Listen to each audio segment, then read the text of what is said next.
character, known as the Baskerville family's Hound, Vikir van Baskerville, who was wrongly framed by his family and father even though he was loyal to them, was sentenced to death by guillotine. Vikir, at the moment of his death, thought to himself that if he were to ever live again, he would hunt down his prey no longer as a hound again. An unsettling scene is introduced to Vikir as he tries to make sense of his surroundings. Feeling that his body was heavy and in an unknown setting to him, he thought that he was in hell. In the grand estate of the Baskerville family, babies are seen in their cribs, crying and making noises.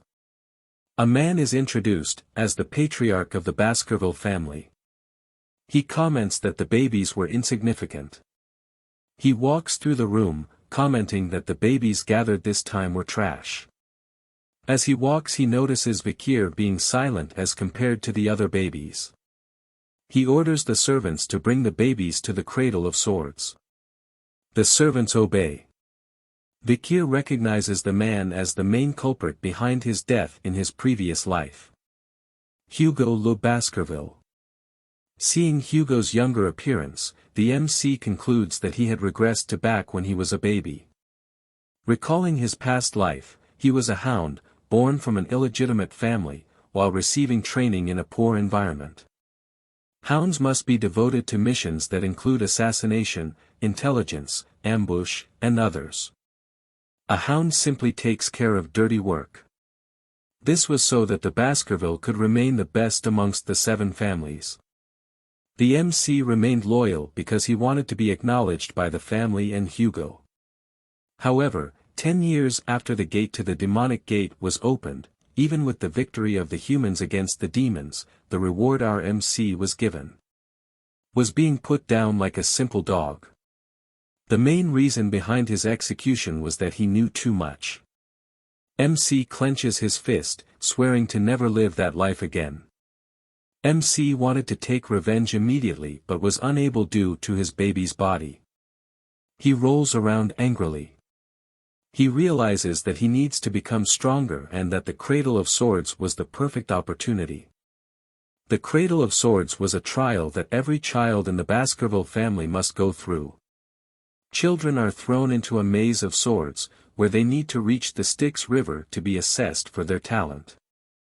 The Styx River was a legendary river that turns children's bodies into iron but is limited to the number of children it can affect. The MC recalls that the fastest route to the river was a straight path out of the helix-shaped wall of blades. The MC crawls past the swords, remembering that in his past life, he could not receive the effect of the river, making sure that this time was different. For men are watching, as the MC dunks himself into the river, wanting to keep it all to himself as long as possible. The MC begins to sink into the river. The water seeps into his wounds, being first had its advantages. The MC covers his mouth to endure as long as he can regardless of the pain. 2 servants are shouting to the MC to come up of the water else he dies. Hugo simply laughs. He asks Barrymore, the head butler, how much time has passed. Barrymore replied that around 7 minutes have passed. Hugo is amused at the fact, stating that the MC might die since 7 minutes have passed. Hugo calls out to the MC, asking him to come out. The MC ignores his calls and continues to absorb the power of the river with all his might. He loses control, and with his eyes gone white, he continues to endure the pain before blacking out. Hugo holds the MC by the foot, stating that staying in the river was enough for the baby and that he even drank its water. Hugo notices that the MC had already grown his teeth. Hugo asks Barrymore what the child's name was. Vikir van Baskerville. Barrymore replied. Hugo with a smile on his face speaks the MC's name Vikir, stating a very greedy son had been born. While being upside down, the MC continues to plot his revenge against Hugo, waiting to sharpen his canines for the time when he can rip his head off, making the Baskerville family disappear into history. Vikir van Baskerville was known to be a genius at the age of 8 but was considered normal in his family. At 20 years old, he took on the assassination, espionage, and conquest-type missions. At 29 years old, he felt the limits of his swordsmanship compared to the others in the direct lineage of the family.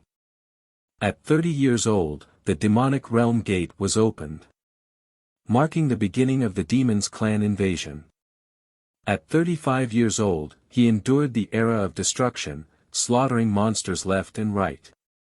At 39 years old, the war came to an end with human victory. At 40 years old, Vikir was finally rewarded for his loyalty. The reward is defamation, false accusation, and the guillotine's blade. Vikir opens his eyes, looking at the ceiling, realizing it was a nursery. He flips over in excitement as this meant that he had successfully absorbed the power of the Styx River. A servant approaches and places a box in the crib of Vikir, saying why the madam would give such a thing. Vikir notices and wonders why anyone would give him a gift. The box opens slowly. Vikir is taken back, as a long dark figure slithers out of the box. The Vikir recognizes it as vipers called bloody mambas, thinking that the madam sent those here to kill him. Knowing who madam was, as few were called that in the family. The vipers hissed at the Vikir.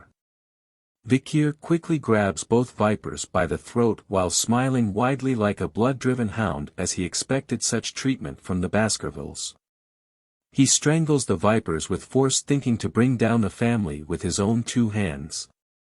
Blood stains are seen on the bedsheet of the crib. The next day, the servants are shocked, seeing the Vikir sleeping soundly whilst surrounded by the dead bodies of the vipers. Orders were given to execute the nannies after being tortured, who was on shift the night the vipers came, but the reason for their appearance remained unknown. Only Vikir knew the truth. 8 years later, Vikir is sitting in class, listening to a lecture. The teacher talks about the different levels of swordsmanship. Sword beginners are those unable to use mana. Sword experts were those who could use even a little bit of mana. Sword graduators were those that could emit mana in a liquid-like aura form. The final level, where aura is solid and its form freely changeable, is called the Sword Master. He noted that the strongest member of the Baskervilles, Sir Hugo, was at the Sword Master level. The children are in awe of this fact. Vikir thought to himself that he needed to regain his strength just like in his previous life before his coming-of-age ceremony. The teacher notices Vikir being lost in thoughts and highlights his achievements. Having a strong body due to diving in the Styx River for 7 minutes. And that teaching him one thing would lead him to understand 100 things, being more talented than the others, knowing the patriarch would be happy with this. While Vikir thought of how long it would take to kill Hugo at the age of 8, a set of triplets grins widely as they stare at him. A hand shoves Vikir as he is called garbage van. It was the triplets. Having heard the weird rumors about Vikir being in the river for 7 minutes and strangling 2 vipers when he was a baby, they approached him. Vikir remains silent as he recalls his memories of these 3. Knowing that they were the ones to stab him when he was running away due to the defamation in his previous life. They were called the Hugo Le Baskerville Trident. We'll simply call them high, middle, and low. They shouted at Vikir to stop lying, stating that they didn't like him. Knowing they'll be troublesome in the future, Vikir decides to put them in their place now. High points a knife at Vikir, stating that his body was like steel since he was in the river for so long, making him immune to injuries from blades. High asked if he could test it. High calls Low. Low covers Vikir's mouth to stop him from breathing, stating he would eat his hand if Vikir endures for 3 minutes. Vikir decides to play along with their scheme. 1 minute passes, as High and Middle believe that the rumor was fake. 3 minutes pass, and they realize Vikir was good. 10 minutes passes, and they were too stunned to speak. They decide to let Vikir go. A crunching sound is heard as Low looks at his hand, and blood appears. Vikir spits as Lo screams in pain. High and middle shout at Vikir asking what he was doing. Vikir, with bright red eyes, as he wiped the blood off his smile repeated that they said they would eat their hand. High and middle refute back by saying they weren't scared of Vikir but Lo was afraid as he held his bleeding hand. High and middle stare at Lo in disbelief. They attempt to leave to find a priest to fix Lo's hand but the Vikir stops them. In anger, High stabs Vikir in the stomach, stating they were older than him. To his surprise, the knife didn't cut him. Vikir reminds them that being in Baskerville meant that power and talent are greater than age. High screams in pain, as Vikir twists his hand. Vikir, in Hound mode, grins widely and tells them to play till the end with him. High, in pain, shouts that the rumors were true as Vikir lets go of his hand, giving him a punch straight to the face. Middle and Lo are shocked as High falls to the ground with his teeth broken and nose bleeding. Middle attempts to fight but Vikir simply kicks him to the side with no effort. Get wrecked, son. Lo stumbles onto the ground, shocked at what had happened.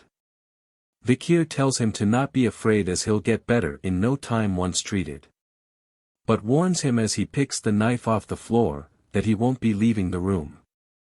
And that they had to live with the discomfort of their own bodies at this rate. Vikir offers one of them a chance to leave the room, as he stares at the knife in his hand.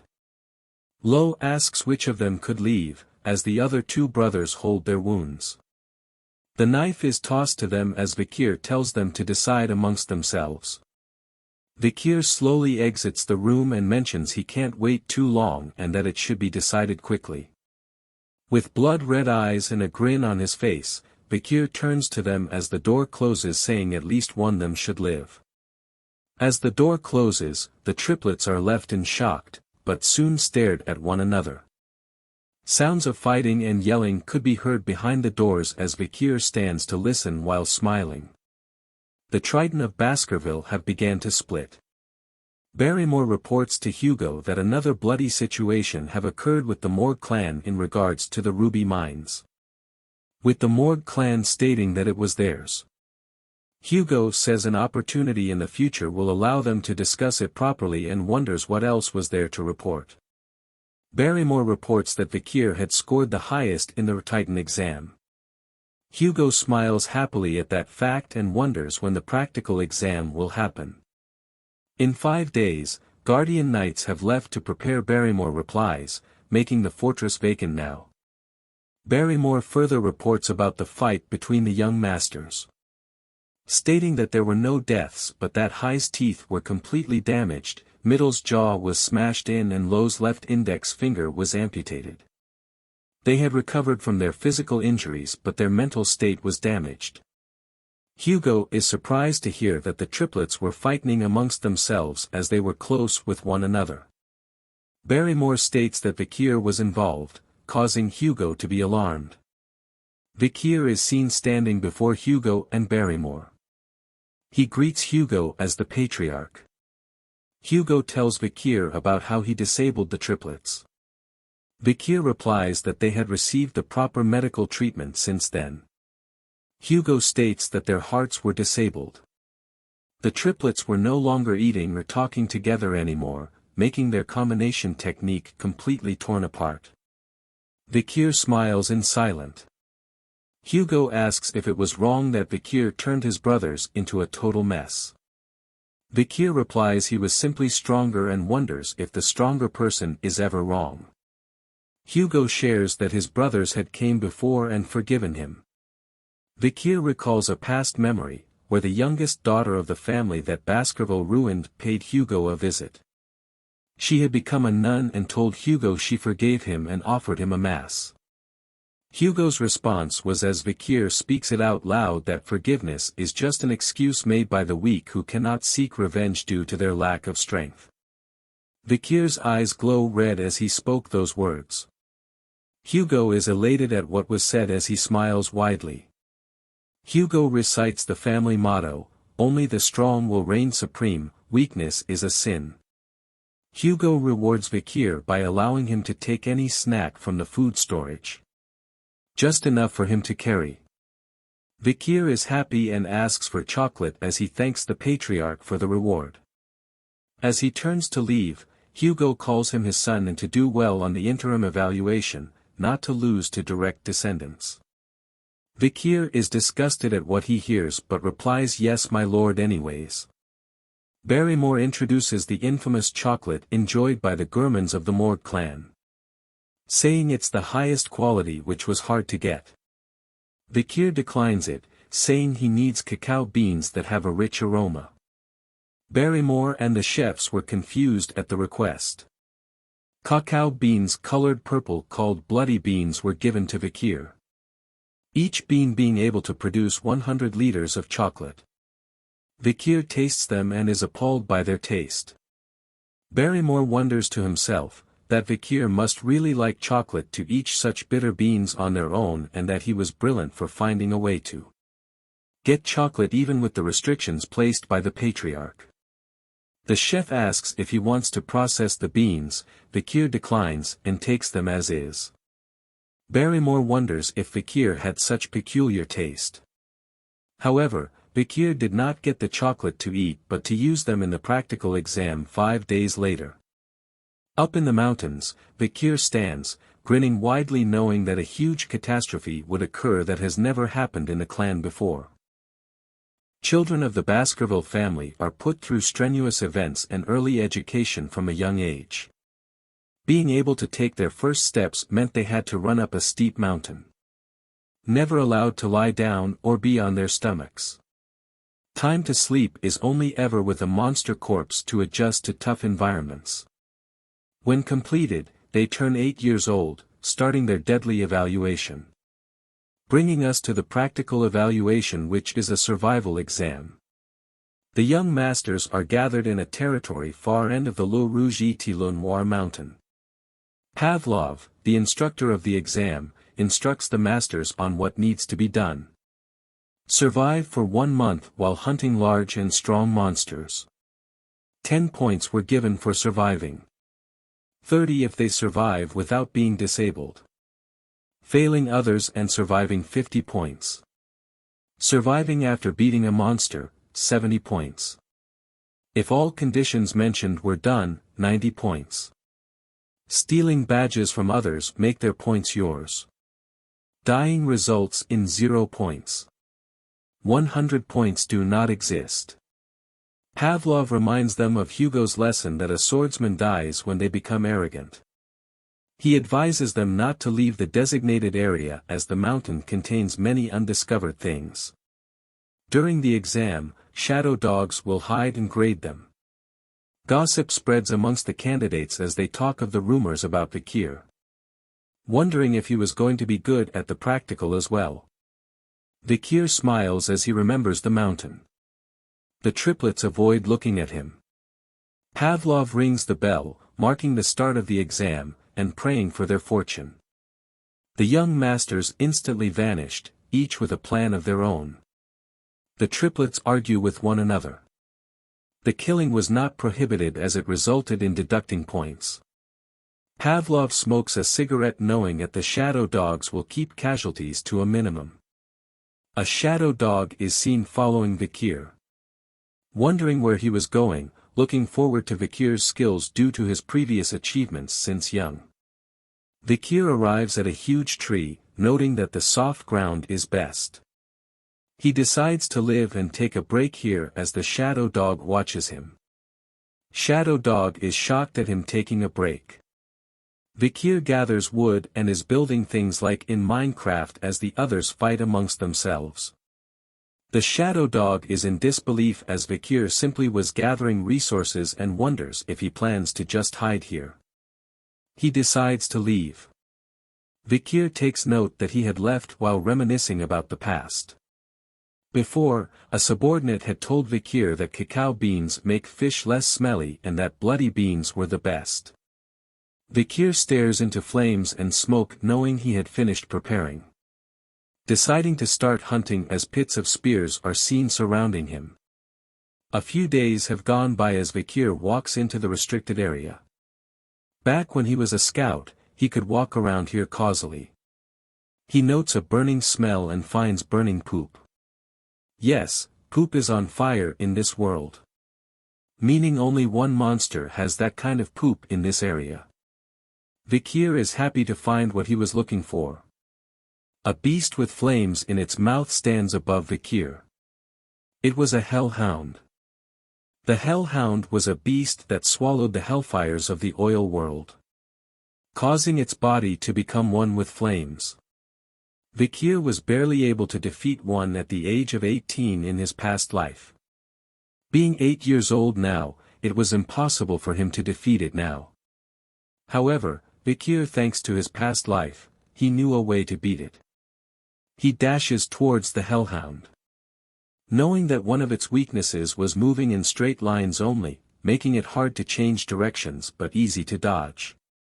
The hellhound is stunned that Vikir dodged. Vikir opens a bottle with water, spraying it across the ground as it was another weakness for hellhounds. They could not step across any volume of volume. This causes the hellhound to avoid the water on the ground as it runs towards Vikir. Thanks to the water, it exposes another weakness that all canines have, opening its mouth while running. Vikir takes a step back as the hellhound lunges at him with its mouth open, the exact moment Vikir waited for. Vikir flicks something into its mouth, and causally dodges the hellhound as it tries to circle back to Vikir. However, the hellhound feels something was wrong and stumbles to the ground whimpering.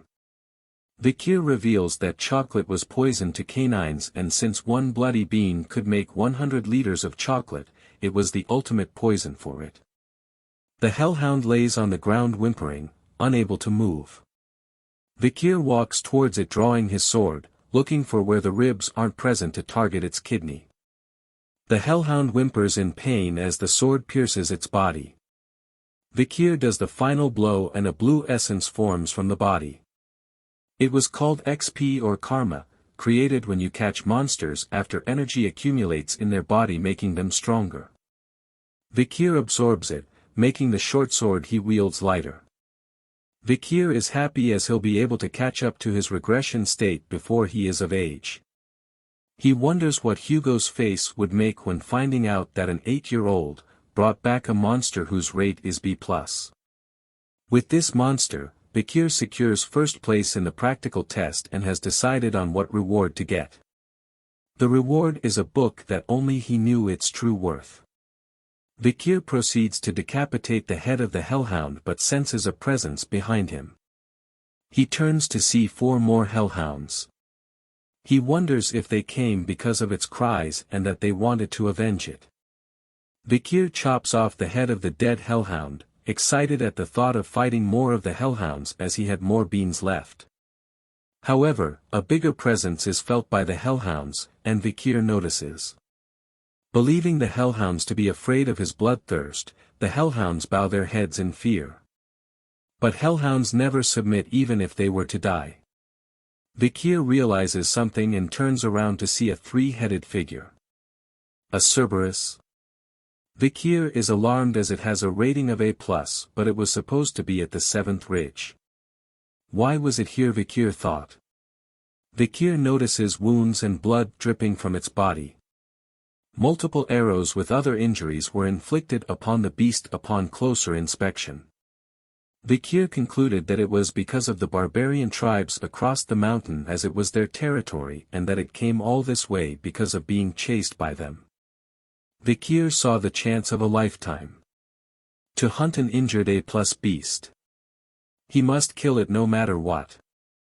Vikir had been hiding his power, having mastered the 3rd Baskerville technique and being at a high level as a sword expert.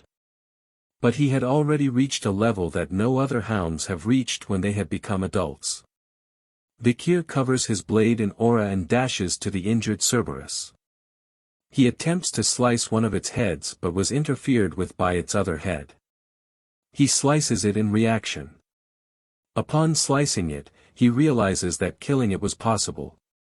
Due to the war with demons, Vikir was able to polish his swordsmanship and there was no sign of unnecessary movements to his techniques. Add on his strengthened body from the river Styx. All weapons Vikir worked against the Cerberus. But that was what he thought. Reality hits him hard, as the Cerberus lands a deadly blow on Vikir, smashing his sword to bits.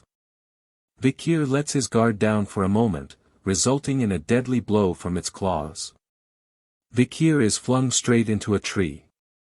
He coughs blood as his eyes turn white from the impact. He suddenly awakens, thinking if he had lost consciousness after the direct hit that was dealt to him by the Cerberus as it walks towards him. He feels the pain in his left arm, making him think that his arm had been ripped out. He checks to see and is surprised to see his arm still intact. He thanks the river Styx effect for keeping his arm. The Cerberus readies for another attack. It dashes toward him, smashing the tree that was behind into bits. Vikir leaps out of the way before it could harm him. He thought to himself, even though his arm was still there, the damage still remained and that wouldn't be able to take a second hit. The Cerberus turns around. With the odds against him, he thought of the situation as a journey that every experienced hunter must find a way out of. He thinks of the best possible action to take and decides to simply just run away as fast as possible. The Cerberus was alarmed seeing him running away. It chases after him. Vikir thinks that he was lucky that the Cerberus was injured, else he would have been torn apart by now as he continues to run away from it. He just has to make it past the iron fence, making him exit the restricted area. Vikir leaps over the iron face and readies himself to reach the place he had prepared beforehand as the Cerberus reaches the iron fence as well. If he was caught before reaching that place, it would be the end for him. The Cerberus rips apart the iron fence with its face, roaring loudly as it continues its chase. Dashing through the trees, he looks around to spot the area. He notices a pile of wood in front of the tree, making it the area where he was supposed to be. He runs with all his might, just a little bit further, he thought to himself. A bit more. He screams as the Cerberus chases right behind him. Realizing it was the perfect moment, he leaps into the air just as the Cerberus opens its mouth to attack. A single step forward onto a marking causes it to sink into the ground.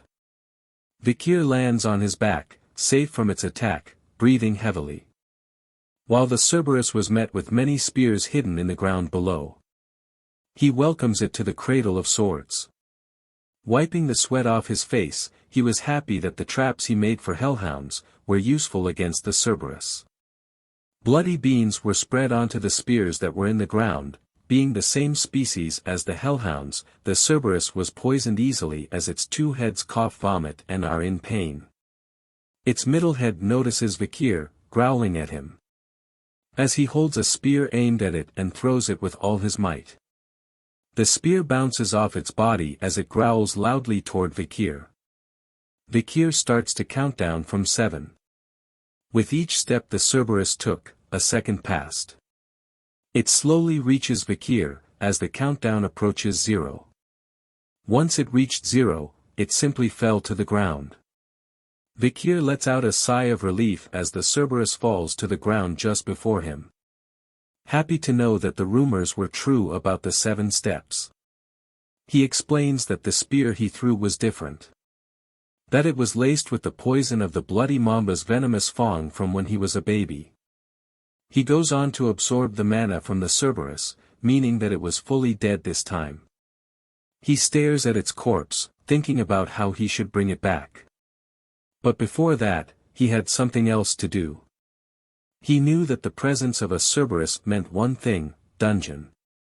Since its gatekeeper was dead, the dungeon was free to be explored. Vikir proceeds to cover himself in dried soil, rotten leaves, and moist roots. Looking at its footprints and drools, he backtracks it. He walks to an opening, saying he found it. He enters the cave, recalling that the cave was meant to be discovered in a few years' time. He stares deep into the cave, feeling its mana underneath the rotten surface, knowing that it has not been discovered yet. No light was given out, making the cave seem deeper than he thought. He smiles happily, excited at what treasures are laid within the dungeon as he slowly enters. As he walks further deep into the dungeon, Vikir notices red veins of ruby minerals throughout the area. Feeling that they were connected to the Red All Mountain. He notices light appearing before him, indicating that it was the entrance to the dungeon. The light shines brightly at him, making him cover his face with his hand. He enters a large room, and at the center of it was a floating red stone. Realizing that the dungeon's interior was bright due to the mana imbued into the ruby as he approaches the floating ruby.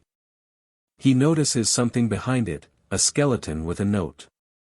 Showing that someone had been here before him. He inspects the skeleton, seeing its injuries caused by stabbings and that there were dried brown bloodstains as he picks up the note on the ground. A long time has passed for the skeleton. Vikir reads the note and recognizes it as a Baskerville member's writing. The note reads that the writer did not want to reveal his name, and asks to be called Cain. The reason behind the note was to prevent other generations from doing what he did. Further explaining that the stone chamber was talked about in the family as a legend. His brother, Abel, and he had coincidentally came across this place, raiding the dungeon and its countless trials. They had killed many monsters before arriving at the chamber, to find the final assignment to the place. The final assignment tied their feet here for a very long time. 3 years to be exact. Vikir can't believe that they stayed for 3 years, hinting that the brothers really wanted the treasure and that the final assignment was somewhere in the chamber. He looks at the stand of the floating ruby and sees some writing. When entering it's 1, but once inside it's 2, when leaving it's 1 was the riddle written on the stand. The note continues, with the brothers contemplating the ominous text forever until they came to a conclusion. The fact that they were twins meant that they were once one in their mother's womb, but when given birth they became 2. Meaning to get the treasure they had to become one again, and only one of them could leave with the treasure. After a fierce battle, Cain killed his brother and there was only one left in the stone chamber. But there was no change at all. Cain wonders why the treasure did not appear even after killing his own brother. He wonders why screaming. He decides to leave, wanting to tell others that found this place to leave immediately and that there was nothing to obtain in this devil's den that only serves to taunt humans. Vikir concludes that the brothers had done all sorts of things, only to leave empty-handed. Knowing that he had no twin, Vikir believes that the brothers had misinterpreted the text as he looks at the ruby. Thinking of the riddle once again. He thinks hard, knowing that no dungeon cannot be beaten. Upon looking at the skeleton again, an idea comes to mind. Vikir figured it out. Stating that the brothers were unlucky due to being twins, and that idea had they fixed to it. He mentions that the answer lies in the dungeon as he reaches for the ruby. Saying that when he entered the dungeon, he was 1. But as soon as the ruby light was cast upon him, he was 2 due to his shadow. He smashes the ruby into pieces, knowing that without its light, darkness re-enters, making the stone chamber open its final stage. The riddle answer was shadow. Pieces of the ruby that fell to the ground started to rise up, and energy from the rubies opens the passageway in front of Vikir. Vikir smiles happily as the final stage opens. Revealing a sword, the relic of this devil's den, the cause of the brothers' death. The sword glows red with an evil aura. The text below it states that only those with Baskerville's blood can wield Beelzebub. He was shocked to find that the sword was Beelzebub as he stands in front of it. He recalls reading a picture book during his childhood about the gluttonous fly, Beelzebub, who was an unprecedented great monster that invaded the lands in the old legends as part of the devil's holy constellation called the 7 Calamities. To stand up against the 7 calamities, the heads of each of the 7 families took one each. The first patriarch of the Baskerville fought against Beelzebub. Remnants of Beelzebub were stored in the lands of the Baskerville.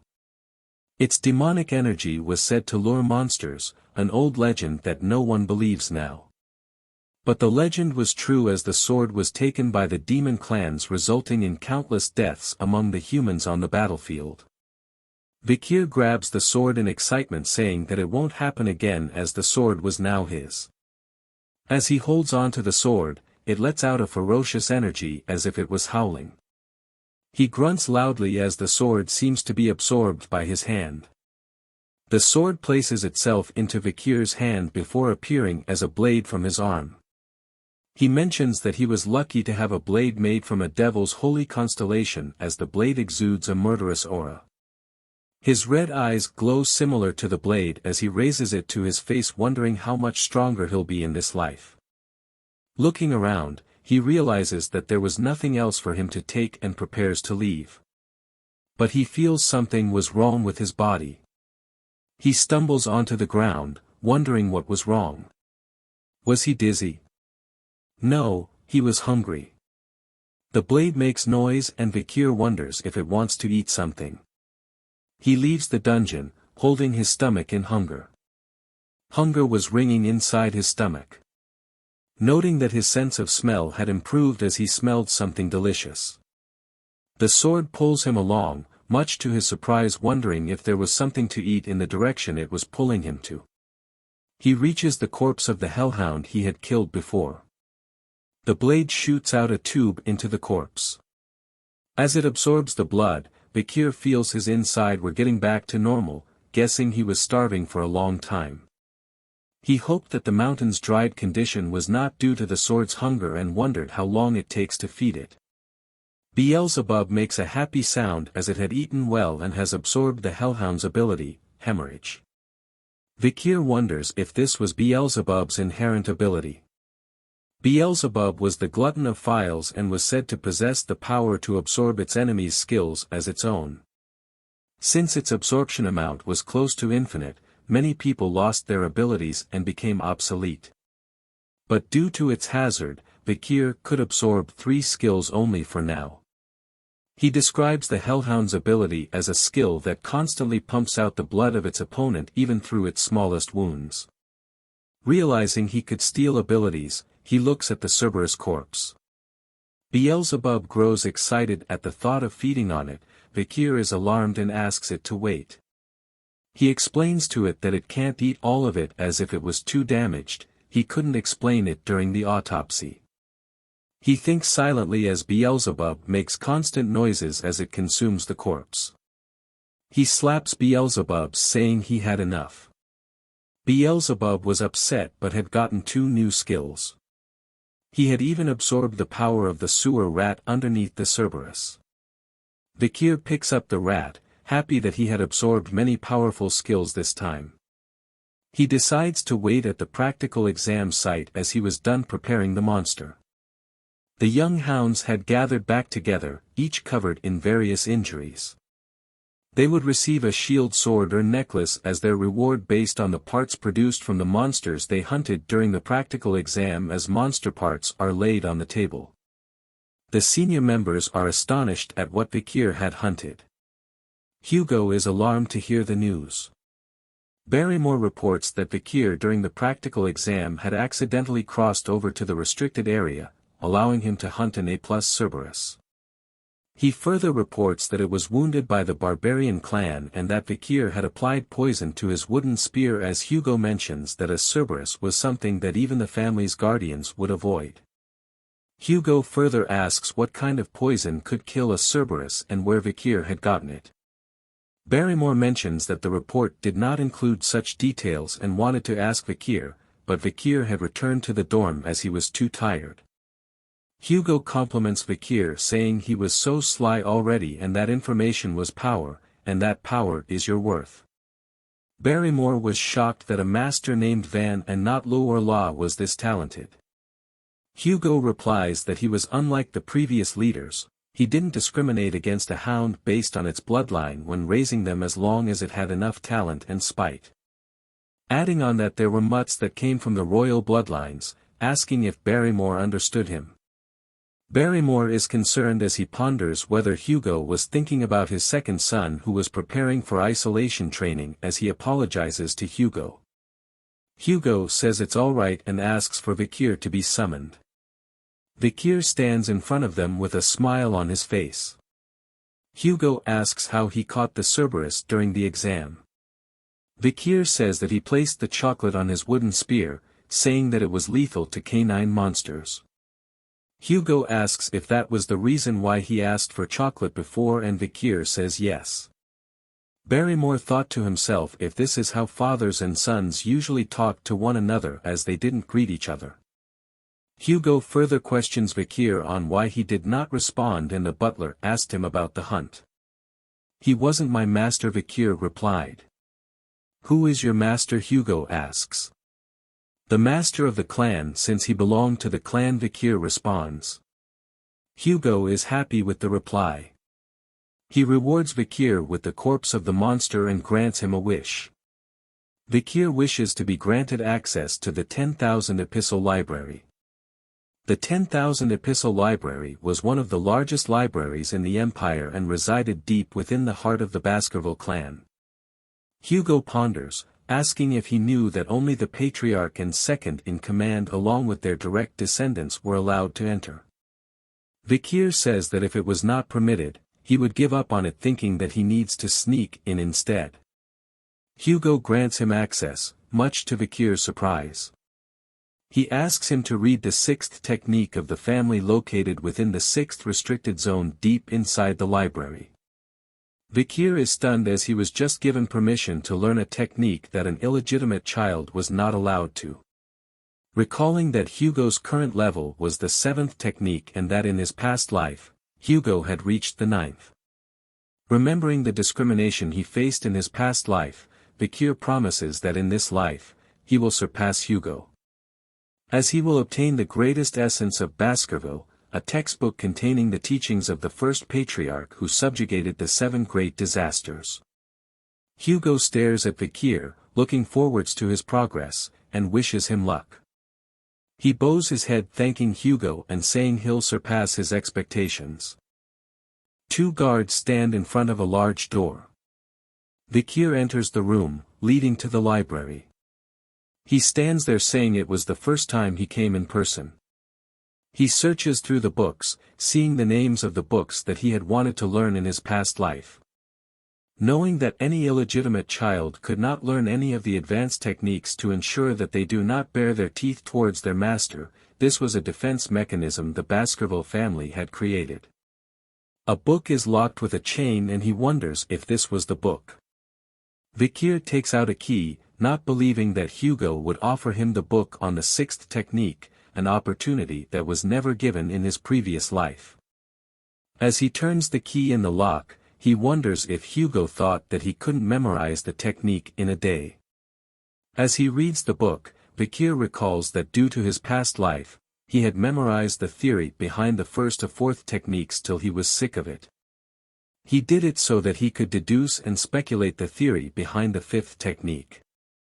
Believing that he needed to stop the flow of mana after drawing the 4th tooth, he wonders if that was the reason he could not make the 5th tooth. According to the Baskerville swordsmanship, one tooth represents the 1st technique and the 2nd tooth represents the 2nd technique, and so on. When drawing a tooth, a red sword energy appears. Vikir flips through the book, stating he didn't care about the 6th technique and that the real reason he came here was different. He returns to the guards, who were surprised to see him come out of the library already. They asked him if he had left something outside and that they were getting it for him, as well as that there were more books about swordsmanship deep within the library. He tells them that he had finished what he came here for.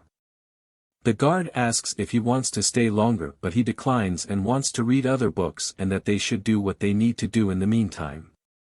As Vikir walks to the spiral staircase, the guards whisper to each other saying that the place he was going to only had miscellaneous books and that if they were Vikir they would be busy reading the books deep within the library.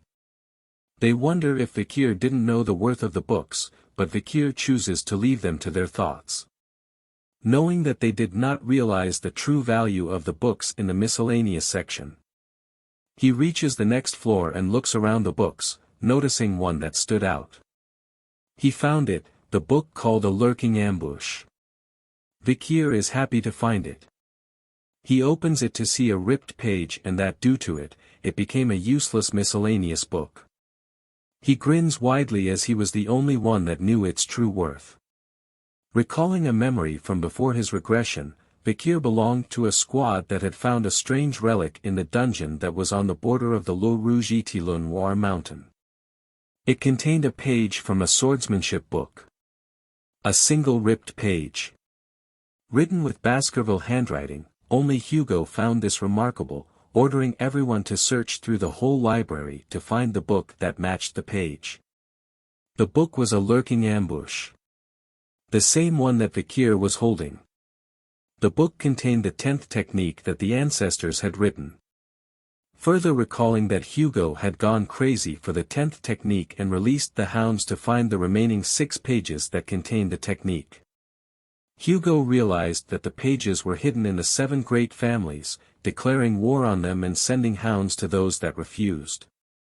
After sacrificing many hounds, all pages were given to Hugo. The reward for doing so was Vikir's death. Vikir grew angry as he recalled those unpleasant memories as he holds the book, knowing that once Hugo achieved the 9th technique it resulted in piles of hound corpses and blood.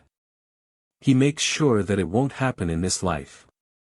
The pages that Hugo got were all given by Vikir, allowing him to remember the content that was written on each page and that the reason he could not go past the 4th technique was the lack of access to the original book. Vikir reads the book, realizing that without the other pages, the book made no sense, but the moment you had all the pages, the book would turn into a masterpiece.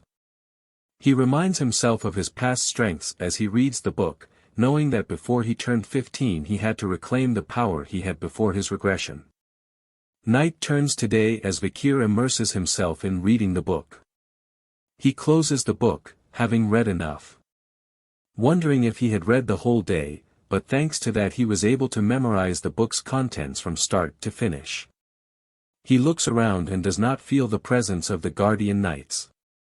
He closes his eyes and imagines a figure standing before him. His arm glows with a red aura. He opens his eyes and strikes the figure before him using the 1st technique.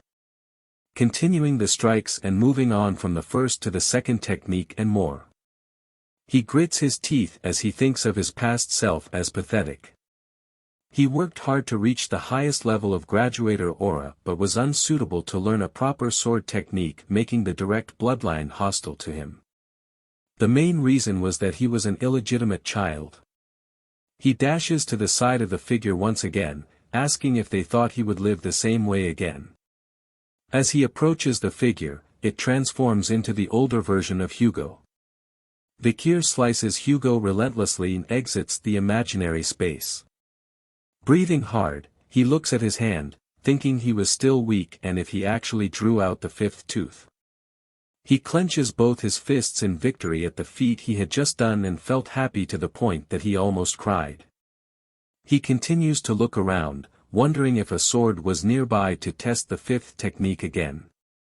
Breaking records in Baskerville history, a young hound's canine teeth bared towards his master were growing. Finally succeeding in drawing the 5th tooth, Vikir believes that he could reach the level he was at as long as his mana could support it. Smiling happily, he notes that his mana capacity had increased and reached another level. A red liquid aura covers his hand, showing signs of a graduator. Vikir had gone from a high-class sword expert to a low-class graduator.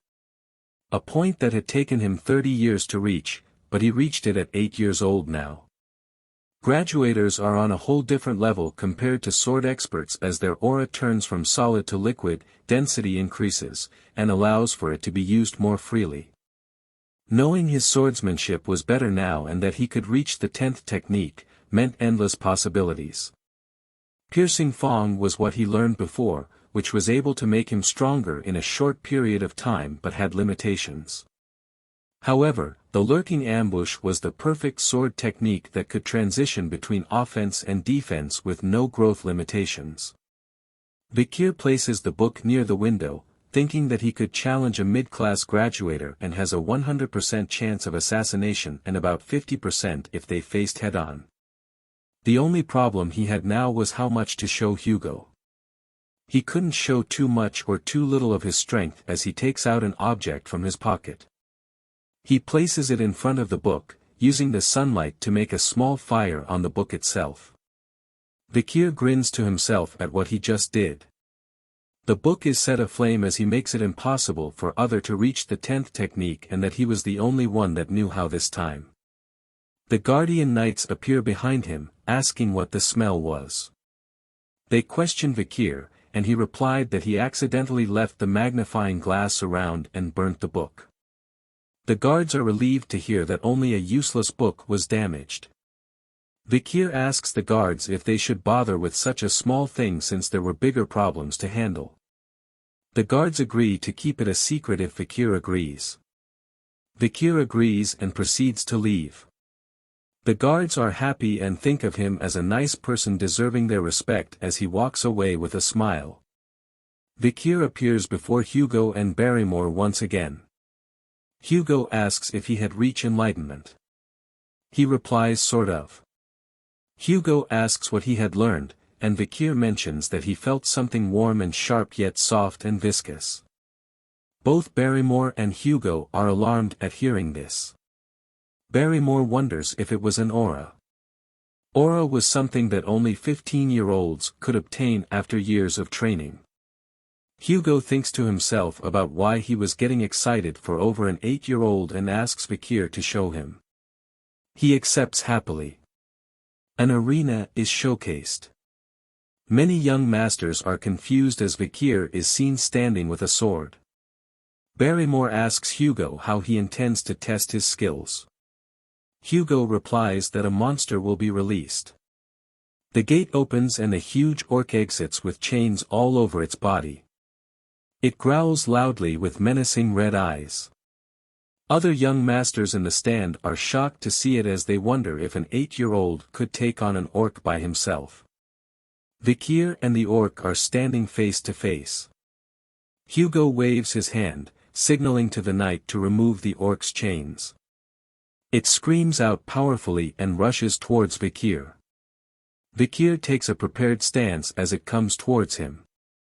With a calm expression, he slices the orc's arm off with a single swing. Everyone was shocked at what happened. The orc is stunned at its wound.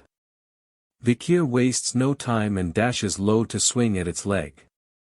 He slices it off in one strike again, causing the orc to fall to the ground.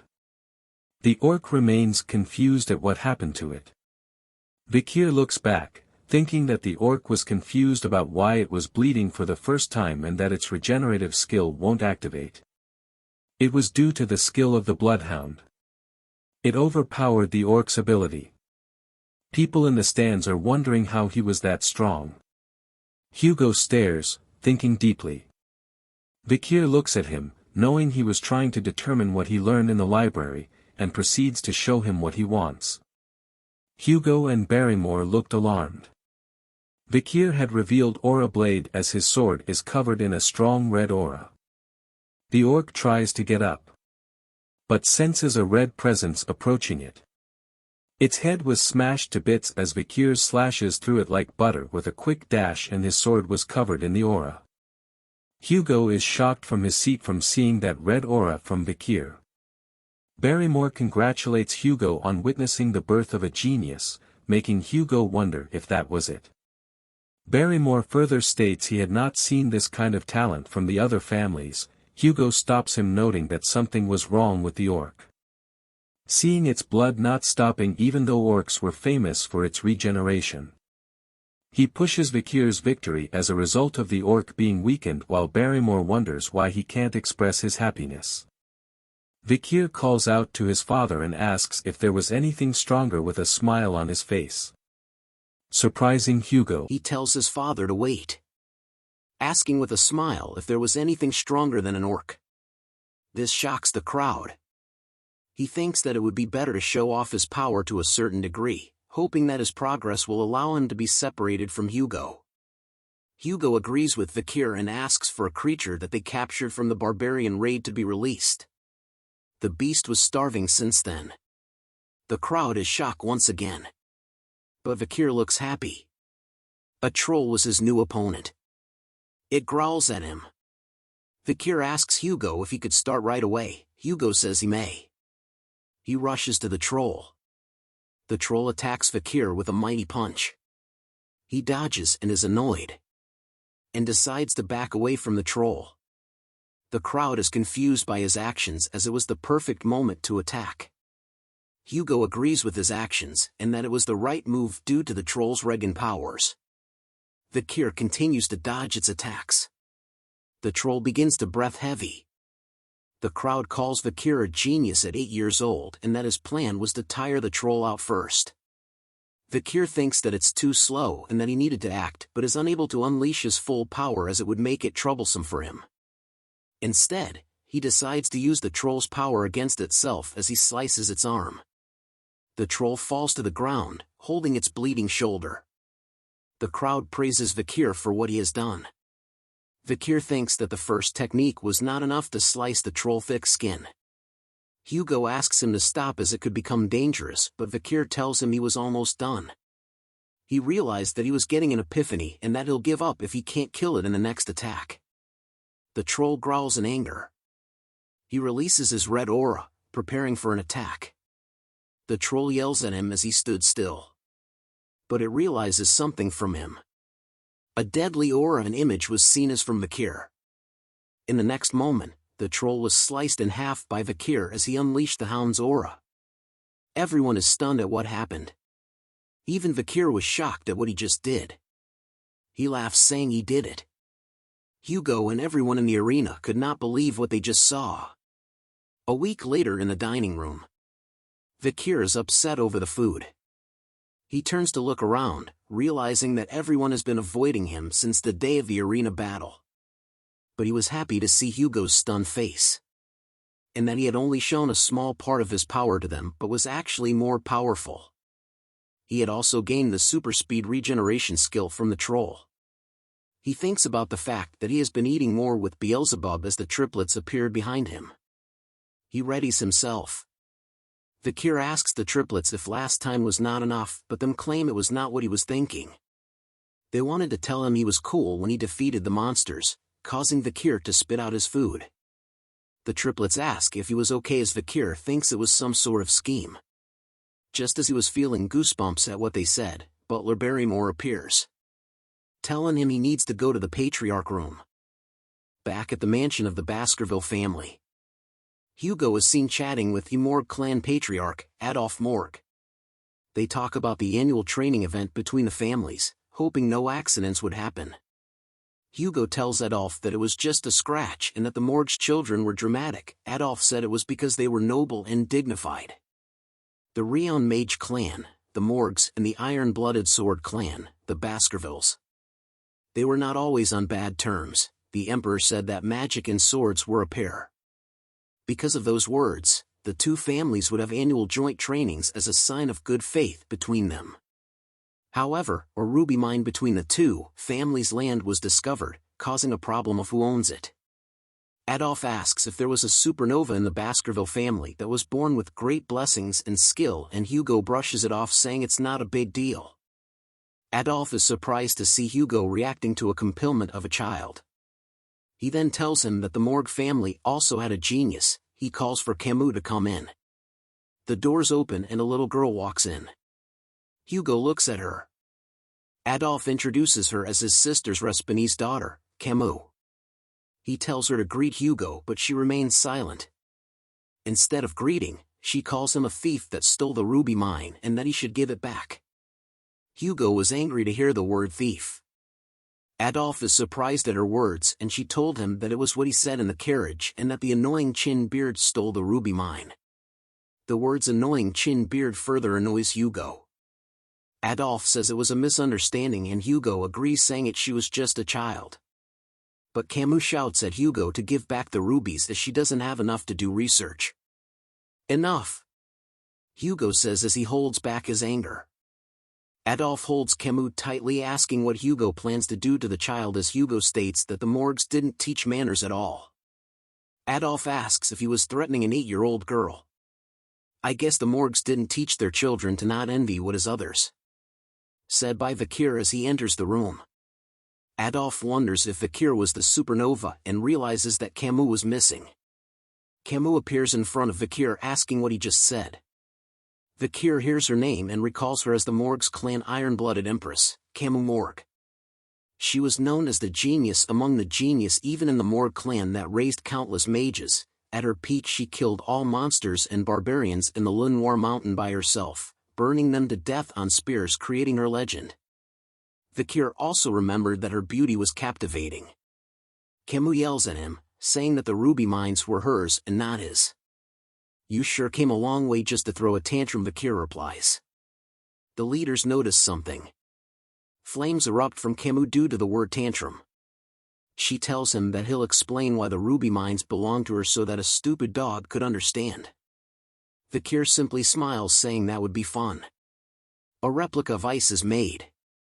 Everyone in the room was surprised by this. Camus says she'll explain it. Vikir was upset as he expected them to fight.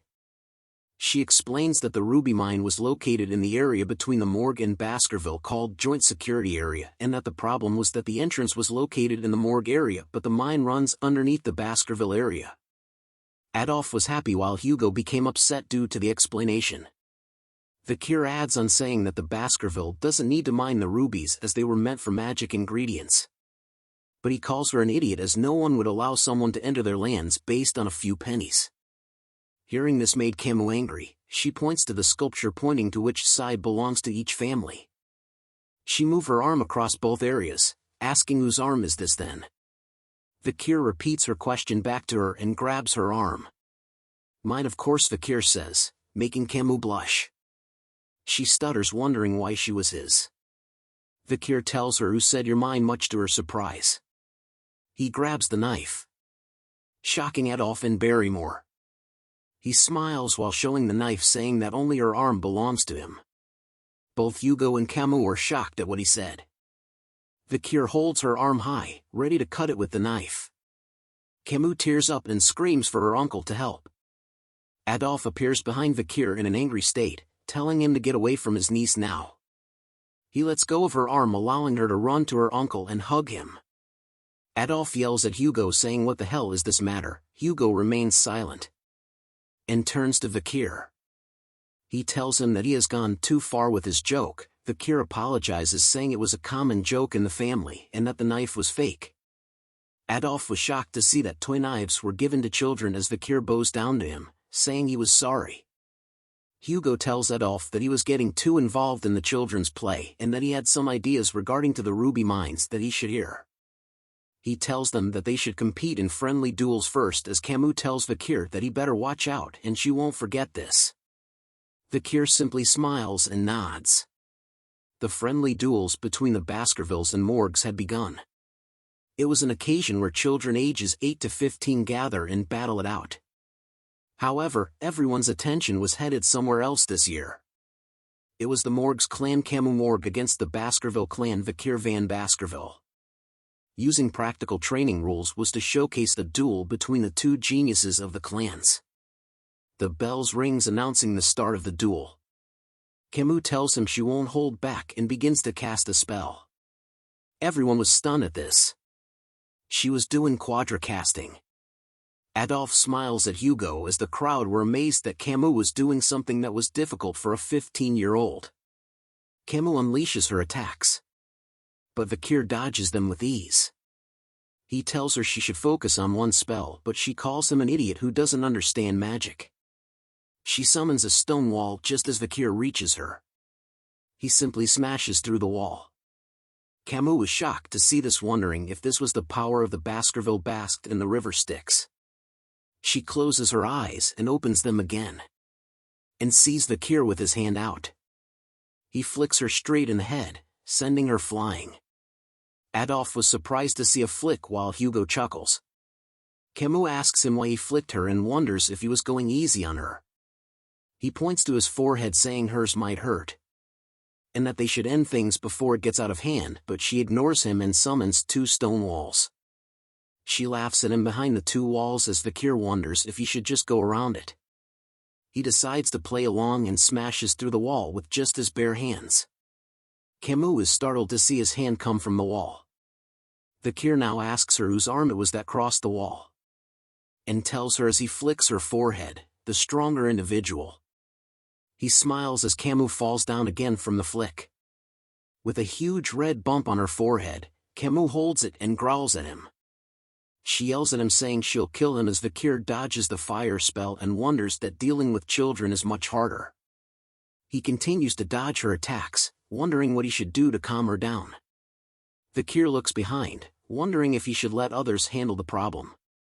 Another duel was happening right behind them. It was a pair of idiots that keeps casting fire magic and a swordsman that slices magic.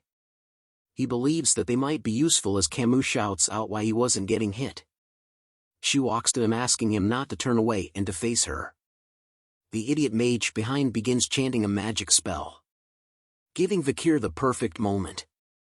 He calls out to Camus, telling her that she better have a defensive spell ready as a huge fireball appears behind him. Camus couldn't believe what was in front of her. Adolf shouts no, as a huge explosion is seen. Everyone gathers around the scene of the explosion. They all call out to Camus, shouting her name. Camus hears her uncle's voice in the dust and smoke. She thinks about what to do as she managed to defend against the attack, but something else had happened. The flame spell had burned all her clothes. She knows that everyone can't see her because of the smoke, but once it clears up, she'll be the laughing stock of everyone. She calls out in her mind for someone to help her, and soon a jacket lands on top of her head. Camus was surprised to see Vikir as he tells her to put on his jacket. Covering herself with the jacket, she asks him why he wants to help her. Vikir says he just wants to. She thinks to herself why this idiot would help but notices something. Vikir had been cut by the idiot swordsman attack which still have some more on it. The people enter the smoke and notices something. Vikir and Camus were together. Adolf was relieved that Camus was fine while Hugo remains silent. The crowd realizes that Camus was on the floor, while Vikir was bleeding, and that he was extremely fit based on the muscles on his body, which shows the amount of training he had done. Adolf hugs Camus as she remains silent as she stares at him. Back at the mansion, Hugo asks Vikir how the battle was against the Lady of the Morgue clan. He tells him that he had understood the reason behind the event once again, while Hugo tells him that a battle between a mage and swordsman are different. He further asks why he didn't go for a clear blow, but Vikir tells him that he had no idea on how to deal with a lady. Hugo tells him that he had let his guard down and that the wound on his arm was a lesson. Vikir was shocked to hear that Hugo was worried about him. He remembered from his past that Hugo was so cold, so strict, and so brutal because he had lost his first wife and eldest daughter. But he thinks it's not his problem as Hugo asks him what they should do with the ruby mines. He tells him that they should give it away. Hugo asks why. Vikir explains that the main purpose of the Baskerville clan was to grow its territories and that the monsters and barbarians near the ruby mines are a problem, and that they should utilize the Morgue clan well to deal with those problems, which helps to minimize their losses with the expansion into that region. Hugo tells him that he was right. Vikir further explains that once the Morgue clan claims the ruby mines, all they need was to push the monsters and barbarians into that region, allowing for them to take care of all the problems at once. Hugo likes the idea that the rubies will be bathed in the blood of their enemies and that the Morgue clan will think twice before entering their area. He rubs Vikir's head, telling him that his idea was 90% aligned with his, as Vikir thought to himself that the idea was originally Hugo's idea from the past. Vikir tells him that they needed to keep an eye on the Morgue's movement. Hugo tells him he had increased the number of hounds scouting the area. As they walk further, they encounter Adolf and Camus waiting for them. Adolf asks if they could talk once again before they return, as Camus blushes while hiding behind Adolf. Back at the room, Hugo asks what they wanted to talk about. Adolf tells him he needs to mention one thing. He wanted to discuss other ways to resolve the issues of the ruby mines other than paying for it. Adolf suggests an engagement. An engagement between the Morgue and Baskerville clan. Hugo asks which child did he have in mind. Adolphe proposes the eldest son of the Baskerville and the eldest daughter of the Morgue clan, Camus. He praises her, saying she was the best. Hugo tells him that the eldest son was 25 and about the age gap. Adolphe tells him the 17-year gap is not too big of an issue, but Camus speaks out, saying she will not marry anyone weaker than her mother. Adolphe tells her that she might remain single all her life due to her condition, but she remains absolute about it. Hugo tells her that this wasn't a buffet of her choosing. She tells him firmly that she has no intention of playing around either and looks in a certain direction. Both Hugo and Adolphe look in the same direction. It was Vikir. Adolphe couldn't believe what he was seeing. He whispers to Camus, telling her not to think about Vikir, as he was just a small fish in a big pond and only had the Van surname. Hugo hears it and is slightly pissed off. He speaks out, saying that an engagement should involve the people's thinking, asking Vikir what he thought. Vikir and Camus simply stared at each other in silence. He opens his mouth slowly and tells them that he accepts. Adolphe is confused and angry at the bastard, Vikir. Camus is happy to hear that the engagement was not rejected. Hugo tells Adolphe that just because Vikir did not have the name Lou, he assures him that he was a talented child. Adolphe stands in front of Vikir, judging him. Vikir recounts his memories of Adolphe Morgue. He was a six-circle master and one of the strongest in the Morgue clan and a great supporter of his niece. Adolphe tells Vikir that not just anyone can be the husband of Camus. He grabs Vikir's shoulder, wondering why he wasn't responding and why his body was so sturdy. Vikir tells him that he wasn't listening to what Adolphe had said. This surprises Camus and made Hugo chuckle lightly. Adolphe laughs and asks Hugo if he could have a deeper conversation with Vikir. Hugo wonders if the mage of the Empire was gonna scold an 8-year-old child. Adolphe replies that this was a request as an uncle, while Camus tells him he doesn't have to do this. He gave a bombastic side-eye to Camus, telling her she better stay still and that this was bound to happen to someone else eventually.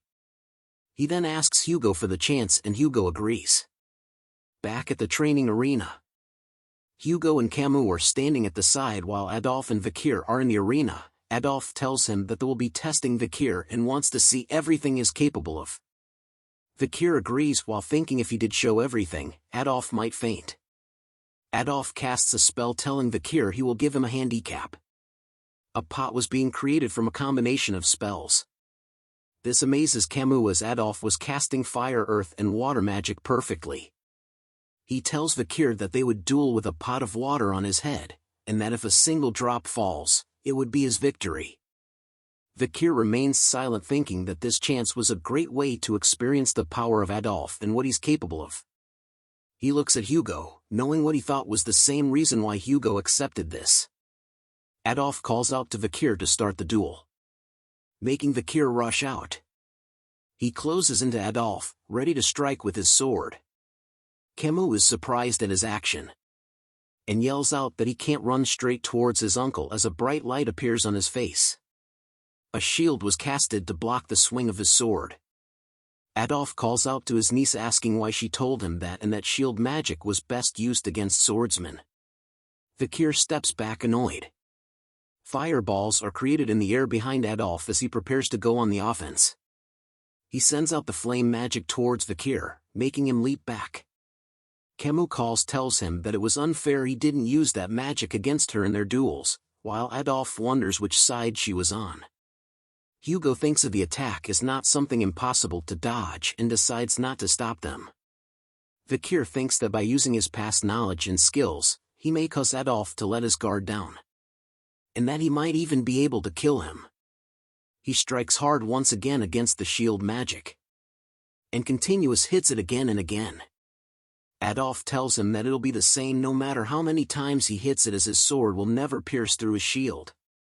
But Vikir ignores his words, striking the same place over and over again. Cracks begins to form, making Adolphe realize that Vikir's swordsmanship and machine-like movement was impressive. But his sword was chipping away as well. A final swing causes the sword to shatter into pieces. Adolphe reminds him that he should have considered the durability of his sword and his shield, and that it's good to focus on a single goal, but that depends on the opponent, While those words were said, Hugo and Camus were shocked by something. Adolphe continues to say that Vikir was too weak, but before he could finish the sentence, he notices something as well. A piece of the sword has pierced the pot on his head, causing water to flow down everywhere. Adolphe was stunned to see a piece of the sword. Vikir flexes on the old man in his fashion. Camus falls for Vikir even harder. She wonders if the victory against his uncle meant their marriage. Hugo was happy to see that Vikir had won. He looks at Vikir van Baskerville, wondering if he had raised a stronger hound than he thought. 7 years later at the Baskerville training grounds. A huge furry beast with horns is growling loudly. It roars out loud, shaking the air around it. But the hounds stood still, unafraid of it. It rushes towards them, making the hounds leap in the air, striking the monster. The hounds surround the beast, as the beast strikes all of them. Staffordshire Baskerville was the shadow hound looking upon them. He shouts out commands and tips on how to kill the beast. When all of a sudden, 3 hounds dash forward past everyone. It was the triplets. They strike the beast easily. They smile happily at what they did. The intruder was amazed at their skills and dark crimson aura which was suited to the Baskerville family as the monster stood in a daze from their attacks. The hounds see the chance and prepare to kill it. Blood is splattered all over the ground. The instructor praises them, telling them that they had become low-rank sword experts and that this marks the end of their 7-year training. He warns that while this monster was caged, even he cannot handle the older ones that were more tenacious, and that the monster they face today will be incomparable to the ones they will face in real life, and that death occurs much more easily than they think. He gives them one final advice: either use your bloodline to overcome it or build experience to survive. He salutes them, congratulating them on their graduation and wishes them good luck in the future. The graduates discuss amongst themselves on which order of the Baskerville they wanted to join, as the family had 7. Each of the order represented a different job, from watching, searching, guarding, assassinating, suppressing, all-out warfare and others. But they soon wonder about a certain someone and what he would join. It was Vikir van Baskerville. Vikir notices that others were looking at him, hearing the rumors that he had killed a larger ox bear than the one they faced and that he was already a high-rank sword expert. He ignores the gossip and thinks that it took longer than he thought. HI's current level was at intermediate rank at the 5th Baskerville technique, but only considering swordsmanship, he had surpassed his past self. But he still thinks his progress was too slow, as Barrymore appears telling him that the Patriarch was looking for him. Barrymore tells him that his assignment had been decided. Back at Hugo's room, Vikir greets him. He asks how he had been. Vikir notices a scar on his nose and asks what had happened. Hugo tells him he got it from subjugating the barbarians on the mountains and that one of the archers got the better of him. Vikir asks if he had captured them, but Hugo tells him no, instead he gave a similar scar her face. Hugo congratulates Vikir as he wonders if he was going to talk about the assignment. He recalls his past life, that there was part of the Pitbull Order and was sent away for 21 months on the Lenoir Mountain, constantly in battle. And that children in the family were split apart, expendable ones were sent to die in battle, while the important one were taught about politics and administration. That was why the 5th technique exists. It allows for the elite members to catch up to the expendable ones in terms of swordsmanship. Hugo calls out to Vikir, telling him to try the lower house of Parliament, which surprises him. Hugo explains that the lower house was to teach him about the politics and business of the Baskerville family. Vikir couldn't believe that Hugo wanted him to take the elite course. He praises Vikir for his achievements and that he was a genius, and that his position will be the deputy consul of the Underdog city, as both consul and deputy consul positions were vacant. He asks if Vikir will accept. He accepts, but says he has to mention one thing. Vikir talks about the incident with the Morgue clan over the ruby mines. And so he requests to borrow something as part of his reward. This shocks Barrymore. He tells Hugo if that his request was too much, he could deny it. But Hugo allows his, with saying he trusts him and that he would not do anything foolish.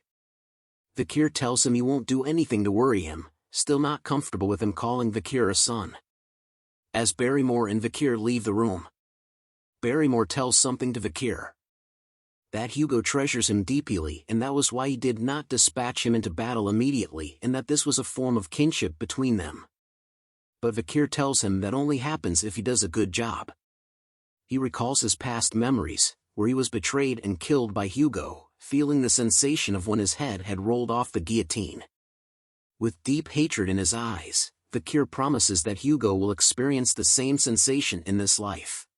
At the Baskerville territory called Underdog, we arrive at a beautiful mansion.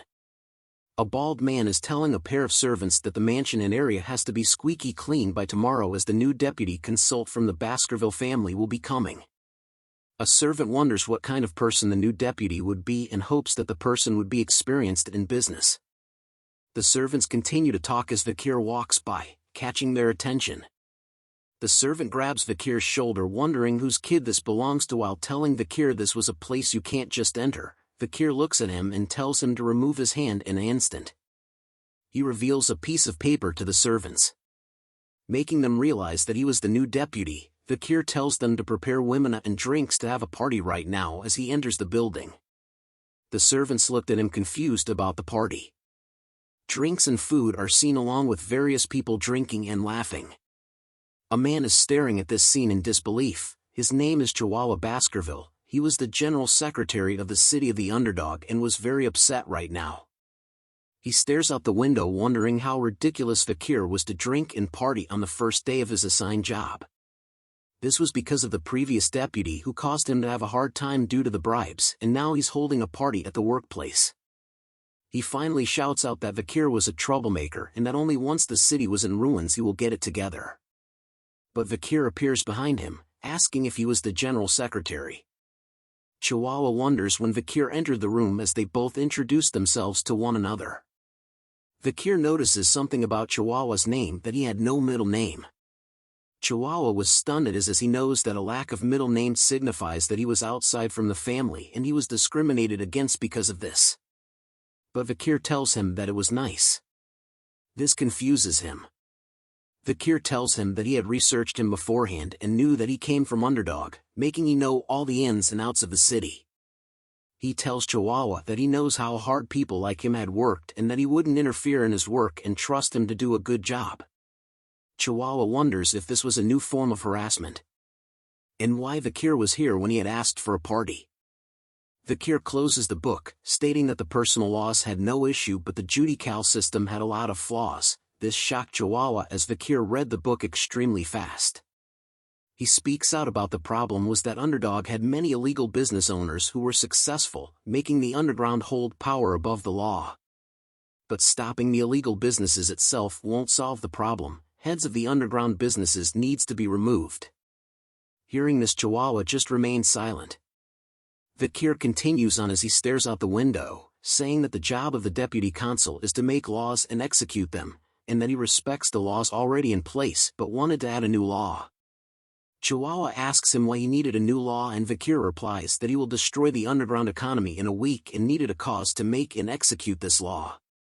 Since he was still young and a newly appointed deputy consul, he needs a certain type of performance to make it more convincing.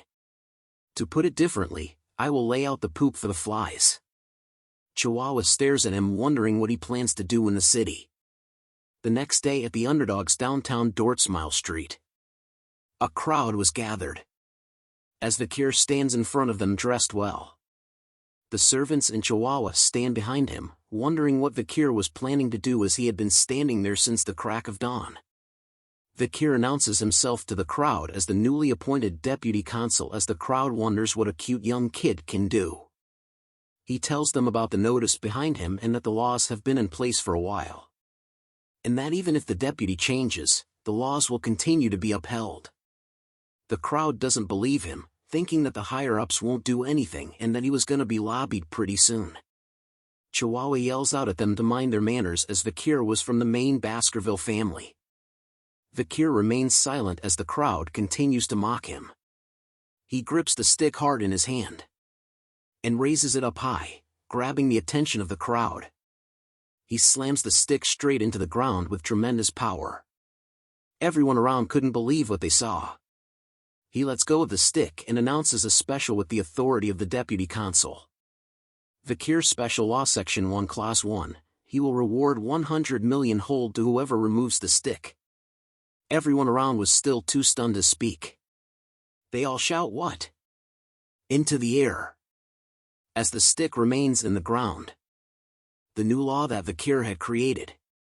Chihuahua and the servants remained silent, where else the crowd was talking about the reward. Vikir calls out to them asking if there was no one that wants to get the money. But still no one came out. So he increased the money amount. He tells them of the increased amount of reward, but someone laughs as he speaks. A man from the crowd calls it ridiculous and that Vikir wanted to make fun of them. The crowd agrees with the man and tells Vikir to stop messing around and go to sleep. Chihuahua wonder why they were the ones embarrassed instead as Vikir remains silent at their remarks. He asks them if there was still no one. And then decides to increase the amount of reward once again. Telling them that whoever pulls out the stick, they will get the new reward. He looks at them wondering if there is still no one.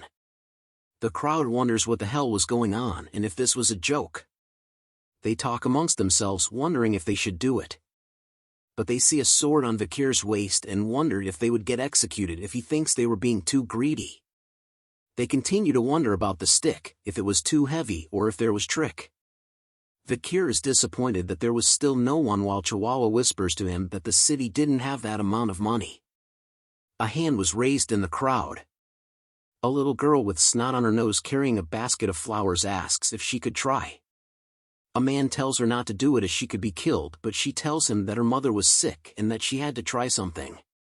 She laughs and smiles, telling the crowd that if something happens to her, they should take good care of her mother.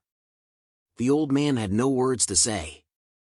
She stands in front of Vikir and the stick.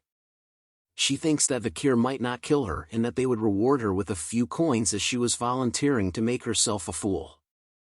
Vikir tells her to pull it out as she hopes to be paid for a basket full of flowers. She bends down and holds the stick tightly, pulling with all her might. A surprised look came to her face as the stick came out. The crowd was surprised to see that it was done. The little girl holds the stick and looks up wondering why she pulled it out easily. As Vikir releases a red aura, and appears to be reaching for his sword. She tears up and closes her eyes, thinking that she would be executed, wondering what the reason was for her execution and who was gonna look after her mother. But a bag appears in front of her. Vikir kneels in front of her and tells her to take the bag of reward money. She holds the bag of money confused and so was the crowd. He looks back at Chihuahua while asking her where her home was and that the rest of the money will be sent along with a guard to protect it. He rubs her head while saying that the law must always be obeyed. Everyone was once again shocked to see this. As the bag reveals a bunch of gold coins. Knowing that the laws will be upheld with the new deputy, the citizens were happy. Even crime rates were halved. Vikir praises the handwriting of Chihuahua's as he wrote the Eastern language.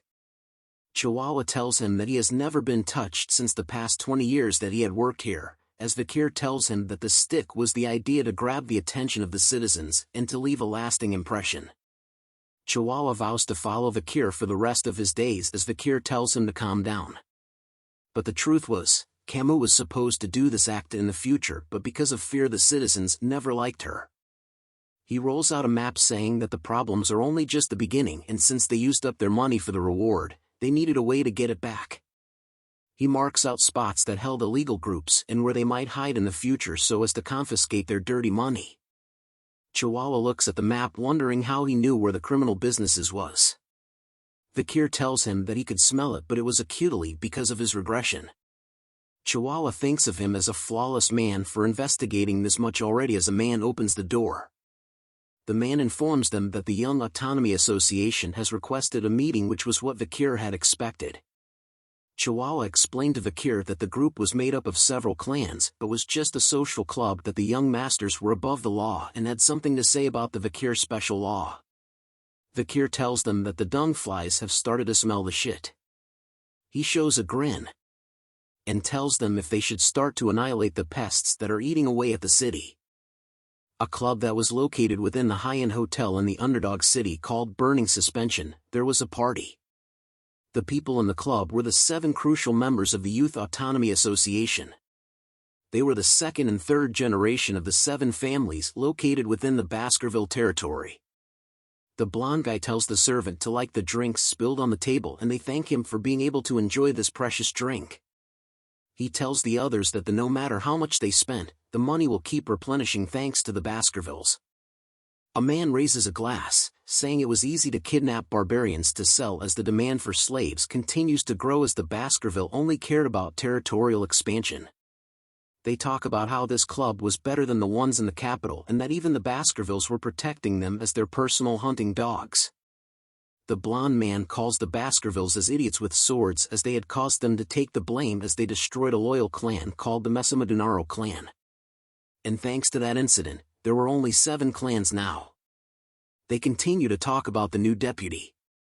The blonde man asks if they had heard of his name before and that he had caused a scene when he first arrived at the age of 15. He thinks they should have some fun and teach Vikir a lesson. They think about bringing Vikir here and making a huge and expensive party, and once it's over, make him pay for everything. But say it was a joke so he won't bother them ever again.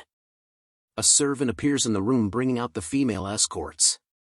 But one of them notices Vikir and wonders if someone had ordered a male escort. The servant grabs his hair asking him what he thinks he was doing here, as Vikir looks at him with murder in his eyes. A loud snapping sound was heard in the room. The servant was confused as his arm was in a weird shape.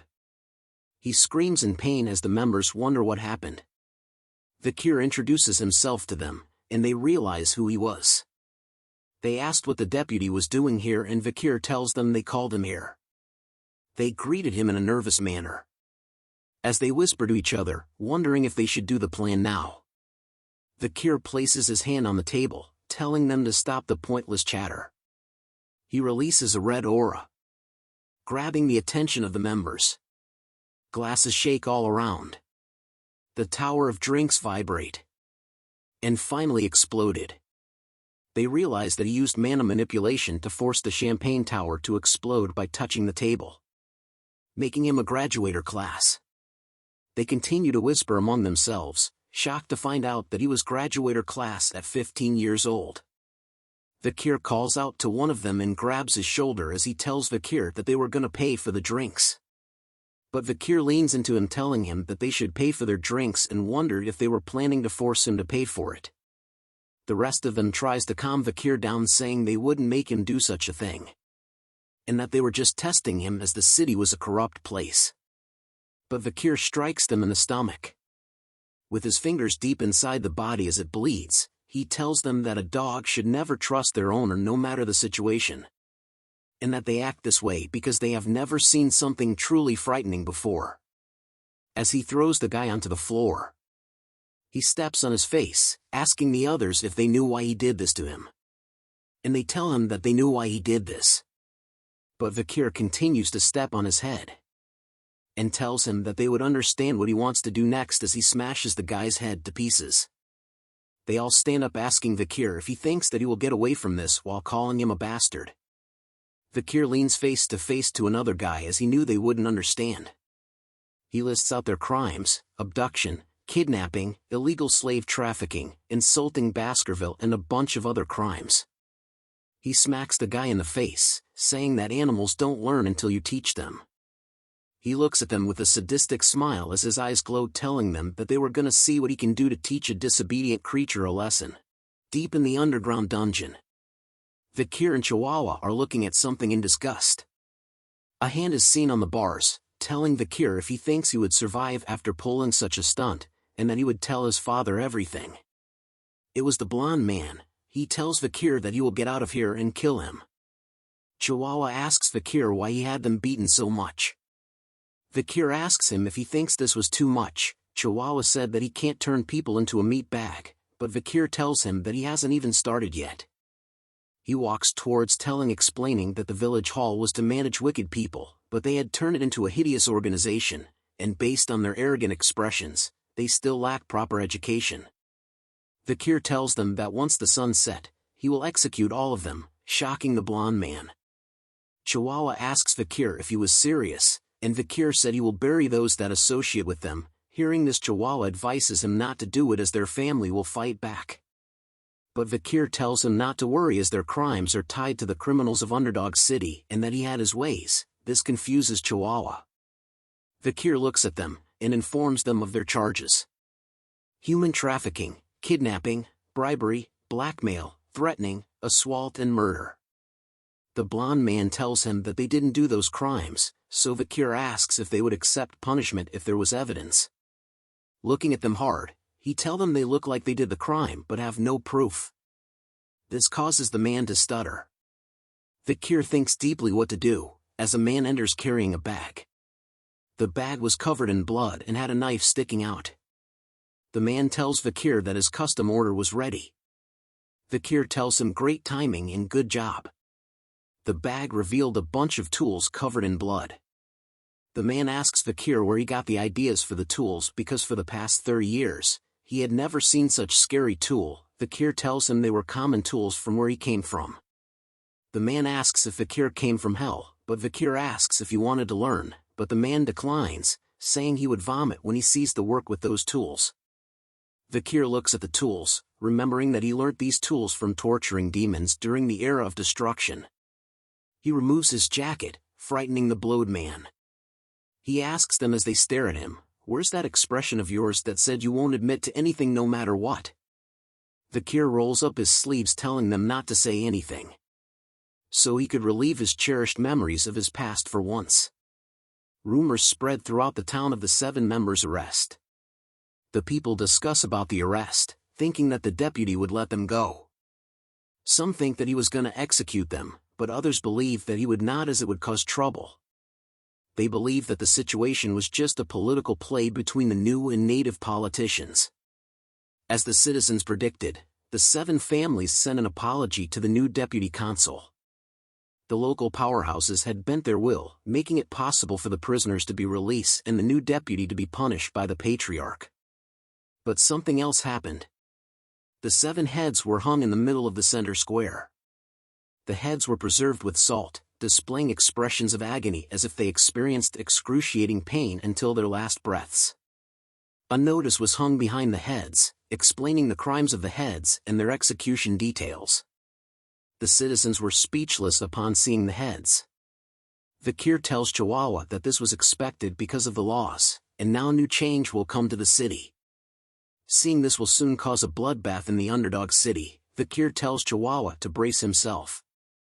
Chihuahua was confused on how he would play a part, as he was now wearing a mask. He turns around, whispering if this was the right strategy. A figure asks if he didn't trust him, but he still wondered if this was the right plan, as the deputy consul was trapped in the cage, with people in masks all around the place and people in chains, and that he was going to be sold as a slave for the strategy. They were somewhere on the outskirts of the Underdog City. The slave auction was being conducted, which was an unlawful event that had not been reported. A man welcomes everyone to the circus. He was surprised to see people from the Mont Blanc clan. Reading the note, he sees that they were sellers and Chihuahua assures him that they were selling. He questions Chihuahua if he was not happy with the slaves from before, as the Mont Blanc clan always bought large amounts of slaves. But seeing Vikir's red eyes and black hair, he assures Chihuahua that he will take responsibility and sell him at a good price. He hopes that Chihuahua has a good time at the circus. The auction begins in the main tent as night falls. The people discuss about the slaves that were popular and what they wanted to buy, as the clown man tells them that an item was secretly embezzled by the Baskerville family's knights. It was an A-rank monster that is said to have 19 hearts, the Merciel. From its leather meat, bones and intestines nothing goes to waste. The price starts at 100 million gold. The price increases till the prize was sold for 250 million gold. The auction continues as the people bid and buy things. A man approaches Clown Mask, as he was surprised they were gonna sell something this time. He announces to everyone that something special has arrived and was found deep within the jungle. It was the Barbarian of Balak from the warrior tribe in the L'Orange mountain jungles. He tells them they would get a different feeling when they tame a wild slave and it would be the perfect chance to test their slave training techniques, but he wonders why they had decided to sell this thing. He calls out for a bid but no one responds. He then decides to lower the bid from 5 to 1 million. But still the people were not interested. He tells the huge man to get rid of it as no one wanted it. But the warrior struggles to free itself. So the huge man punches her hard, making her unconscious. He apologizes for the disturbance as they bring her to the back. As an apology he decides to bring out the best product they had today. Vikir walks in, catching the attention of everyone. He was wearing long hair as a disguise. The clown mask introduces him as a rare item with black hair and red eyes and looks for a high price. The people bid heavily amongst themselves, starting from 600 million gold, which surpassed what the clown mask was looking for. They argue among themselves as the bid kept on increasing to 900 million. But a single number raised the bid to 6 billion. This amount stuns everyone in the room. They see the man as Baron Gambino from the granary, and that he had taken over the underground, allowing for him to gain immense wealth and power. The lady asks him if he was spending too much, but he tells her he can sell him at a higher price in the capital, but she tells him that 6 billion was too much, and he tells her to be quiet. He scolds her for talking back and to try arrogantly bite the hand that feeds her, so she remains silent. The masked clown asked if there was anyone else that wanted, but no one replied, hence Vikir went to Gambino. Gambino looks at Vikir thinking that he looked better up close. He tells him not to be nervous as he wasn't a bad man. As he pants heavily, telling him that he has thought of many ways to play with Vikir. Vikir raised his arms and pulls the chain hard, breaking the chains in a swift manner, shocking the lady and Gambino. He lifts his foot up and smashes the ground to the point Gambino flew up like a little bitch. He lands hard onto the ground. Vikir grabs his back asking if he wanted to play shield and spear. Squeezing hard till he bleeds, Vikir tells him that he should be the shield to see if he can endure. Gambino screams in pain, telling Cindy to get the security. But more blood gushed out, stunning her. Vikir made him faint. As he removes his fake wig, Cindy realizes who he was. He was Vikir van Baskerville. Seeing him shocked everyone in the crowd. Vikir tells him that the name circus fits this place, and tells everyone that they won't return in one piece. Vikir reveals himself to everyone attending the circus. Clown Mask couldn't believe that he was here. He tells the guards to kill him as he had no weapon with him. But Vikir had Beelzebub's skill. He cuts down the guards easily. Clown Mask notices the red and horrific aura as the huge man swings a weapon as Vikir rushes towards him. The weapon comes close to Vikir's face, but he simply smiles at it. The guard is surprised at this as blood is seen. Vikir cuts through the weapon and the huge man, as he was a graduator. The huge man wonders how someone at that age was a graduator level. The Clown Mask knew that the graduators were the ultimate weapons and that they had no chance. Chihuahua was also surprised at Vikir's strength, but he notices something. Clown Mask shouts at Vikir to look over here. He tells Vikir to drop his weapon and to surrender so that Chihuahua does not lose his life.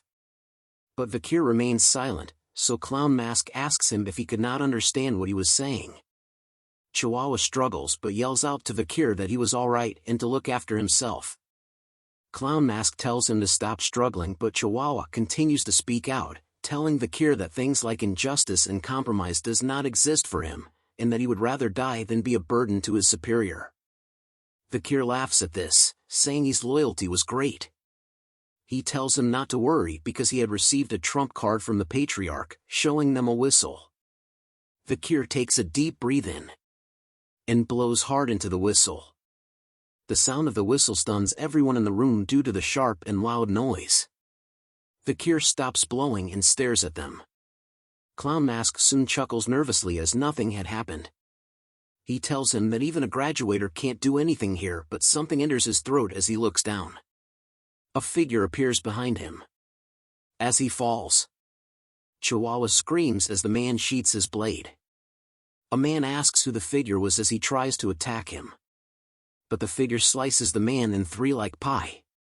Blood flies everywhere as the crowd screams, but Vikir simply smiles.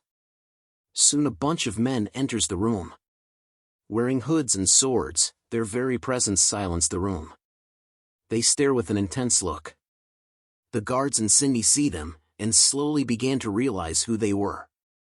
The Empire's most brutal night order known as the Annihilation Experts, who were all graduators. Cindy knew them as the Baskerville clan's Pitbull Night Order, just as one of them came from behind her. She turns and sees him, thinking that she can't die in a place like this. But Vikir appears, telling the man to leave her alone. He obeys and leaps back to kneel, as Vikir tells them to rip the rest to shreds and kill the ones not lying down obediently. The man obeys Vikir's command and disappears. Vikir recalls that Hugo was sensitive about military power and was relieved he could use the pitbulls without trouble. The pitbulls continue to slaughter the people as one of them thinks to get on the floor and run away once it quietens down, but a pitbull sees him. He tells the pitbull he would wear the handcuffs, but the pitbull tells him that they don't carry handcuffs. Instead, they sliced off the legs of those they capture. A cigar is lit as the man says that those who are to be executed won't need their legs. As a man wearing sunglasses appears beside Vikir, he asks Vikir how it felt to command the Pitbull Knights. The man was the commander of the Pitbull Knights, Boston Terrier Le Baskerville. He looks at Vikir and sees why his brother Hugo was so interested in him, as Vikir was already fierce and cruel at the age of 15, so he rubs his head, telling him to come to the Pitbull Knights so he can raise him properly. Vikir tells him he would think about it. Vikir shrugs him off, telling him he had something urgent to attend. This makes Boston want Vikir even more, and Vikir thinks of him as burdensome. Vikir enters a room filled with various cages, thinking that what he wanted was around here. He looks at a safe knowing that it contained the money that the nobles were paid with, which will be given to the city hall to be taxed, and soon notices a certain cage. He pulls out the cover and sees something. A voice for moaning in pain. It was the female barbarian that was being auctioned. She moans in pain as tears fall from her face. Vikir took a closer look at the barbarian girl. Seeing that she was tormented before being dragged here, making him angry. He tells her she was lucky as he reveals a red and blue potion on his waist, and that he was giving it to her out of kindness.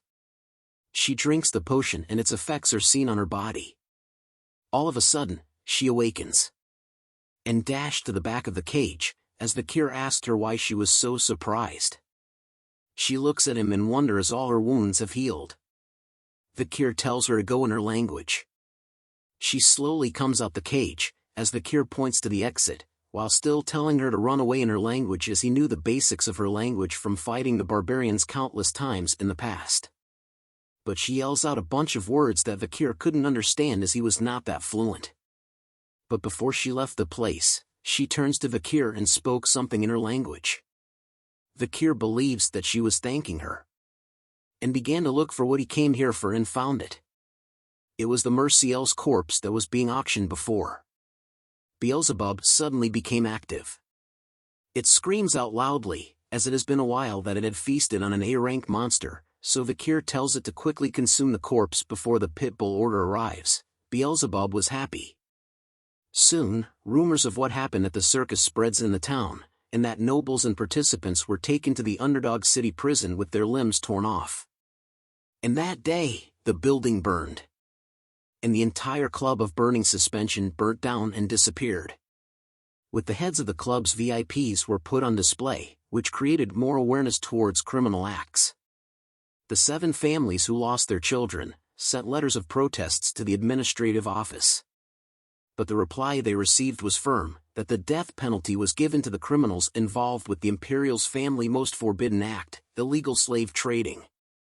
And that the bank drafts, ledger books and other evidence were found by the Baskerville family and will be reported to the Imperial family. Soon, the patriarchs of each of the 7 families came. They kneeled down and apologized, which was unprecedented as they were begging their enemy who killed their sons.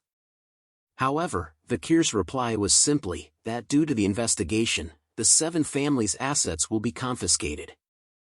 And on the charge of treason, 3 generations will be destroyed. Soon, the floor of the execution ground were filled with the dirty blood of the city's corrupt vermin. This resulted in love from the citizens as crime and employment rates were lowered, making the welfare of Underdog's city restored. The next day, Chihuahua tells Vikir he had brought him coffee with a smile on his face. Vikir tells him to do his job and not bring coffee, but Chihuahua tells him that it was a sign of thanks for saving him from Clown Mask. Vikir tells him he was being stingy by bringing him just coffee, but Chihuahua assures him he also placed 2 spoons of sugar, creamer, and a little bit of water. He then asks Vikir how his transcribing training was going, so Vikir asks him to check his progress. Chihuahua was impressed with Vikir's writing as he was very good, but Vikir tells him that he still has a long way to catch up. Thinking deeply, Chihuahua was amazed by Vikir's acts of being able to create new laws from the words he learned, and was able to comprehend knowledge of law easily. He thinks that if Vikir stayed here, Underdog City will develop even more. Night arrives, as the moonlight reaches between the bars. A person is handcuffed. Vikir tells Cindy that he was sorry for not visiting her sooner as he was busy with things lately. He asks her if her real name was Cindy Wendyson Rose, but she asks him why he let her live. He removes the blindfold, telling her that he wants to ask her a few questions. She stares at him asking if questions were why he let her live. Vikir turns away, asking her if she was the reason why Baron Gambino was able to grow his power so quickly, but she remains silent.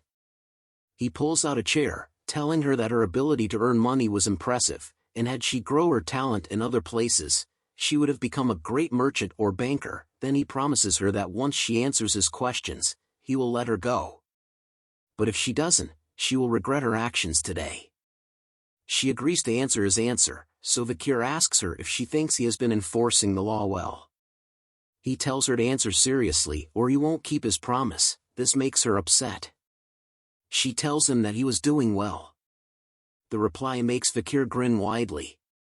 He walks over to her slowly, grabbing her attention. As he slowly raises his hand towards her, lifting her face close to his as he looks her straight in the eyes, and asked her what the reason was. Vikir was staring intensely. She trembled with fear as sweat drips down her face as he slowly lets go of her face. He walks back to the chair, wanting to hear from her what he was doing wrongly. She grits her teeth, hesitating to answer. But she explains anyways, that a consul's important factor was virtue, and that even though his laws had reduced crime, many citizens will soon die and suffer from those laws. In the long term, it will cause hatred and rage from the people. Furthermore, the Baskerville family will also not welcome him, as he is gaining too much power than the clan leader in Underdog City. Vikir adds on, saying that eventually he will be hated by the people, and even become a threat targeted by the Baskervilles. So he looks at her and asks her what he should do. She tells him to return all the power and achievements to the clan leader, and that he needed to stop getting attention by going to the Lenoir Mountain or the Academy in the Empire, to hide his powers and wash his identity. And when the time comes, the Baskerville clan leader will be the one to suffer in his stead. Vikir hears this and remains silent. But soon she felt an immense pressure as Vikir asks her that what she said means that she wants the hunting dog to bite off his own owner's neck as Hound shadows emerges. He stares at her with immense power. But she does not relent easily. She furthers tell him that as a hunting dog, this was the only way for him to avoid hatred, bringing a smile to Vikir's smile. He tells her that she would keep that in mind, surprising her. Vikir takes out a key, telling her it was good advice and was almost identical to his own idea. He removed the handcuff, telling her she was free, but she was hesitant, but Vikir assures her he always keeps promises. She turns to leave, telling him she hopes that the day he regrets what happened today never comes, but before she leaves, Vikir asks her if she knew the clan Mesamadunaro, which stops her in her tracks. He goes on to tell her that the clan were merchants who were rich and were once the 8th clan. But an unfortunate event caused the clan to end. Hearing this made her grip her fist tight. Vikir recalls the history that the young master of the Mesamadunaro clan wanted to show off his sword skills in his birthday celebration. The demo started and the people couldn't believe what they were seeing. The young boy was showing off the secret Baskerville sword techniques that only members knew.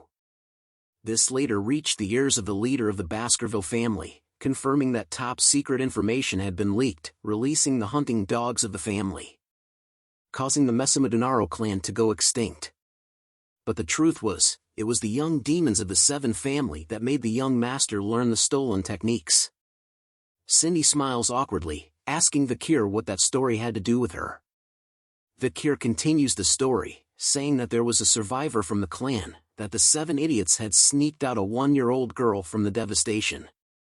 All because the girl was beautiful. She went through cruel and unusual torture, acts so horrible that even Vikir couldn't talk about it. Hearing this made Cindy grit her teeth hard. She turns to leave, telling Vikir she doesn't want to hear anymore, but Vikir tells her there was more to the story. And time passed, and a new deputy came to the city, managing to drag out the old problems out of the city and punish them, as the trigger for everything was the Seven idiots.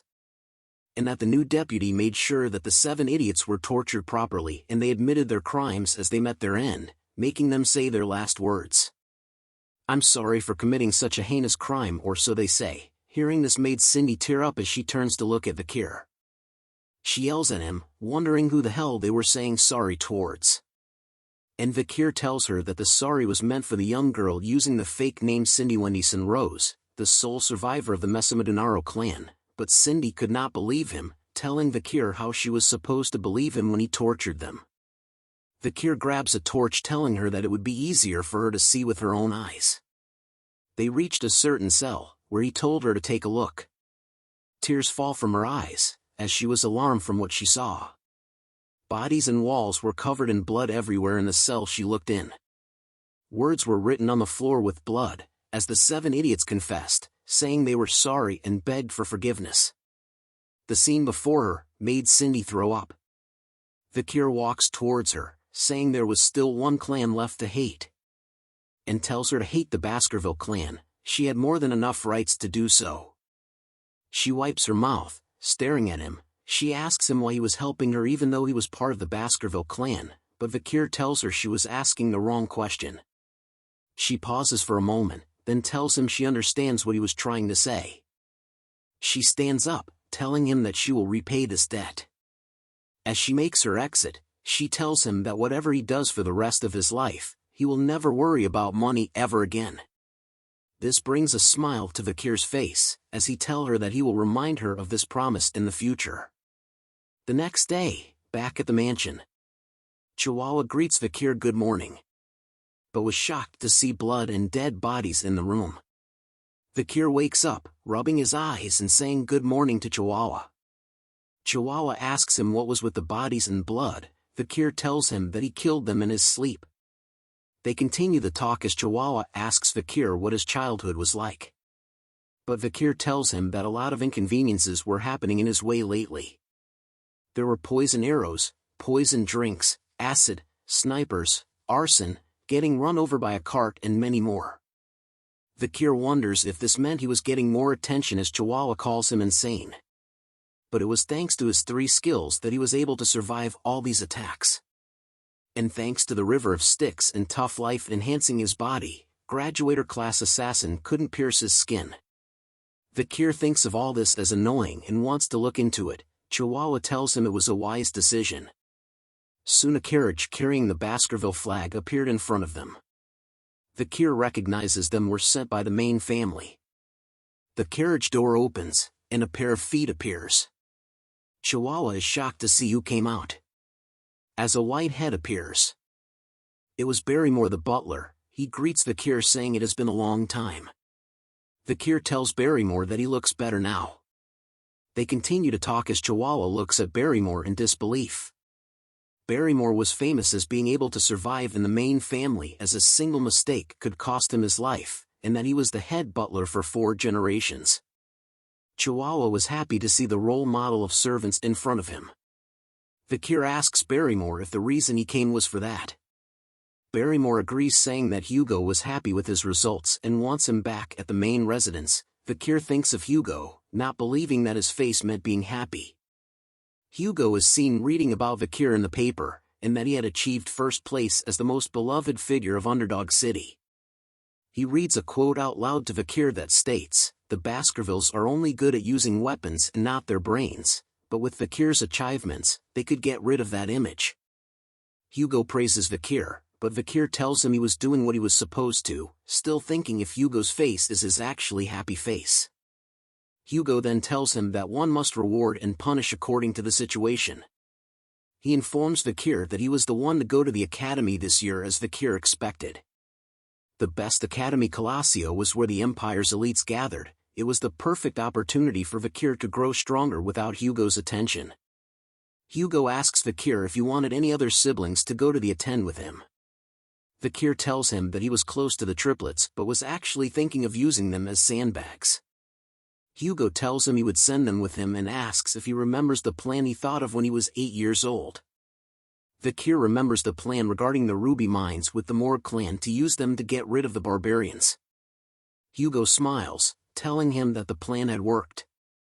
Vikir asks what he meant by that and Hugo explained, saying that the Morgue suggested a joint raid and were humble about it. And Vikir should inspect the territory before going GTO the academy, and if the laws he had altered were being upheld. Vikir bows down and tells Hugo he will follow his orders. Back at Underdog City, Chihuahua waves a cloth in the air, calling out to Vikir. He tells him to take care, and that he will do his best with all the work in the meantime. Vikir turns back in silence, thinking that he will soon part ways with Chihuahua. As he continues the march, Vikir speaks out loud, telling someone to show himself. A group of hooded figures appears suddenly behind Vikir's convoy. One appears beside him, as Vikir apologies to the hooded figure for making him wait. The man was Staffordshire Baskerville. He tells Vikir it was okay and that their job was to escort him safely. Vikir asks him if Uncle Boston Terrier was doing well, and Staffordshire tells him that he wanted Vikir to join the pit bulls after the slave auctions. Vikir thinks of his uncle as someone who makes him uncomfortable.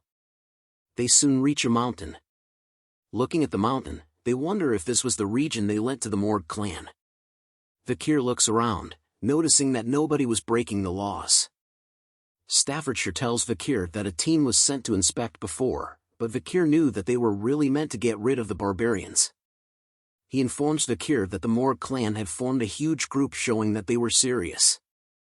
On the other hand, the Baskervilles had only sent a small group with Vikir. But Vikir thinks it was a good idea by Hugo to see the barbarians' lifestyle. A fortress is seen deep in the mountain. Skeletons were seen with spikes coming out of it. Vikir sees it as a mage's warning to the barbarians, a very scary message. The act reminds Vikir of the little girl from the Morgue's clan. 3 figures stand on top of the fortress. They shout who goes there, catching the attention of Vikir and Stafford. They were girl triplets, who tells them that no one can pass without their permission.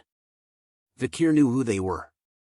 They were the Morgue clan 3 flowers, the triplets, Hysis, Middlesis and Losis. The author is lazy in naming triplets. Each of them were insane. Combined together, their insanity could reach the heavens. Vikir tells them that they were the envoy team from Baskerville. He explains to them that they came to inspect the area and to open the gates, but they wave him off, saying they had to report to the person in charge, and that a reply will come tomorrow. Vikir asks them what rights they had to stop him from entering the land he owns, but the triplets look down on him, asking if he was looking down on them because they were paying rent.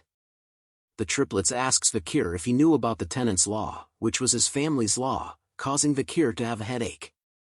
Red aura glows from his hands as Stafford notices. Vikir tells them that he made changes to that law, so that he could chase tenants he didn't like. "I'll say it for the last time," Vikir said, as the triplets begin to look nervous. "Open the gates," Vikir said with intense pressure as he stares at them with murder in his eyes. The triplets all cower in fear from his words alone.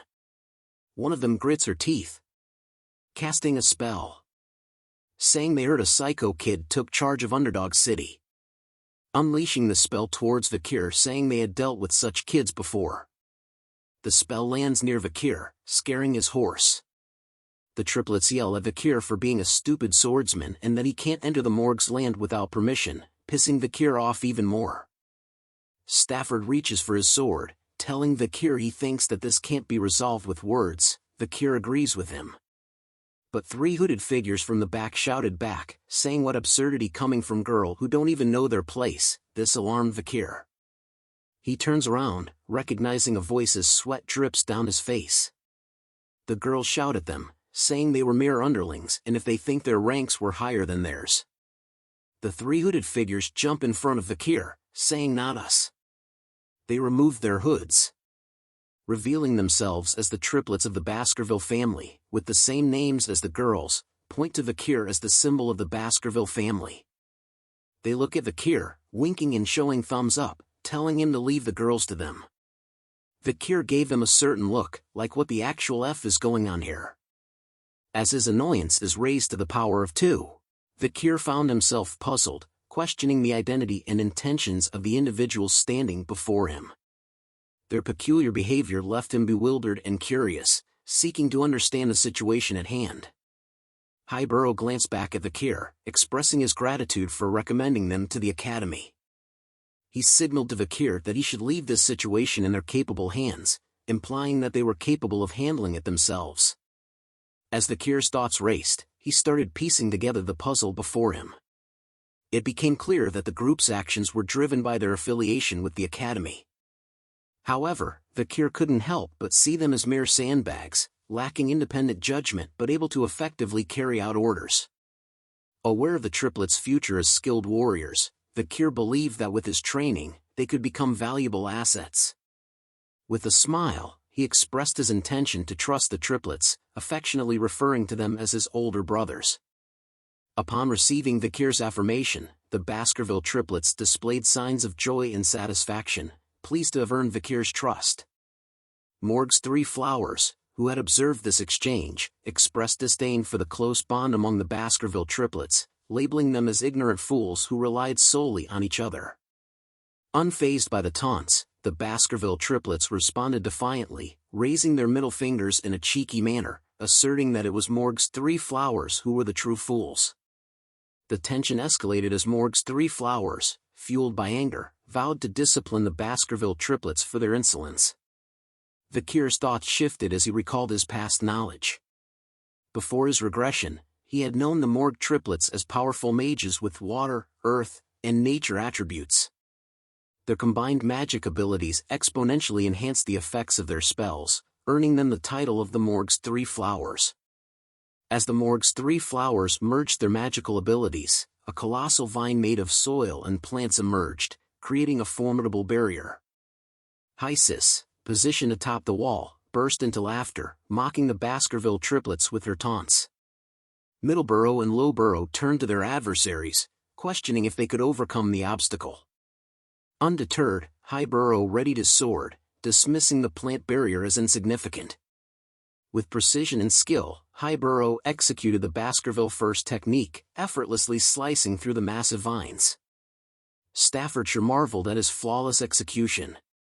However, before Highborough could fully recover, he sensed an incoming attack. He managed to block a whip-like strike from the vines with his sword, though the force pushed him backward. Middleborough and Lowborough called out in worry as they witnessed Highborough's predicament. Lowsis wore a smug expression, mocking the Baskerville triplets and asserting that their swords were incapable of reaching them. The Baskerville triplets responded with intense anger, their expressions resembling hounds ready to hunt their prey. Staffordshire turned to Vikir, asking if he found the situation enjoyable. Perplexed, Vikir questioned what Staffordshire was referring to. Staffordshire explained the ongoing clash between magic and swordsmanship, highlighting the long-standing debate about which was stronger. Magic used surrounding mana to amplify and reproduce elemental powers, while swordsmanship channeled the user's energy and mana for explosive and enduring strength. Staffordshire found pleasure in observing the potential and talents of the clans of mages and swordsmen who would shape the future. Vikir acknowledged his involvement, stating that if viewed from that perspective, he was indeed part of the ongoing conflict. Staffordshire commented that Vikir had already surpassed others his age in terms of skill. Vikir, uninterested in the ongoing fight, expressed his frustration and wished for all of them to perish. He considered it a waste of time, as he had important tasks to attend to, having recently found a supervisor burdened with a significant workload. Suddenly, a figure arrived at the scene, casting a fiery spell and angrily questioning what they were doing in front of their territory. Hyburo took the opportunity to attack Hysis, believing he had the upper hand. However, the situation quickly changed as they noticed a massive fire approaching them. The unexpected turn of events left them taken aback and shocked. A tremendous explosion of fire engulfed the area, causing tension in Staffordshire but eliciting a smile from Vikir, who wondered if everyone had perished. To Vikir's annoyance, he realized that the Baskerville triplets had survived the attack. He looked at them with a displeased expression, making a disapproving sound. Hyburo, in a state of shock, questioned the sudden appearance of fire magic. Middleborough shouted at the figures behind the smoke wall, expressing frustration at the near-death experience they had just encountered. Behind the dissipating smoke, the three flowers of the Morgue clan were in tears. Middlesis, still shaken from the near-death experience, expressed her relief at having survived. Hysis chimed in, acknowledging that if she had dodged the attack even slightly later, she might not have been so fortunate. Losis, scared and seeking comfort, voiced her fears to her older sisters. The person responsible for the powerful fire spell questioned the situation and asked what was going on here. Vikir looked up at the figure who had unleashed the attack. It was Camus Morgue, standing atop the castle gate wall, flames still burning in her hands. Camus looked down and declared her inability to forgive anyone who caused trouble within her managed territory. As she landed in front of Morgue's three flowers, Middlesis tried to explain that their intention was to stop the invader, while Losis added that the fight had been initiated by the other party. Camus cast a cold gaze upon them and questioned their informal way of addressing her as Camus, emphasizing her position as the vice head of the fortress. Middlesis couldn't help but shudder in fear, denying any disrespect and quickly correcting herself, addressing Camus with the appropriate honorific. Camus then pointed towards the treetops where dead skeletons hung, warning them to be cautious if they wished to avoid a similar fate. Middlesis let out a frightened cry and apologized for their actions. Camus noticed Vikir, and her eyes widened in shock. She approached him and remarked that it had been a long time since they had seen each other, recalling that it had been 7 years. Vikir smiled and acknowledged that it had indeed been a while, greeting her as Camus Morgue. Vikir couldn't help but wonder if Camus' more mature appearance was the reason for her increased attractiveness. He mused about the beauty of Camus Morgue, who had captivated the hearts of many men in high society. In his previous life, there had been scandals and rumors surrounding her, as she allured even married men. However, he found it strange that there were no such rumors in this lifetime. Nevertheless, he brushed off those thoughts. Vikir straightforwardly requested Camus to open the door, stating that words wouldn't work on the triplets. Camus was taken aback by his blunt words. She looked angry and questioned if that was all he had to say after such a long time. Vikir gazed at her with curiosity and inquired about what he should say instead. Camus' anger flared, and she exclaimed in frustration. Staffordshire observed Camus' escalating anger and wondered if the next fight would be between the superstars of the two clans. Camus pointed her finger at Vikir, her eyes filled with angry tears, and declared that he scored 0 points. She accused him of having a disrespectful attitude towards his future wife, giving him a score of 0 out of 100. The Morgue's three flowers, the Baskerville triplets, Vikir, and Staffordshire all looked at Camus Morgue with the bombastic side-eye look. Camus averted her gaze to the side, her face blushing, and muttered a huff. Everyone present was left with the same question in their minds: whose wife? Vikir and Camus rode their horses together, making their way toward the fortress. As they traveled, Camus commented on the Baskerville clan's lack of knowledge about the barbarians. Vikir confidently responded, assuring her that they were well acquainted with the barbarians and frequently fought against them. He claimed that their knowledge surpassed that of the Morgues. Curious, Camus questioned Vikir's decision to send the Baskerville triplets, referring to them as young and foolish hounds. Vikir explained that it had been agreed with the Morgue clan to position the main force on the other side of the mountain range. He wondered why Camus was asking about something she already knew. Camus smiled mischievously and playfully suggested that Vikir might not be as well informed about the barbarians as he thought. Vikir, determined to prove himself, retorted that as the person in charge of the delegation, he naturally possessed extensive knowledge. Camus then went to ask him which of the tribes were the most annoying, as Vikir thinks that she just keeps on asking questions. Vikir answered her, by stating it was the warrior tribe Balak and the sorcerer tribe Rococo, as the strength of Balak's bowmanship was on a completely different level to the Empire, and its principles isn't well known either. Camus, teasingly, acknowledged his confidence in his well-informed answer about the ecology of the barbaric tribes and awarded him 8 points out of 100 in her unique scoring system. Puzzled by the points, Vikir questioned their purpose. Camus simply replied that it was because he had answered well. Vikir looked at her with curiosity, intrigued by her unusual scoring system. Camus continued her evaluation of Vikir, expressing her dislike for overly intelligent men and stating her preference for a little foolishness. She playfully critiqued Vikir's choice of a large horse, considering it ill-suited for his shorter stature, and deducted 6 points. Moving on to fashion, she expressed disappointment with his lackluster clothing choices and assigned him a mere 4 points. When she noticed Vikir ignoring her, she playfully gave him just 1 point for his mannerisms. Camus then playfully smiled and awarded his face 99 points. However, due to his poor control over his facial expressions, she playfully deducted 1 point. Growing frustrated, Vikir urged Camus to stop the useless evaluation. Camus questioned why it was useless, asserting that she needed to be stern with her future husband. Perplexed, Vikir asked why he was considered her future husband. Camus reminded him of a test he had passed 7 years ago, when he dueled Camus' uncle to assess his suitability as a potential husband. Camus expressed her dissatisfaction with her uncle's decision and how it had hindered her path to marriage. Reluctantly acknowledging the promise that had been made, she decided to follow through with it, albeit resentfully. While Camus vented her frustrations, Vikir observed her and acknowledged her prowess as a great fire mage.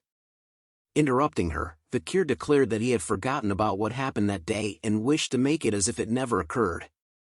Camus' face flushed red, and she threw a jacket at Vikir, exclaiming that he couldn't simply reverse something that had happened, and called him a dummy.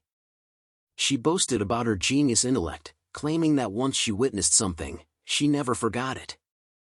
Vikir examined the jacket and jokingly wondered if she had returned it without washing it.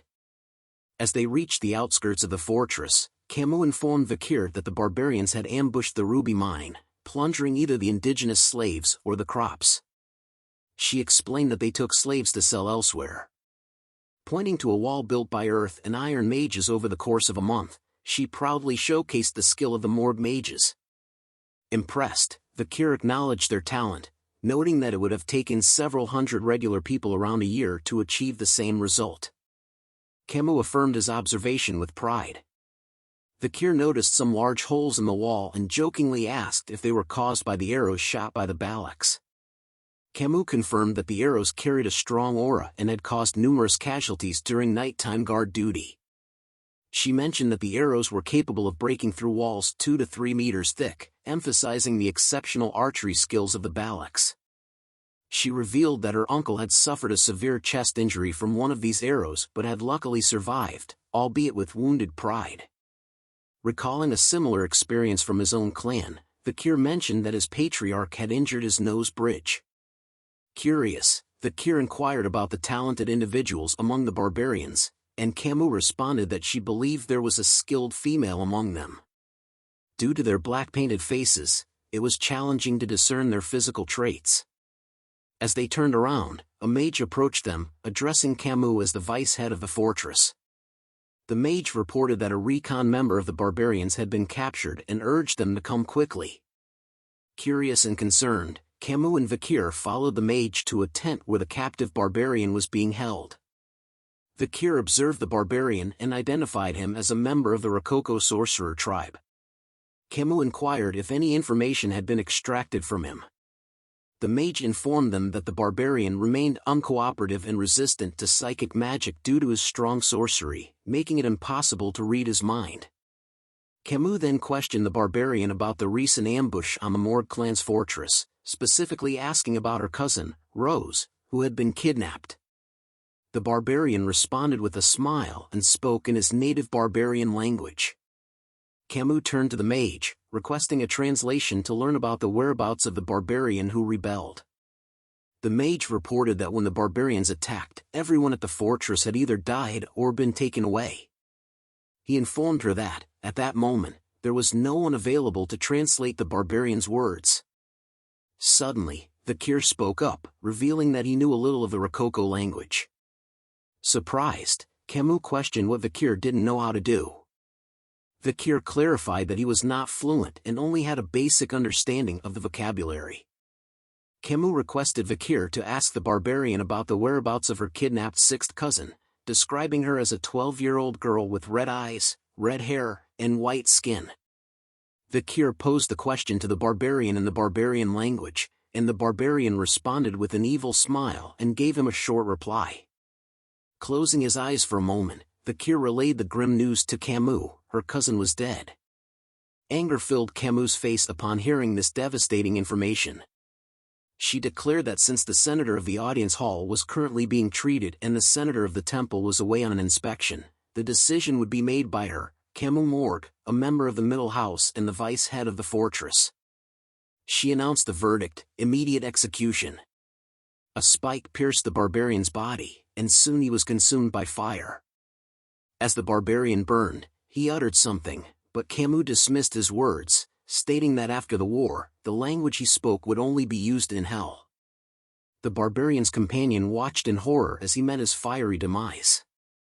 Filled with anger, Camus turned around and urged Vikir to follow her, leaving him silently observing her departing figure. Exiting the tent, he was greeted by the sight of Camus crying out loud. He walked towards her, recognizing that despite her tough exterior, she was still only 15 years old. Vikir asked her about her close relationship with her cousin, and Camus confirmed that they were indeed very close. She described her cousin as a pure child who didn't fit into the cold-hearted Morgue clan. Vikir tried to console her, saying that he believed her cousin had left this world comfortably. However, Camus looked at him and expressed her doubts, stating that she was a genius and understood a little of what was said. She asked him to tell her honestly if what she heard was true. Vikir felt tense and wondered if she had understood the barbarian's words correctly. What the barbarian had said previously was, "We ate her." Tears once again flooded Camus' eyes, and she fell to her knees, apologizing for not being able to protect her younger cousin. Vikir witnessed her anguish and initially extended his hand to comfort her. However, he hesitated and retracted his hand back. Camus' cries filled the air, leaving Vikir standing there, pondering the situation. After a while, Camus managed to compose herself, wiping away the tears that stained her cheeks. She made it clear that she didn't want any half-hearted sympathy, stating that she would have killed anyone who offered it. Looking at Vikir, she declared that it wasn't the time to mourn and that she needed to regain her composure quickly to seek revenge. Vikir admired Camus' strength and determination, acknowledging that heroines were indeed different. He reached out his hand towards her, agreeing with her sentiments. However, just as Camus was about to take his hand, a loud sound echoed through the air, resembling the ringing of a bell. Curious about the source of the sound, Vikir questioned its origin. Camus stood up and explained that it was a signal, notifying them of a barbarian attack. Vikir commented that her time for revenge had come rather quickly. Outside the fortress, a group of barbarian girls sat atop white wolves, armed with bows and arrows. Their leader, a skilled archer, notched an arrow and shot it towards the guards stationed on the fortress walls. Caught off guard, the guards had no time to react as the arrow exploded near them, causing devastation. The barbarian girl signaled her companions to begin the attack. With their wolves, they engaged in a fierce battle against the soldiers of the Morgue clan. The wolves fought ferociously, while the barbarians slashed at their enemies. They skillfully used ropes to incapacitate the soldiers, tightening them around their necks. In the midst of the chaotic scene, Vikir arrived and witnessed the gruesome sight. He wondered if he had arrived too quickly, observing the intense battle between the Morgue soldiers and the barbarians. Suddenly, a rope flew towards Vikir and wrapped tightly around his neck. Confused, he looked ahead and realized that two barbarian girls had skillfully used ropes to capture him. They spoke in their native language, mentioning something about catching a good catch and their successful hunt for husbands. Understanding their intentions, Vikir contemplated the barbarians' plan to capture people and make them suitors, aiming to create a superior tribe. He quickly seized hold of the rope and swung it, sending the girls flying through the air. With a grin, he informed them that he couldn't be their husband and jokingly added that he might already be engaged. As the two barbarian girls crashed onto the ground, the male barbarians watched in shock. Uncertain of Vikir's affiliation, they readied their arrows, preparing for an attack. One of them asked his companion if Vikir belonged to the enemy forces. Undeterred by the situation, Vikir didn't back down. He bravely moved forward, marching straight towards the incoming arrows. In his mind, he remembered Hugo's request to avoid initiating a battle until joining up with the main force. He pondered whether he should wait or take action. With unwavering determination, Vikir unsheathed his sword and deftly cut down the incoming arrows with precise strikes, showcasing his impressive skill and agility. The barbarians were astonished by Vikir's display of prowess and expressed their disbelief. However, their surprise was short-lived as a sudden burst of fire engulfed them, causing cries of pain. Camus, who had cast the fire spell, emerged from behind Vikir, expressing her anger towards the barbarians and declaring their imminent demise. Vikir stared at Camus in awe, realizing that she had turned the entire area into a blazing inferno. Camus questioned Vikir, asking if he had used liquid aura, indicating that she recognized his abilities as a graduator. She stated that she knew he was the only man she could acknowledge. Vikir confirmed that he had received an order from the Patriarch to avoid battles until regrouping with the main force. Unfazed by the situation, Camus began casting multiple spells and inquired if it was an order from Baskerville's Patriarch. She asserted that a Baskerville should refrain from intervening, as she intended to eliminate all the barbarians. Camus unleashed a series of powerful attacks, engulfing a vast area in front of them with scorching flames. Vikir watched in shock, recognizing the spell as burn. He also noticed that she employed a quadricasting technique for her burning spells, increasing their lethality. Driven by her desire to avenge her younger cousin, Camus continued to cast spells, resolute in her quest for revenge. Suddenly, a barbarian used a blow dart and shot a needle that landed on Camus' neck. Feeling the sting, she realized she had been poisoned. Camus noticed a barbarian riding on the back of a wolf, responsible for the attack. Unable to move due to the numbing poison, Camus fell to the ground. Vikir observed her condition and thought to himself that she was quite a handful. The barbarian then threw a rope towards Camus, but Vikir swiftly caught it before it could reach her. Camus acknowledged his catch and complimented him. Looking at her, Vikir suggested that it would be better for them to retreat. Camus questioned what would happen to the farmlands and the captives. Vikir replied that it would be wiser to avoid engaging in battles until the main force from Baskerville arrived.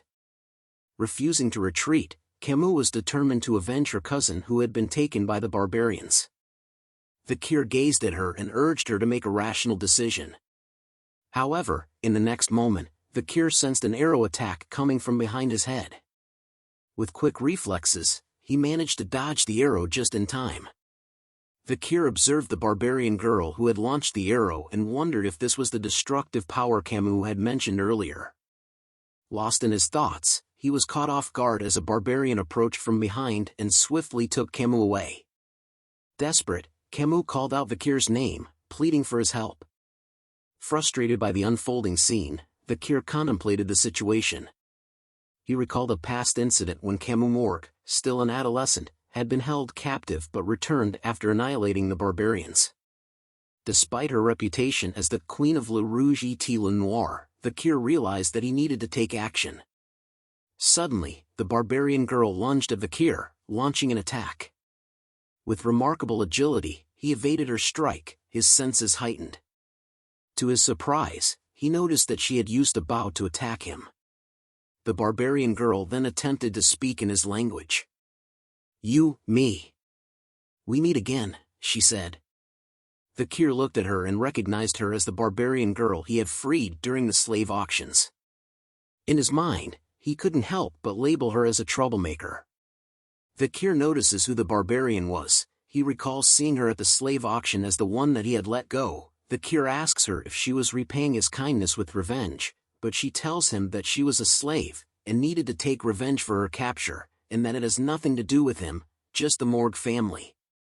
She leaps onto her pet wolf. As she turns to leave with her group, she tells Vikir that she had repaid what she got, and that they had taken the next leader of the Morgue family, Camus, and that if he wanted her back, he needed to follow them.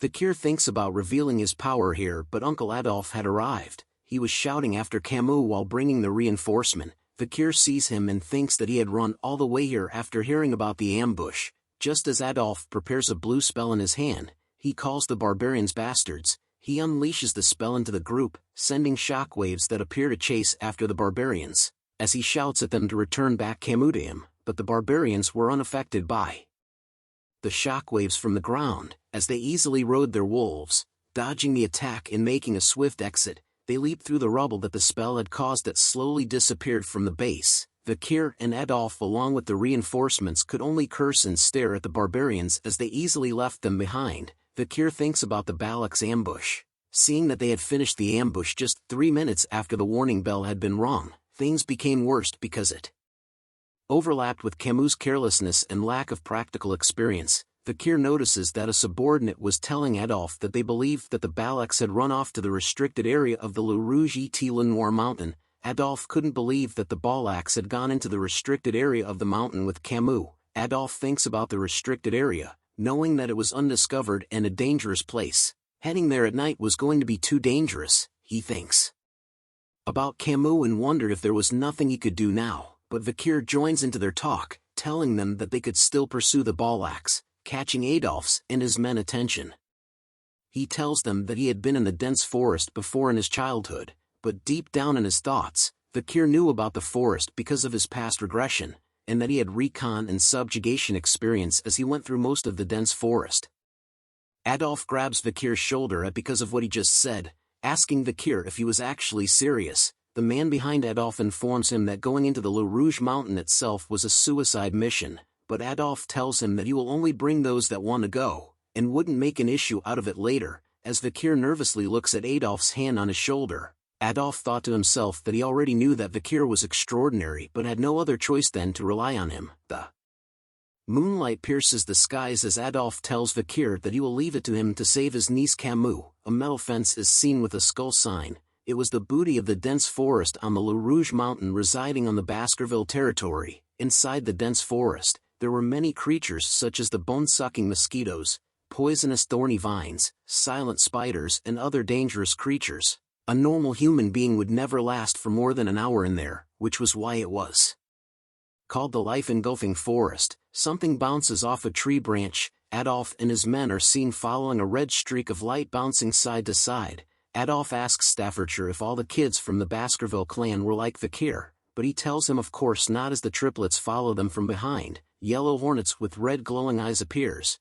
Just like the ones in Pokemon, Vikir grabs onto his sword, preparing himself just as Staffordshire tells Adolf that Vikir was special. Vikir easily slices the yellow hornets into pieces. The triplets stare at him in amazement. All of them were thinking about how cool Vikir was. Vikir peeks out from his cover, sending a signal to everyone else, catching Adolf and Staffordshire's attention. A bright orange glow is seen in the distance as Vikir tells them that he doesn't think that the barbarians have gotten far. He tells them of a rumor he heard, that the Balak hunter would scatter dry leaves to hear the sound of their chasers. He warns them that they needed to be more careful from here onwards. Adolf approaches Vikir and casts a spell called Silence. He explains to him that this magic would prevent him from making noise as he walks. Adolf tells Vikir to let him take over from here and that he won't forget this, calling him nephew-in-law. Vikir grows nervous at the thought of this nephew-in-law. A campfire is lit, showing that the barbarians were all gathered around the fire with their wolves on standby. Camus was tied to a string, shouting at them, calling them bitches, and that once she was free, she will burn them all to death. She continues to yell at them, telling them that she'll show them the horror of her special fireball and that they should prepare themselves, but they ignored her, Two females were talking about how they liked the guy they saw before and that they failed in husband hunting. Camus began to breath heavily from all the shouting as sweat drips down her face. She thinks about how they weren't even listening to her, and that they've been talking about husband and wife hunting since earlier. She wonders if that was why they kept ambushing them, but a foot appears near her. A male barbarian appears stroking his chin, saying that since they captured Camus, all the males within the tribe would want her. Camus yells at him, calling him a perverted bastard, asking what he was planning to do to her and that they should kill her instead. But the man cleaned his ears, saying he doesn't understand what she was saying. He grabs her face instead, knowing that she was talking back because of the look in her eyes. He licks an arrow as he stares at Camus' face, telling her that an arrogant slave should be disciplined, but Ayan interrupts them. She calls him a Hun and tells him to get away from her slave. A Hun talks back to Ayan, saying that he was the one who captured Camus. But Ayan tells him that it was bullshit and to keep his voice down. But a Hun continues to argue, saying he was the one that shot the paralyzing arrow and set up the trap. But Ayan tells him that she made it possible because she stopped Vikir, who was good with the sword, or else he would be dead. Camus stares at them arguing and wonders if an internal argument was breaking out. She looks at Ayan and assumes she was the commander. She thinks deeply about how Ayan had the skill to go against Vikir, who was a low-ranking graduator, and that if she wanted to escape, Camus needed to do something about Ayan first. A Hun continues to shout at Ayan, telling her that he won't let her stubbornness slide just because she was the commander. But Ayan's hand began to glow blue. She lets out an intense glare at a Hun, revealing a horrifying blue aura, as she tells him that if he was angry, he could come at her any time, and she would turn him into a bloody mess. Seeing Ayan this way sent an overwhelming sense of fear into a Hun. He then decides to give up and back off as Ayan continued to stare at him intensely. Camus sees a Hun leaving angrily and thought that Ayan had won. Ayan praises Camus' eyes and physique as she came from a good bloodline, but she kicks into Camus' shoulder hard, telling Camus that she was captured by the Morgue clan bastards and sold into slavery. As Camus lets out a painful grunt, Ayan recalls her meeting with Vikir, and that she was lucky to receive some kindness that allowed for her to escape from the fate of a slave. But her eyes were filled with anger as she tells Camus that she won't be as lucky, and that she'll take her time to tame Camus so much that she would feel it in her bones and soul, making licking the spaces between her toes a daily routine for Camus. But an explosion erupts all of a sudden behind Ayan. Ayan turns around and both her and Camus were shocked to see the explosion. The barbarians shouted out that it was an ambush, as some of them were set on fire, screaming in pain. Footsteps are seen walking through the fire. Adolf appears among the flames, calling out to barbarians that he had come to repay them for what they did. Camus was happy to recognize that voice. She sees that it was her uncle, with fire in his hand. Adolf shouts to them to return his niece back to him this instant. The barbarians could only stare as everything was set ablaze in front of them. They see that the Morgue and Baskerville clan members were easily killing each of the barbarians. Vikir was sitting on a branch of a tree, witnessing how everything was unfolding. He looks at the scene before him, thinking that something was strange. He wondered why the Balaks who ambushed them before so perfectly was now panicking this easily from an attack. The barbarians turned to run away from the attack on their wolves, calling the Morgue and Baskerville clans crazy bastards for causing such an uproar inside the forest in the middle of the night. But Adolf shouts at his members, telling them to not let a single barbarian run away alive. Just as two Morgue members chased after the barbarians, Camus laughs at the barbarians and tells them they were getting what they deserved, but a sound rustles behind her, causing her to sit upright. Her face grew nervous as she slowly turns around to see what it was. It was Vikir. He signals to her to be quiet as she yells out his name. He cuts the ropes that were tying Camus to the tree with ease. Camus is happy to see him as he lifts her up, asking if he came to save her. Vikir replies back to her if she doesn't understand what hand gesture was used for keeping quiet, but their chat was cut off as Ayan appears before them, telling Vikir that she knew that the boy who uses knives well would come. She tells him that his strong physique that made it possible to cover a long distance within a short period of time, and his level-headedness that made it possible for him to get through the darkness of the forest, adding on his passionate and pure love that made him put his life on the line for his girl. All these conditions were perfect. As Ayan tells Vikir that she won't ask about his past and that he had passed, Vikir looks at her and wondered what he had passed. But Camus and Ayan send lightning stares at one another as they both know what each of them wanted. Vikir is a ladies' man. Vikir pulls Camus closer to him, causing her to blush slightly, as he thinks about not being able to hide his powers in this situation, and that he couldn't recall anything about Ian from his past life. Ian seemed pissed that Camus was close to Vikir, as he wonders if she was the one that gave the nose bridge scar to Hugo's face, and if she was the Black Archer Night Fox, but he changes his thought as he realizes that she was too young and unskilled to be the Night Fox, but was probably someone who had the same bloodline. But as they were talking, a blow dart is seen pointing at them. Vikir sees the attack going to Camus and easily blocks it with his hand. Hun was shocked to see this and wondered how Vikir knew as he was hiding in the bushes. Vikir decides to pick up Camus, causing her to scream a bit as he realized that things had become bothersome. He tells Camus to bear it with him for a little, and that he will return her to his uncle. Camus agrees shyly, thinking that he was still out of it as he was using formal language, which might be because of the poison. Vikir and Camus quickly leap away, leaving Ian to stand alone in silence.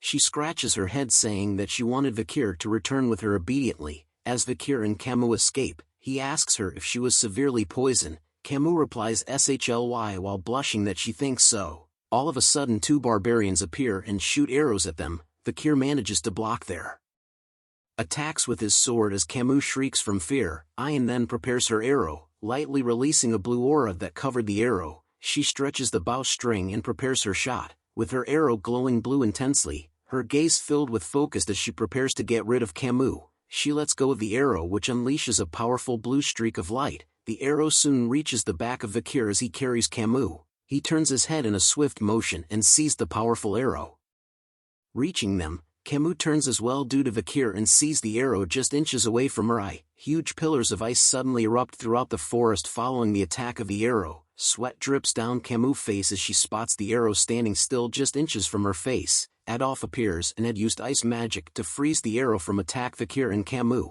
He shouts at Camus asking if she was alright. Camus was glad to see her uncle arrived. Adolf casts Cure Poison to heal Camus. He holds Camus dearly and mentioned that the poison was really severe and numbing, which was difficult for him to remove everything, and tells her that they needed to visit the Divine Quo Vadis when they return. But Camus pushes his hand away, asking him to let her go for a moment. Instead she runs towards Vikir and hugs him with all her might, telling him that he had saved her again. Seeing the shocked Adolf, tears filled his eyes and he tries to tell her that he too also tried his best, but Camus was not happy with him. She yells at him, wondering why he had only come now and that she was going to tell her mother everything. Just as Camus was yelling at Adolf, a rope appears around Vikir's face. The rope tightly wraps itself around Vikir's neck as Ian appears behind him, holding the rope tightly and surprising Vikir.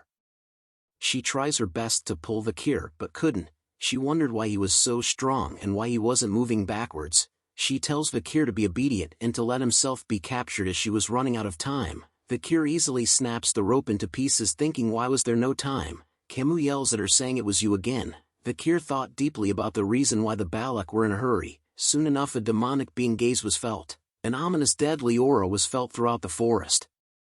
Ian trembles in fear as she gazes at the sky, saying shit, did it finally noticed. Even Vikir's weapon Beelzebub was activating on its own and causes a buzz. Vikir looks at it, wondering why the Beelzebub in his veins were giving him an intense warning. He knew that it meant that something was coming. Ian tells him that she was coming as sweat drips down her face. Fear overtook her as she spoke its name, Madame Eight Legs. As she looked up, a sudden pillar appears as though it pierced through the forest and was aiming for the skies. Everyone looked at it. The barbarians and even its wolves were terrified at its appearance, saying that the madam was here. Vikir and Camus looked up and wondered why a pillar had appeared.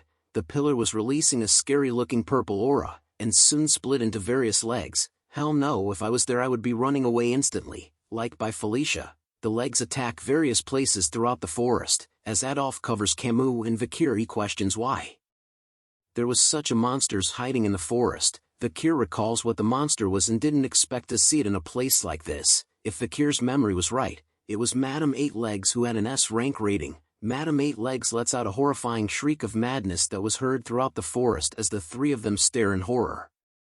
As Camus tries to shout out what that was, Vikir quickly covers her mouth, telling her that she can't make loud noises. He explains to her that even though Madame Eight Leg has poor sight, it has sensitive touch and hearing. Vikir recalls an old native prior to his regression, about the incidents seen and heard about at the Le Rouge et Le Noir mountain. The legend the elder told seemed like a horror story. It was a horror story about the madam with 8 legs which inhabited in the depths of the forest, according to the Empire's Monster Dictionary, which was finalized after 7 revisions. There were written records of Madam 8 Legs, that its risk ranking was S, and was a monster capable of destroying a nation within a single day, making it a disaster rank. Madam 8 Legs lets out a horrible shriek, causing green slime to spread all around from its mouth, as though it was part of Nickelodeon's slime show. The green slime melts the branches of the tree. Vikir dodges the green slime with ease while Adolf protects Camus from the slime using a spell shield,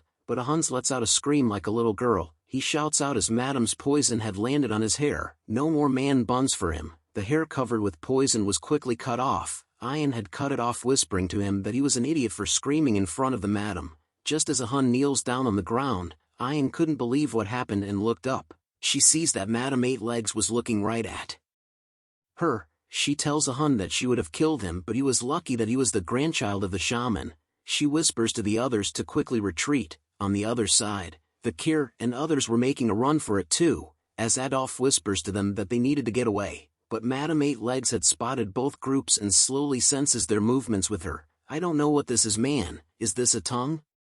Comment below what you think this part is. Madam 8 Legs had spotted the 2 groups who were retreating differently. The Balaks were running away in small groups just like the blue dots, whereas the Morgues and Baskerville members were running away in a large group just like the red dots. There was a slight difference in how the 2 groups retreated, but it made the madam decide who to chase after. It decided to chase Vikir and the others. Adolf asked why it was coming their way. A member of the Morgue clan tells Adolf to leave it to him as he knew that a bug's weakness was a fire attack. He conjures a huge fireball and sends it flying towards the madam. It lands and causes a huge explosion in its face. The members saw the explosion and believed that the fireball attack had worked. The man asked Adolf if he had saw that, but was interrupted when one of Madam's legs pierced through the man beside him into the air. The man could only stare as blood flew all over from its attack. Blood was spilled on his face as tears began to form. He looks at the madam and realized that the fireball attack had nothing. Adolf was panicking as he was running away, wondering what the hell was that. But Vikir was deep in thought. He decided that this was it. As the others continued to run away, Vikir had turned around, surprising them. Staffordshire sees this and asks what Vikir was doing.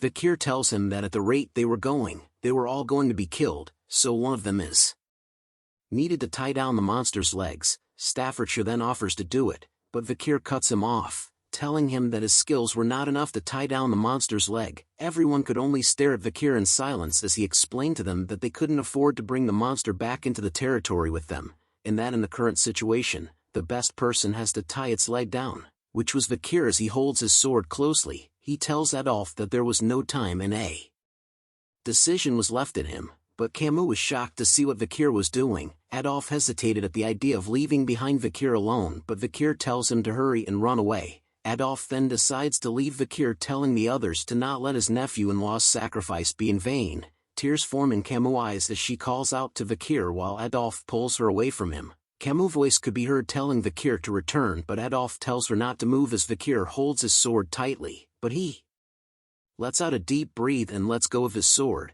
He looks ahead and thinks that he has no intention in the destruction of the Baskerville territory, and that the Allied forces could not stop the madam who was still growing. However, this was a good opportunity for Vikir, as he plans to fake his death in order to get away from Hugo. To buy enough time for him to learn the 10th technique in his head, he decides to return to the clan, only when he was skilled enough to not be pushed around by Hugo, or when he had perfect control over his skill. Being able to hide and control it was when he will return. Vikir unleashes the full power of Beelzebub in his arm, revealing its demonic energy blade.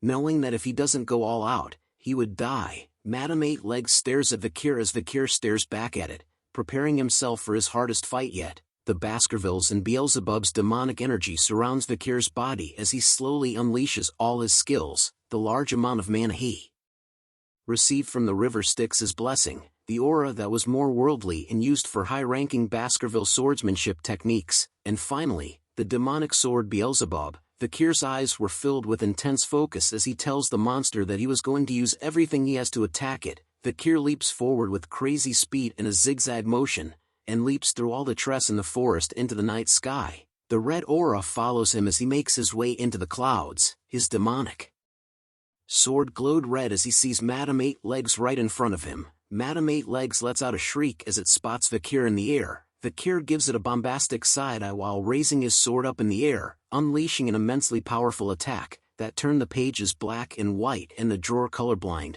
revealing a bright red attack from him that strikes Madame Eight Leg head-on. It was the Baskerville's fifth technique. Fury rose in Vikir's face as he attacks with all his soul and strength. Madame Eight Legs soon began to tremble from the power of Vikir's strike, causing it to slam into Mother Earth as Vikir's attack was powerful enough to force it to the ground. The attack caused a bright red glow to appear in the forest, which began to shine like a diamond in the sky. Soon a huge crimson-red glow appears in the forest and reaches for the sky. Just as Adolphe and the others made it out of the forest, Camus sees the intense glow unveiling right before her eyes. Tears fall from her face as she witnesses what happens next. The red glow slowly begins to die down as Camus screams out, "Vikir!" Vikir is seen tied to a guillotine, awaiting his death as two bloodhound guards stood by his sides holding their swords up high. Vikir wore an expressionless face as he thinks about his final moments. But even in his final moments, his eyes were filled with an intense red glow as he stares at something in front of him. Hugo was standing proud and tall as the moonlight casts light on him, as a platoon of bloodhounds stood behind him. Hugo slowly raises his hand in the air while his eyes glowed bright red in the night. His eyes released an intense glow and glare as he pushes his hand in a downward motion. The sound of a sharp blade meeting flesh and bone was heard in the night as blood was seen splattered in the sky. Vikir's vision of Hugo and the others were now at a low viewpoint as everything started to look hazy. Blood soon filled his vision as he looks at the numerous red stares from his once former family members. Hugo slowly walks away from Vikir as his vision was almost filled with blood. But his eyes were still focused on Hugo's head as he left Vikir alone. "Hugo, so in the end you," muttered Vikir as his vision fades to black. Vikir then slowly opens his eyes after awakening from his dream. He stares at the ceiling and saw that he was in some sort of cottage. Bandages covered his face and body as he lay on a bed made of something while his neck was tied to a rope. He wonders what this place is. He thinks about how he didn't know how many days had passed, or how he had survived the battle against Madame Eight Legs. He recalls back to the moment when he had unleashed his most powerful attack on Madame Eight Leg, realizing that during that crucial moment, if Madame hadn't stopped in her tracks upon receiving a shock from the explosion's light, Vikir would have lost his life. Vikir slowly sits upright while holding his injured shoulder. He thinks about how his muscles, veins, and even bones were all injured. There wasn't a place in his body where he felt uninjured. Vikir didn't think this would be the extent of his injuries after receiving a hit head-on. He realizes that he had misjudged Madame's attack power so bad that he could even feel it in his bones. Vikir then holds onto the rope around his neck, wondering if it was because of this that caused him to have a neck ache that he was feeling now after the battle against Madame, but it was because of it that he was saved. Vikir started to think about the others, and wondered if he could consider it as going according to plan. His plan of escaping Hugo's watch was a success as, besides Adolphe and Camus, many other witnesses could prove his death, allowing Vikir to not worry about his death being proven. Vikir exits the cottage tent and notices something. He sees barbarians of different ages and genders walking around. He recognizes it as the Balak's camp called Balak, and he wonders if he was being held captive in their camp. Vikir thinks about how he was in the midst of the camp that belongs to the natural enemies of the Baskerville clan, which was bad for him as he couldn't run away with his ruined body. A voice shouts out saying, "Hurry up! Walk," just as a group of prisoners appeared behind Vikir with their hands bound together. A female barbarian was holding the rope attached to 4 of the men's necks as prisoners while shouting at them that if they don't move quickly they would die from the wolf's bite. Vikir watches them from a distance and was surprised as he recognizes their faces as people who were soldiers from the Baskerville and Morgue clans. He watches them leave thinking about why he was not being executed. A foot appears behind him saying that he was up. Vikir looks back and sees a punk rock hairstyle barbarian male asking him if he could speak Balak. Vikir recognizes the barbarian as Ahun, the barbarian holding the dart blower who tried to attack him from the bushes a few days ago. Ahun tells Vikir that he should be thankful that he wasn't going to end up with the same fate as the prisoners he had just seen. Ahun then smirks right in the face of Vikir's, asking him how he felt watching his comrades walk towards their death, and that he must be in despair since he could not do anything with that crippled body. With an evil smile on his face, Hound tells Vikir that if he weren't the commander's pet dog, he would have boiled Vikir right away. Hearing the words pet dog triggered something deep within Vikir's soul. He visualizes Hugo's face with his hands filled with chains and a dark aura. The chains were slowly suffocating Vikir as his body was slowly being covered by the chains and dark aura. Hound suddenly felt an immense pressure, wondering what it was.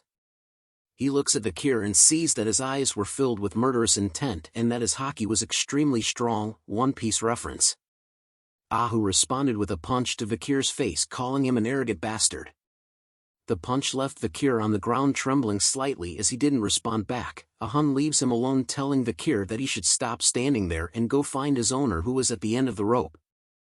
Vikir slowly got up and looked at Hound walking away. His eyes were filled with revenge as he had memorized Hound's face and swore to get his revenge once his body recovers. Vikir walks past a few more cottage tents in the camp. He slowly pulls onto the rope inch by inch as he made his way out of the camp, wondering how the rope was this long. He walks a bit further but soon notices that he had walked quite a fair bit but still couldn't see the end of the rope, which causes him to wonder if his owner was actually at the end of the rope. All of a sudden the rope tightens itself. Vikir notices that the rope was being pulled in a certain direction. He sees that the end of the rope was leading into a pool of water, where Ayan was seen submerged inside. She was holding onto the end of the rope but remained silent. Vikir and Ayan were soon entering an awkward staring contest with one another, as Vikir stood on land while Ayan was submerged in the waters. She gives him a wide smile before telling him to lie down. Vikir was suddenly pulled forward by her. As his head was pulled forward by Ayan, a certain object went through the spot where his head was originally. An arrow lands on a tree. Ayan came out of the water and shouted at a group of children, calling them brats and telling them to go practice somewhere else. Meanwhile, Vikir was just laying on the ground motionless. Ayan then turns to him to thank him for setting her free at the slave auction. She points a finger at Vikir, telling him that she was the kind to return kindness twofold while returning tenfold when it comes to revenge, and since he had saved her once before, she had now saved him twice. Vikir wondered where the twice came from. She explains to him that she had gone back for him after his fight with Madame Eight Legs, and if she didn't do that he would have died, so he needed to be thankful that she was tenacious.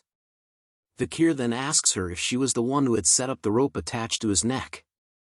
But Ayan simply smiled at him as he asks her another question about the reason why she was keeping him alive. The rope tightens around his neck, which catches Vikir's attention, while Ayan informs him that she noticed that Vikir seemed to be in a high position within his party. While pulling his rope, Ayan tells him how she wonders how much his party would pay for him. Vikir starts to grow nervous as he thought that he was in trouble. He knew that if the Barbarians started hostage negotiations with the Baskerville clan, his original plan of escaping Hugo's watch would have become meaningless. He thinks deeply about what he should do in this situation. Ayan flashes a smile and chuckles. She asks Vikir about what he was thinking and if he had felt a sense of hope. But CK. Ayan tells Vikir that unfortunately, he wasn't going back to his party as she pulls him closer while slowly taking out a blade from her thick juicy thigh. She cuts the long rope while telling Vikir that he was going to be her slave. Lucky man, but Vikir was actually glad to hear that. Ayan then points her blade towards Vikir, telling him that they should decide on their titles first and that Vikir should call her master. Sorry lady, but our hero ain't a beta, is a goddamn alpha, am I right, viewers? But Vikir doesn't respond at all and just remains silent like a giga chad. Ayan laughs and tells him that she liked his rebellious eyes and that it would be fun taming him. Ayan then sheets her blade back into its cover on her thigh. She looks forward and tells Vikir that before they get into the taming, they had to go somewhere else first. Vikir then asks her where they were going. Ayan smiles happily as the sunlight brightens her face. She tells Vikir that it was obvious. Vikir had to give his greetings when he stepped into someone else's land. A cottage tent is seen with skulls hung around, and on top of it, an arrow is pierced through the thick skull of a dead crocodile. Ayan informs Vikir that they will be visiting the village head, which is the matriarch, just as a fierce mommy-looking barbarian woman is seen sitting on top and around the dead bodies of animals who had their skulls pierced by a single arrow. Vikir and Ayan were now walking back through the camp of the Balaks together. Ayan explains to Vikir that if he didn't have a place to sleep, you could just sleep under friend's hammock, and if he was ever hungry, he could get food from someone who was more affluent. Ayan tells him that this was how the Balaks were living as. She turns to Vikir and informs him that their way of life may mean nothing to outsiders, but to the people who lived here it was a very homely place, and that it would be good for Vikir to get used to their way of living. But Vikir commented that he noticed that the Balaks had no regard for private assets. Ayan then informs Vikir that they had arrived at the matriarch's house, which was the cottage tent covered with skulls shown before. Ayan entered the house first and informs her mother that they were here. As Vikir entered the house he catches the word mother. Ayan's mother stood up saying, "You're here." She takes note that Ayan had brought back the empirical boy that she was talking about every day. Hearing this made Ayan fluster as she tells her mother that she didn't talk about Vikir every day. Vikir connected the dots in his head after seeing that Ayan was the matriarch's daughter of the Balak tribe, which might be that her mother was the Night Fox. The Night Fox was the female Balak warrior who had scarred Hugo's nose bridge, and was the reason behind why Vikir could not cross the Le Rouge et Le Noir mountains landscape. Vikir thinks about his past self and wondered what would happen to his past version if he had gone up against her. He started to experiment in his head about his chances if he were to fight her in head-on combat, which ended up in 0%. He then thought of his chances of winning if he went through the assassination route, but realized that it was still at 0%. Vikir gulps nervously as a sweat drop drips down from his face after imaging those situations in his head. Seeing the Night Fox's intense deadly aura up close made him realize that if he had run away, his chances were only a mere 20%. But the 20% would only be referring to his survival rate. The Night Fox takes a look at Vikir's face and tells him that he had seen his face before. Vikir wondered nervously if she had realized that he was from the same bloodline as Hugo by instinct, but the Night Fox brushes it off by saying that most Imperial men look the same.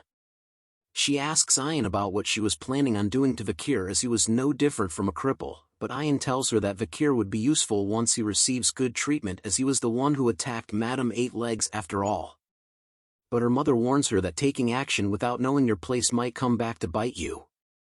The Night Fox brushes off Ayan's initial intentions as it didn't matter to her whether Vikir's body was destroyed or not.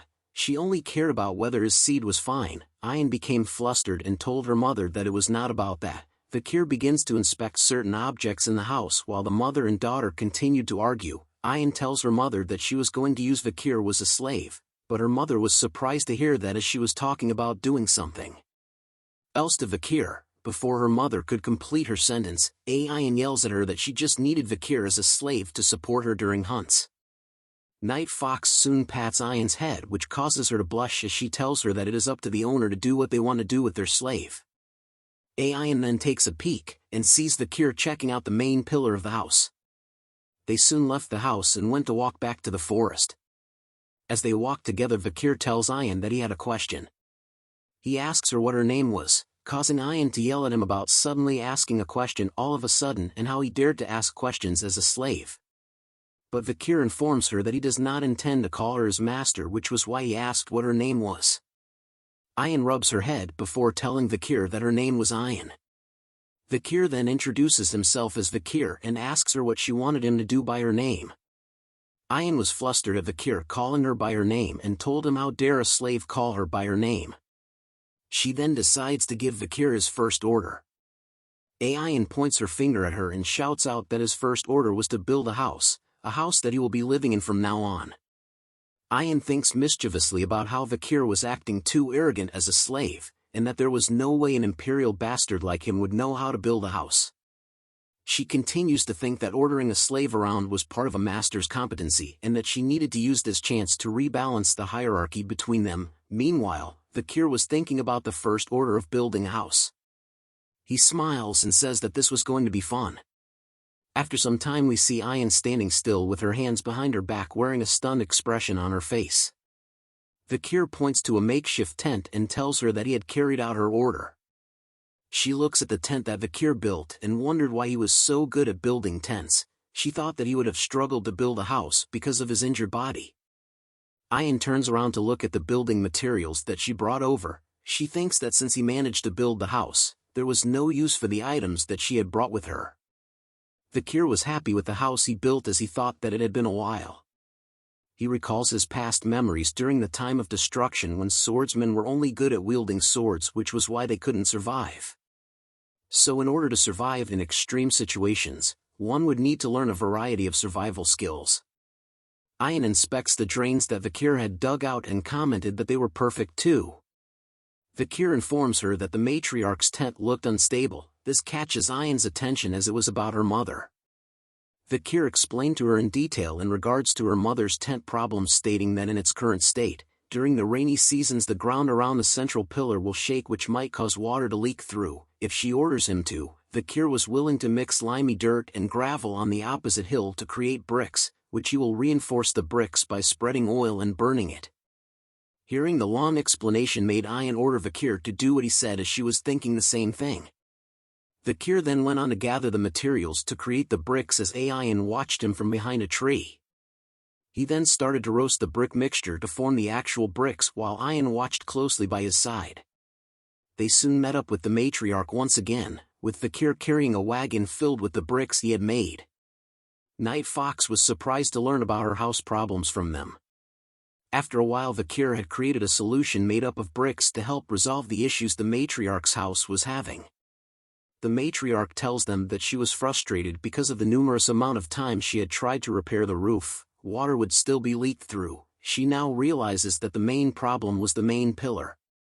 She tells Vikir that he had done a good job while informing her daughter that she had picked up quite a useful mail.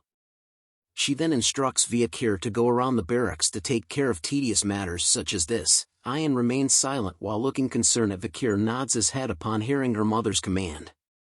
Vikir was seen washing the rags at a nearby river when Ayan calls out to him, catching his attention. She asks him if it was exhausting to just slave away and wonders if he wants to be an official member of their tribe.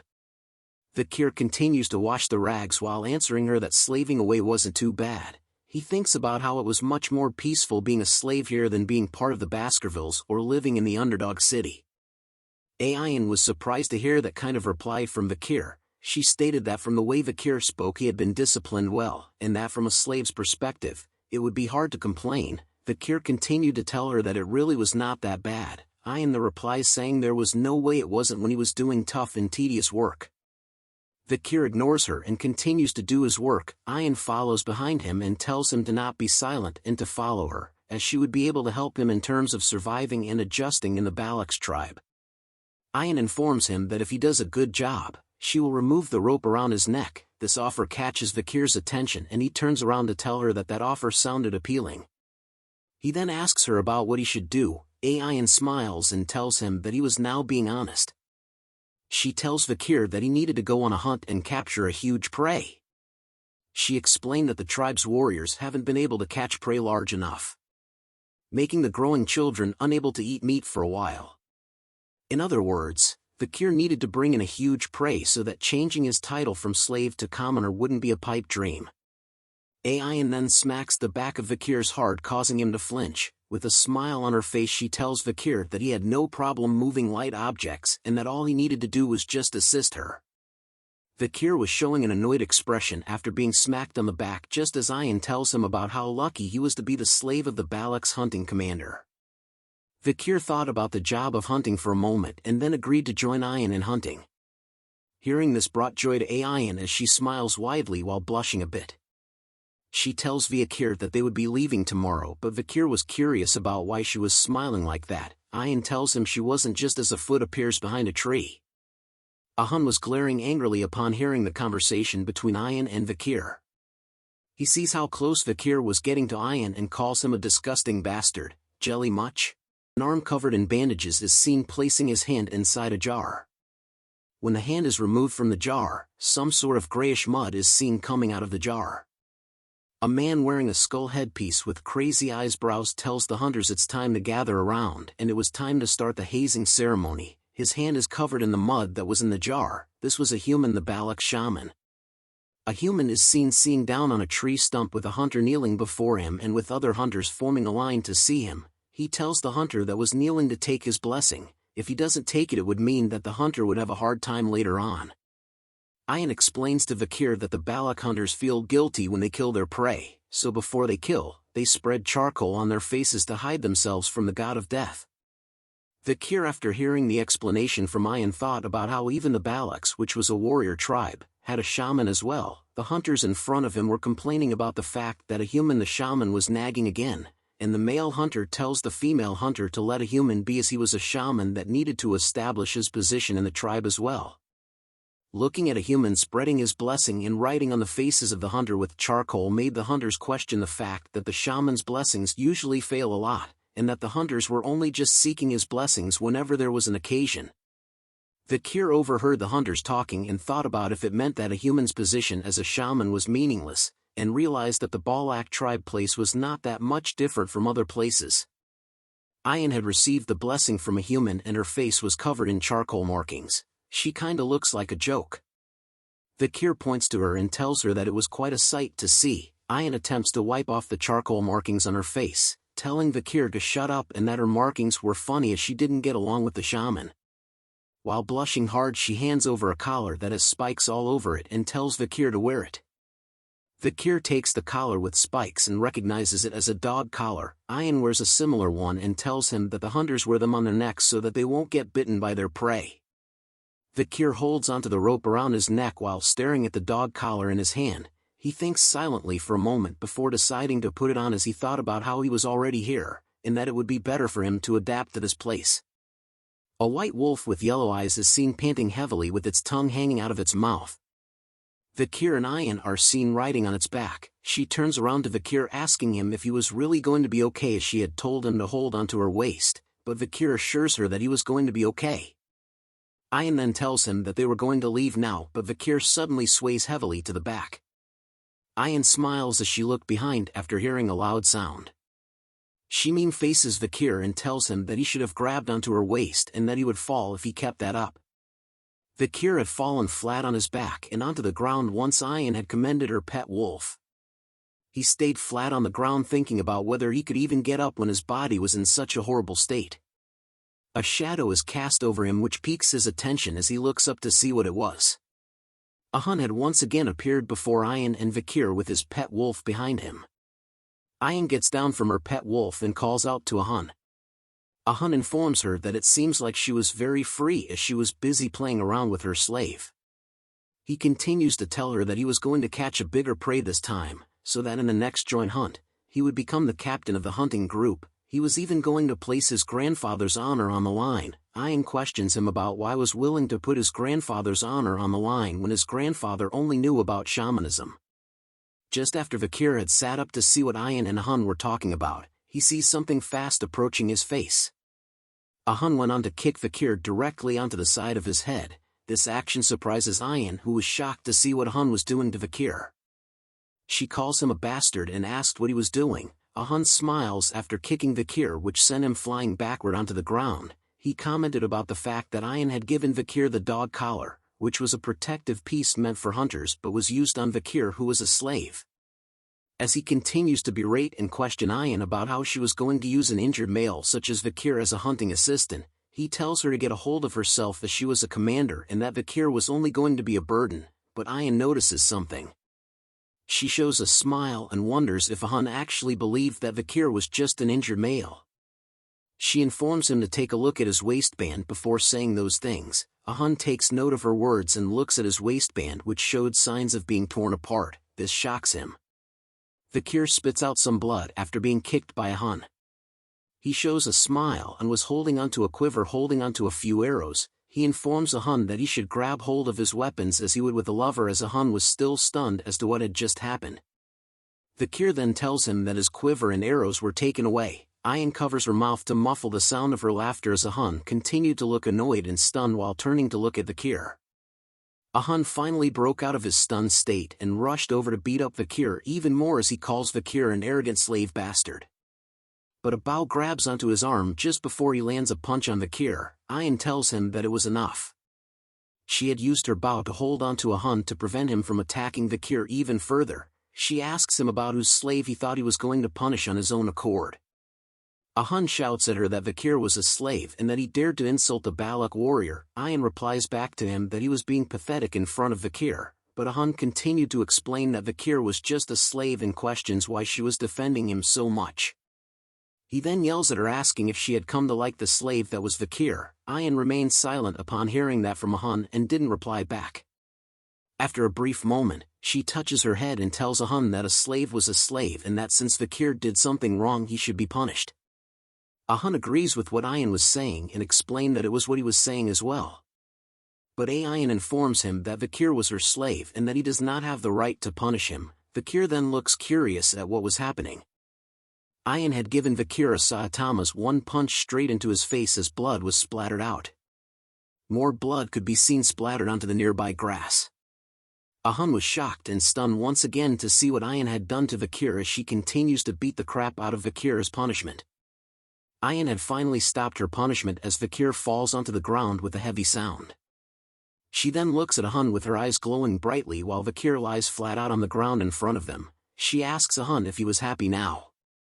She tells Hun that she knew that he was upset as he was not able to catch a maiden for himself previously during the ambush with the Morgue clan, as her fist was covered with Vikir's blood that was enough to drip down from her hand. Her rage explodes in a mad fury as she tells Hun that she would beat him up once he did the same shit to her slave again, with her eyes glowing brightly while her hand was still covered in Vikir's blood.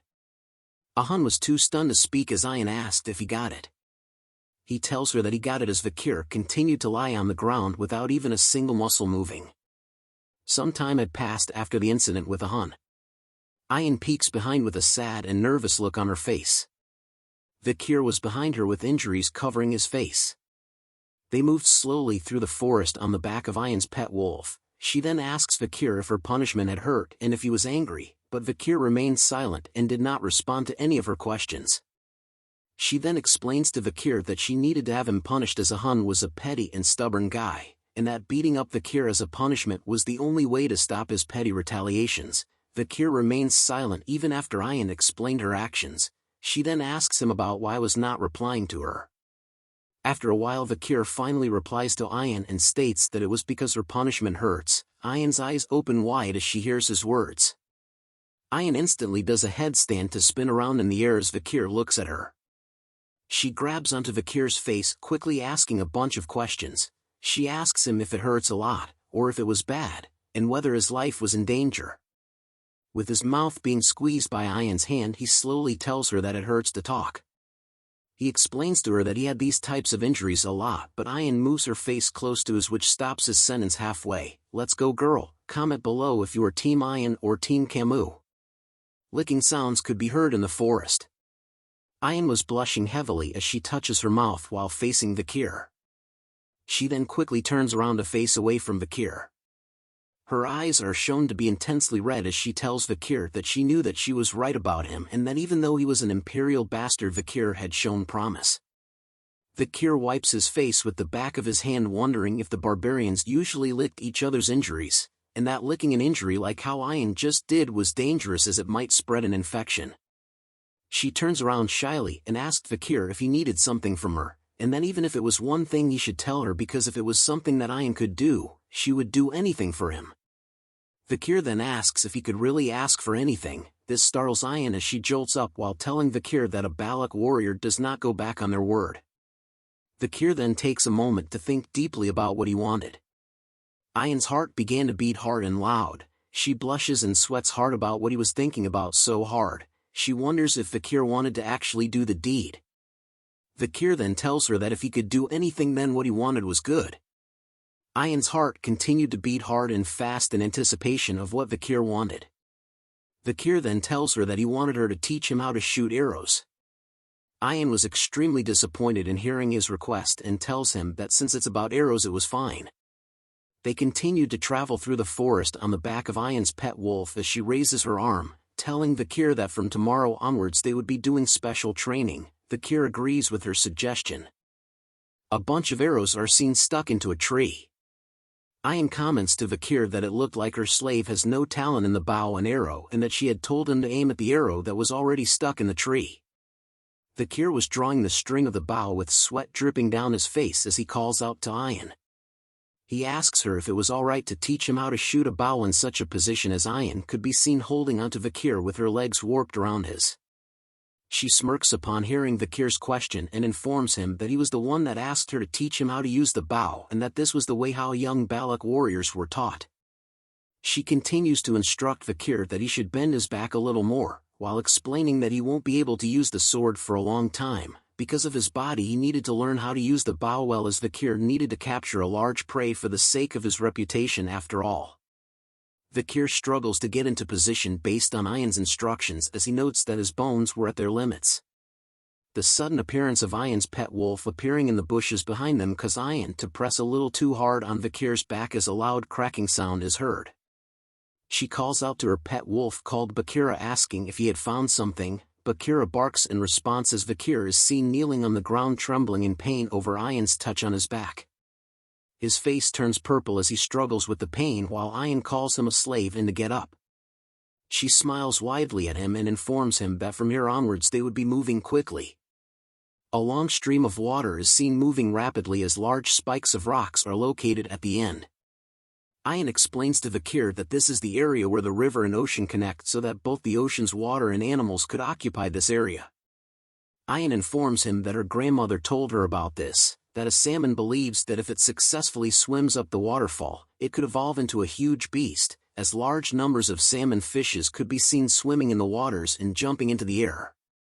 However, Ian continues her story about how most salmons fail to rise above the waterfall and fall. Eventually, they would be punished when they fall onto the sharp rocks.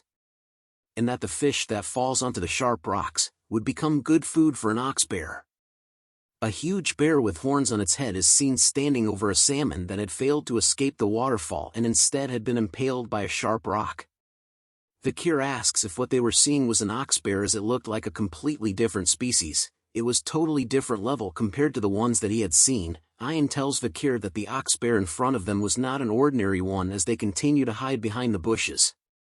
She explains that it was an ox bear that was born from a superior bloodline and has survived countless pandemonium.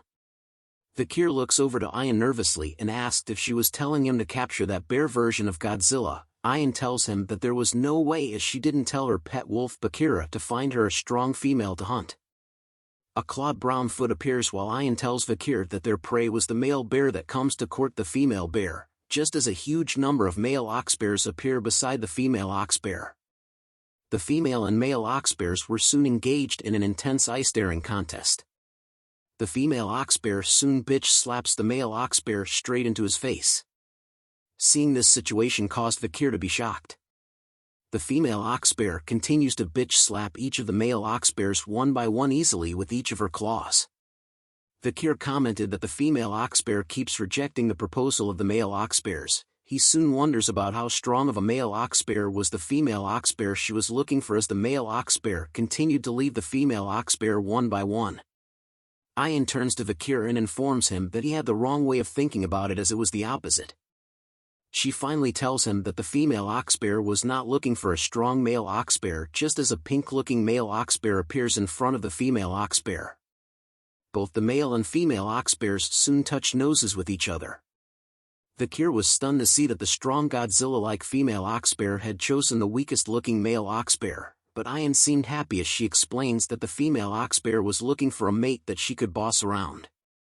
She explains to Vikir that when a strong male ox bear gets excited, there were situations where it kills its partner, which made them not popular among the ox bears, which was why the female ox bears would look for weaker and smaller partners. This was similar to how the Balak warriors would select their partners. She then asks Vikir if he knew what kind of spouses were the most popularly chosen.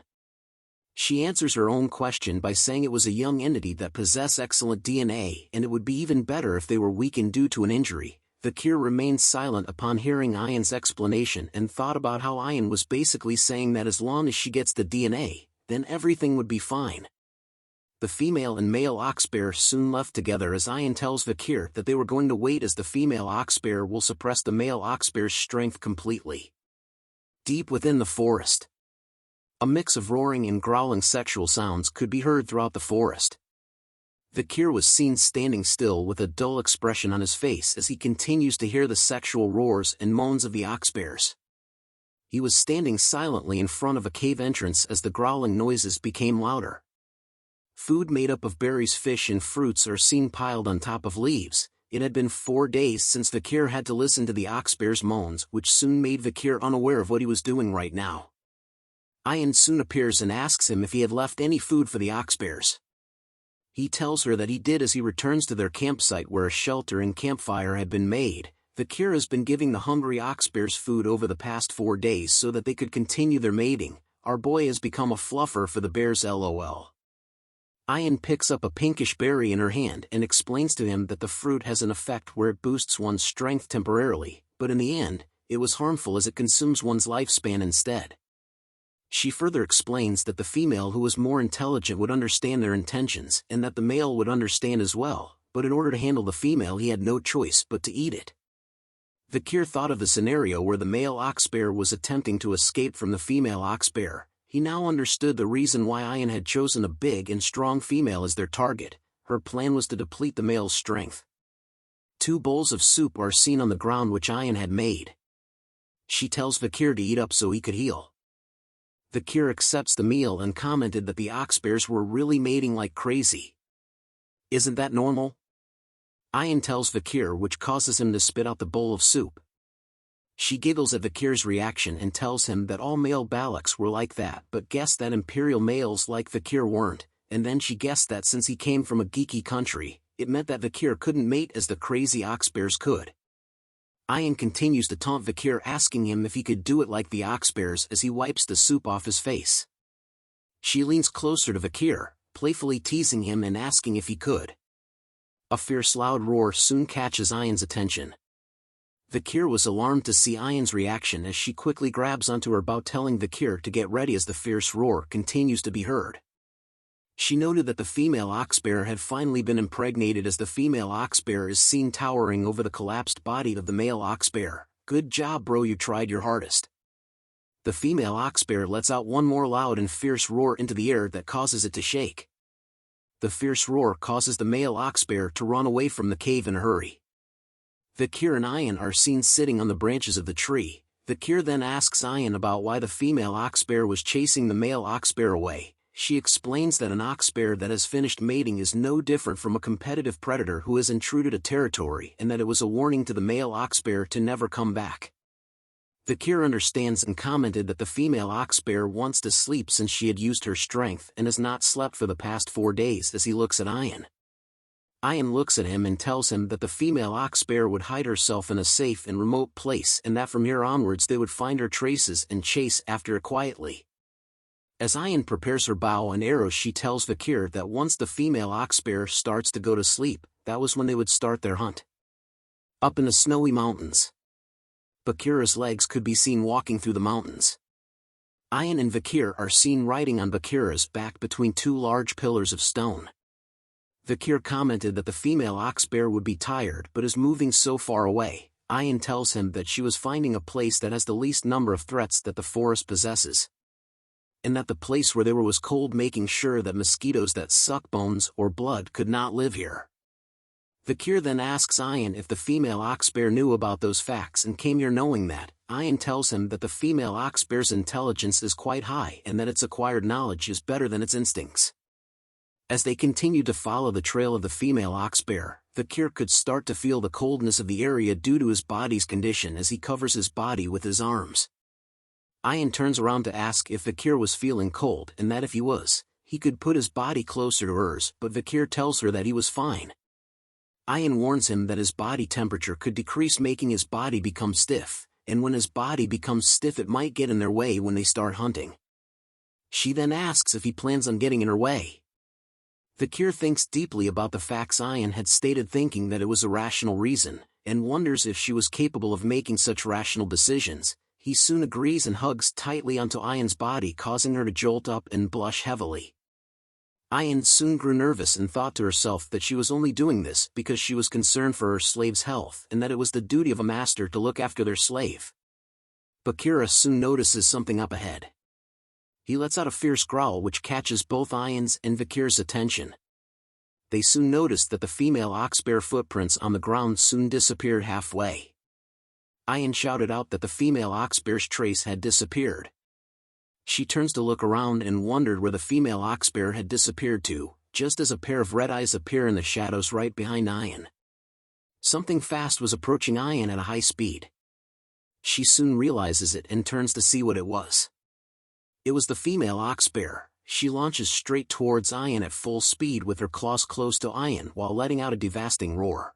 A group of hunters was seen looking happy and amazed at something. "Wow, look at that boar," they shouted as they gathered around the boar that had been tied onto a wagon. They commented that with the amount of meat they could get from the boar, the whole tribe would be able to eat their fill. A female hunter tells the hunter who caught the boar that she had only managed to catch 3 rabbits, while another male hunter guessed that the hunter who caught the boar was the best hunter amongst them now. They asked the Hun who was the hunter that caught the boar if it was true that he was the best hunter now as he smiles in front of the prey that he had caught. A Hun continued to smile and bask in the compliments that the other hunters were giving him. The hunters asked him if it meant that he was going to be the hunting commander from here on out, and the other hunters agrees with that comment based on the rules. Even Commander Ayan could not hunt as good as him since there was a limit to what she could hunt by herself. But another hunter wondered about the fact that Ayan had brought a slave out with her to hunt. Hearing this comment made a Hun chuckle as he informs them that the slave bastard she brought along with was just going to be a burden to her instead. A Hun tells the other hunters that Ayan will return without having even caught a single rabbit. We now return to the moment when the female oxbear launches an ambush attack on Ayan from the shadows. Ayan's face was filled with shock and surprise as she sees the clawed hand approaching fast through her face. But a hand appears on her body in an instant. Vikir had just barely pulled her away from the path of attack of the female oxbear. Pieces of her hair were blasted away as a nervous sweat drop drips down her face. Both Vikir and Ayan fell to the ground with a heavy sound which surprises Bakira, her pet wolf, even more. Bakira growls fiercely at the female oxbear that had ambushed its master. Bakira lets out one final woof and leaps onto the female oxbear. Vikir and Ayan continued to lie on the ground as Vikir holds Ayan with both of his arms around her body. He asks her if she was okay. Ayan tells him that she managed to survive thanks to him and thanked Vikir for saving her. As Bakira fought the female oxbear head-on by itself, Vikir asks Ayan if the female oxbear was luring them instead. He commented that the female oxbear had a cunning intellect that surpasses other monsters. Vikir now understood why the picky female would choose the male oxbear. He continues to Ayan that they could not avoid a head-on battle while Ayan thought to herself about the fact that she had gotten help from the slave making her dignity as his master drop. She then calls out to Vikir, her slave, and tells him to rest idly behind her, which catches his attention. She prepares her bow and arrow with a determined look on her face, and she tells Vikir that she was going to show him the dignity of his master. Some time has passed as Vikir is seen with a dull expression on his face. He looks up to see that Ayan and Bakira were both leaping between the 2 walls of ice and commented that he was a slave that was lazing around while the master was working. But he was impressed with the way of the Balak slaves as they were quite unique, as Ayan could be seen sending 2 arrows towards the female oxbear. Her attacks were successful as more arrows could be seen on the back of the female oxbear as it tries its best to run away from her with its mouth dripping with saliva. "The sin of acting indecent before my slave you'll pay, oxbear," Ayan shouts as she chases after the female oxbear. Just as she was about to send another arrow towards the female oxbear, it retreats into the stone wall. But Ayan's eyes were still filled with focuses as she tells the female oxbear if it thinks that it will be able to avoid her attack by hiding behind an object. As she draws the string of her bow, Ayan's arrow began to flash bright blue with an intense aura. A good arrow would pierce through steel, but if it doesn't want to pierce through anything, it wouldn't even pierce through a leaf, she says. She unleashes her attack towards the boulder, but the arrow deflects upon hitting it. But the aura that was inside of the arrow was able to pierce through the boulder and through the female oxbear that had went inside to hide. It coughs out blood as the aura hits its body. Vikir was alarmed to see that the oxbear that was hiding behind the rock was actually attacked by Ayan's arrow. He speculates that the wave of aura from the arrow had passed through the boulder precisely and pierced through its target. He stares at the back of Ayan's while thinking about the archery skills that you could call an art form and the hunting skills that can strangle one's prey without any flaws. Vikir continues to comment that Ayan, when judged by her skills, she might surpass Camus Morgue, just as Ayan turns around with a smile on her face asking Vikir if he had seen what she had done. A massive amount of blood is seen dripping onto the ground, causing a pool of blood to appear. The female oxbear continues to breath heavily with blood still dripping off its mouth. The female oxbear decides to come out from its hiding place and rushed fiercely towards Ayan and Bakira in a mad frenzy, but Ayan simply sent even more arrows straight into its face.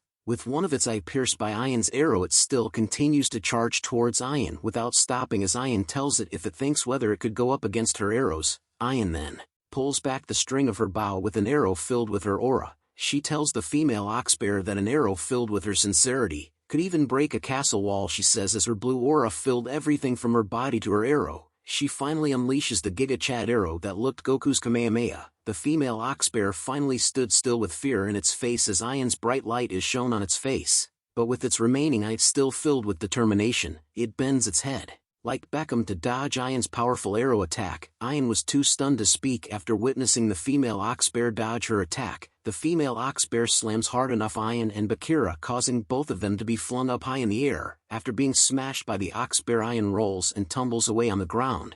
She lays flat on the ground for a moment without an inch of muscle even moving, but she soon awakes and opens her eyes while thinking. She recalls a memory of her mother who told her that when a beast with dull senses nears death, they can sense the killing intent of a person. Ian thought about how she was careless, thinking that she had cornered it perfectly, but didn't expect that the last arrow she shot with righteousness was dodged that easily. Ian grunts hard as she tried to pull herself off from the ground. But looky here, ladies and gentlemen, the female oxbear she tried to kill was right in front of her face, with its only remaining eye glowing a deep, angry red color. It laughs out loud and showed its fierce sharp fangs while salivating over the fact that it was going to eat our cutie pie Ian. She could only close her eyes right before the attack as she knew that she was the prey now. "Are you done showing me what a master's dignity is like?" said Vikir. Ian opens her eyes upon hearing that sweet-sounding voice of our badass main character as a teardrop appears in her eye. Vikir finally appears with his arms stretched out as he covers her from the impending female oxbear attack. "Not today, Pendejo. Now it's my turn," Vikir says with his one eye glowing bright red just like the female oxbear. His right arm started to change from white to a bright red color as he aims it directly towards the inside of the oxbear's mouth.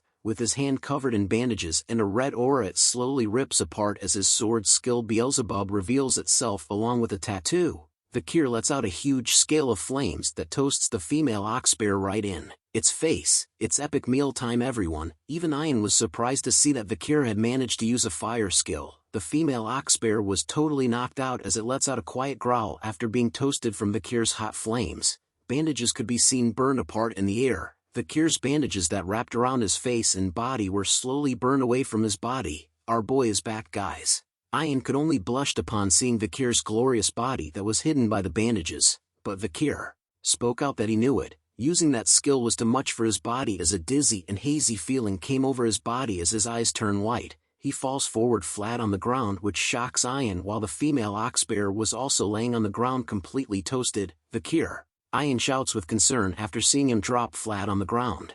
A big campfire could be seen lighting the Balak's campsite with ease. The members of the tribe were celebrating by singing out loud and dancing around the campfire. The spoils of the hunting event could be seen everywhere, especially the female oxbear that our boy Vikir had helped Ian to capture from before. Vovs hung at the back of the party. A giant pot of food is seen being lit by a fire as the member of the tribe hands out bowls of food to the others. A weird tribal mask with teeth is seen as Ian explains to Vikir that the hunter who catches the largest prey receives the villagers' respect and admiration. Vikir and Ian are both seen wearing the mask on their heads. Ian asks Vikir about how he felt about becoming the hunting hero. Vikir takes a look at the mask and tells her that it was nothing much. Hearing that comment made Ian tell Vikir that as a slave his issue was his half-assed reactions.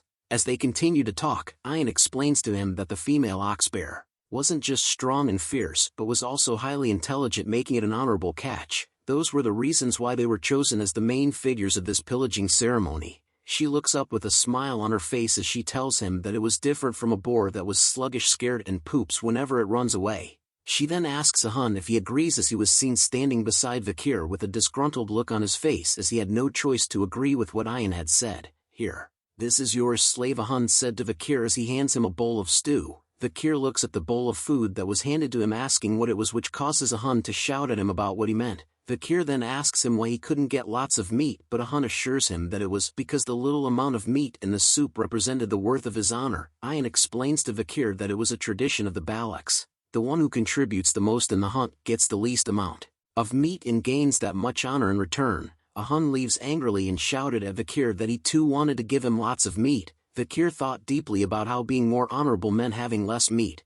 He wonders what use was some useless honor over having lots of meat instead. Ayan giggles to herself because of a hun as seeing his sour expression meant that he was really pissed. Vikir continues to think to himself that the meat wasn't what he really wanted to obtain in the hunt, it was the 600 kilogram stability which stems from Beelzebub after catching the ox bear. He looks at his hand with his Beelzebub skill activated. His first slot contained the flame Cerberus skill rank A+, while his second slot was filled with the 600 kilogram stability ox bear rank A, with his last slot filled with durable life Merciel rank A. He wonders if the ox bear skill would allow him to increase his weight by 600 kilograms while holding his breath. As he ate the bowl of food given by a hun, Vikir notices that after Beelzebub absorbed the ox bear his body had recovered a lot. Hey slave, Ayan says as she presented to Vikir a bowl. The bowl contained things so nasty that the artist himself had to vomit after drawing it. The studio had to censor how it looked to save you guys watching this video.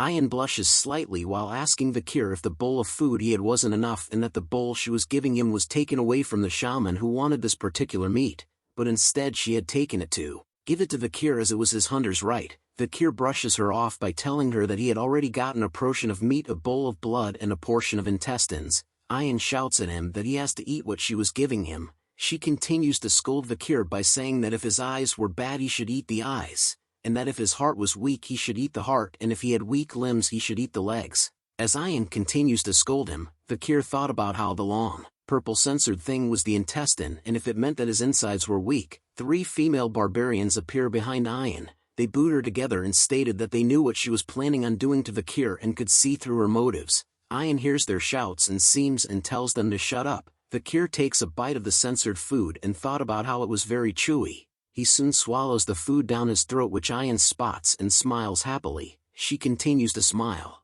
and giggle while telling Vikir that since he ate the food he would be able to fulfill his duty. Vikir continues to chew on the food while thinking about how he was done with his part of the hunt and wondered what else she wanted from him. Comment below what you think Ayan wants from Vikir. The sun shines brightly in the morning. Vikir takes a few steps before stopping in front of a massive stump. Smoke was coming out of it along with a long scratch mark. Vikir continues to stare at the smoke. As he thought about what Ayan had told him yesterday was true, a flashback is seen where large amounts of meat are piled on top of one another. Vikir asks why Ayan was placing so much good meat over here. He tells her that the village was going through a food shortage, but Ayan tells him that they were doing this as an offering, as a sacrifice, to Madame Eight Legs, to whom the Balak tribes were asking for permission to live in the dense forest. Vikir thought about how Madame Eight Legs was the horror of the dense forest where you couldn't survive after running into it. A flashback to when Vikir unleashed his most powerful attack on Madame Eight Legs' body run through his mind as he knew that after seeing the Balak's villagers' behavior towards the Madame he understood how reckless his actions were.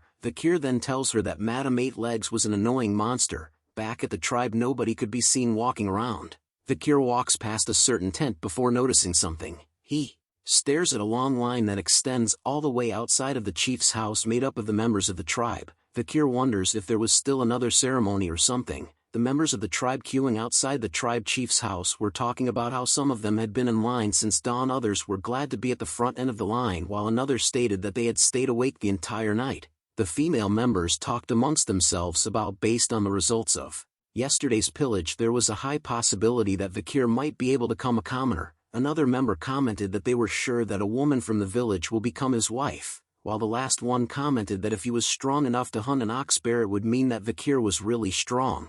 These girls seriously shouted a voice that startles the ladies who were talking about Vikir. Ayan had appeared with a deer that she had just hunted. She tells them that she had given Vikir that specific stew yesterday, and yet she sees that someone else was trying to take her property away. The girls continued to argue with Ayan over the fact that she should have left some of the stew for them as well, and that she was being so stingy for keeping it all to herself. Hearing their complaints made Ayan throw down her prey to the ground. She tells them that if they felt that it was unfair then they should set up a trap to catch one for themselves. The girls tells her that they had gone out there so many times already. They even shouted at Ayan that they had went to the Empire's border but there was no one there like Vikir. Hearing those words made Ayan upset as her face turned into a stone-cold killer's look. She readies her fist and warns them that there might be some in hell as her aura turned black all over. Seeing this caused the girls to scream out in fear and to run away from her. Ayan was glad that it was over with the girls as she touches her head. She spoke out loud about how she was waiting for Vikir to recover and that those cunning girls might take him away. Add onto the fact that she had fed him with the ox-bear's penis in order to get Vikir to carry out his manly duties. The time is near, gentlemen, for our boy to reap the fields. But Ian was unaware that Vikir had overheard what she was saying out loud as she turns around. Ian asks him nervously if he had seen or heard everything from before. Vikir gave out a mean face as he realized what part of the animal's meat was in the stew that he ate yesterday. Ian quickly changes the topic and mentioned to him that last night she had heard that her mother had called a meeting among the elders and that Vikir would be able to request something from her mother as the honorable hunter of the pillage. She blushes once again before telling Vikir that when her mother calls for him, she had already thought about what he should ask her. What she tells Vikir to ask her mother catches his attention as his ears perk up upon hearing it. The long line outside of the chief's hut was gone now. The elders and other members of the tribe were gathered inside. Vikir is seen holding a kneeling position on the ground with his head lowered in a serious manner. He greets the matriarch, who is seen sitting on her throne with a calm expression on her face with the eagle above her. She asks Vikir if he was the one that had caught the ox bear as it allowed her to eat good meat. Vikir tells her that he just did what he needed to do. She tells Vikir not to be modest as he had done well. She also noted that it seemed like he had recovered a fair bit too, which was fascinating as she didn't expect his recovery rate to be this quick. Vikir grew nervous upon hearing those compliments but assures her that it was all due to her care. He also thought about how he had felt this way before, which was interesting. The night fox Akia was a genius archer who scares the people of the empire despite having led the Balak tribe that had less than 300 members. She was as dignified as Hugo but was warm and soft like a buttery croissant. Akia then tells Vikir that she should reward him for his contributions yesterday and was willing to change his status. She informs Vikir that he was no longer a slave but a part of their family. Hearing those words caused the shaman to cough a bit.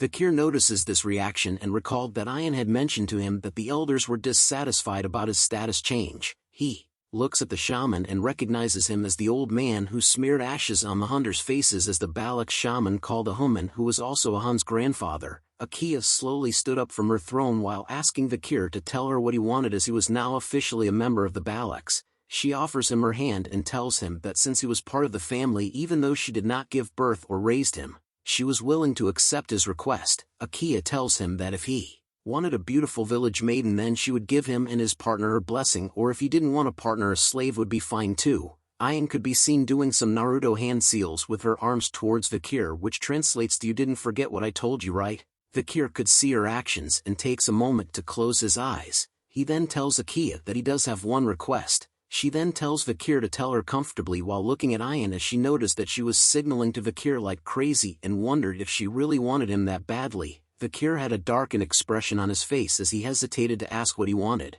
but with a determined look on his face he tells Akia that he would like to bathe in the hero's spring. The elders and other members, including a Hun, were shocked to hear about what Vikir was requesting from their leader, while Ian was smiling from ear to ear. "The hero's spring," said Akia with a serious look on her face. "Are you aware of what you're requesting?" she said sternly to Vikir.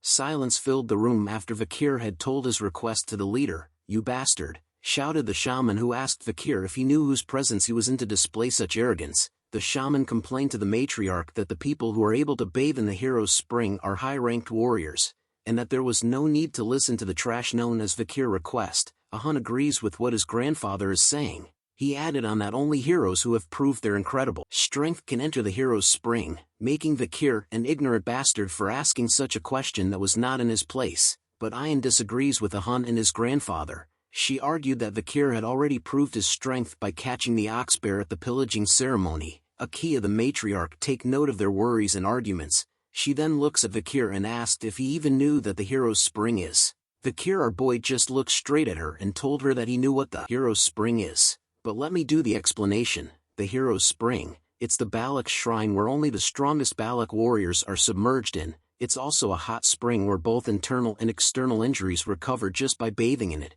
Vikir knew some other facts from what Ian told him. It takes a long time for the water in the hero's spring to accumulate, and only warriors who have made a special contribution can go there. Akia continues to stare at our handsome boy in silence. An elder with a mohawk haircut spoke out. He tells Akia that they couldn't send an outsider who just became a commoner to the shrine. An elder dressed like a mage beside him spoke out as well. He notes that Vikir has a promising future and that it wouldn't be such a bad idea to send him to the hero's spring once to motivate him. Another elder burst out in anger. "Wondering when was the hero's spring a waterhole that anyone can enter?" Another elder states that since Vikir's body was in a rough shape and also a part of the family, then they should treat him well too. Akia overhears the various arguments and statements made about whether Vikir should be allowed into the hero's spring. Deep in her thoughts, she wanted to agree with Vikir's request, but it's also true that there wasn't a good enough reason to, and that it can't be helped since the shaman and guards were so against it. But a constant bell ringing soon catches her attention.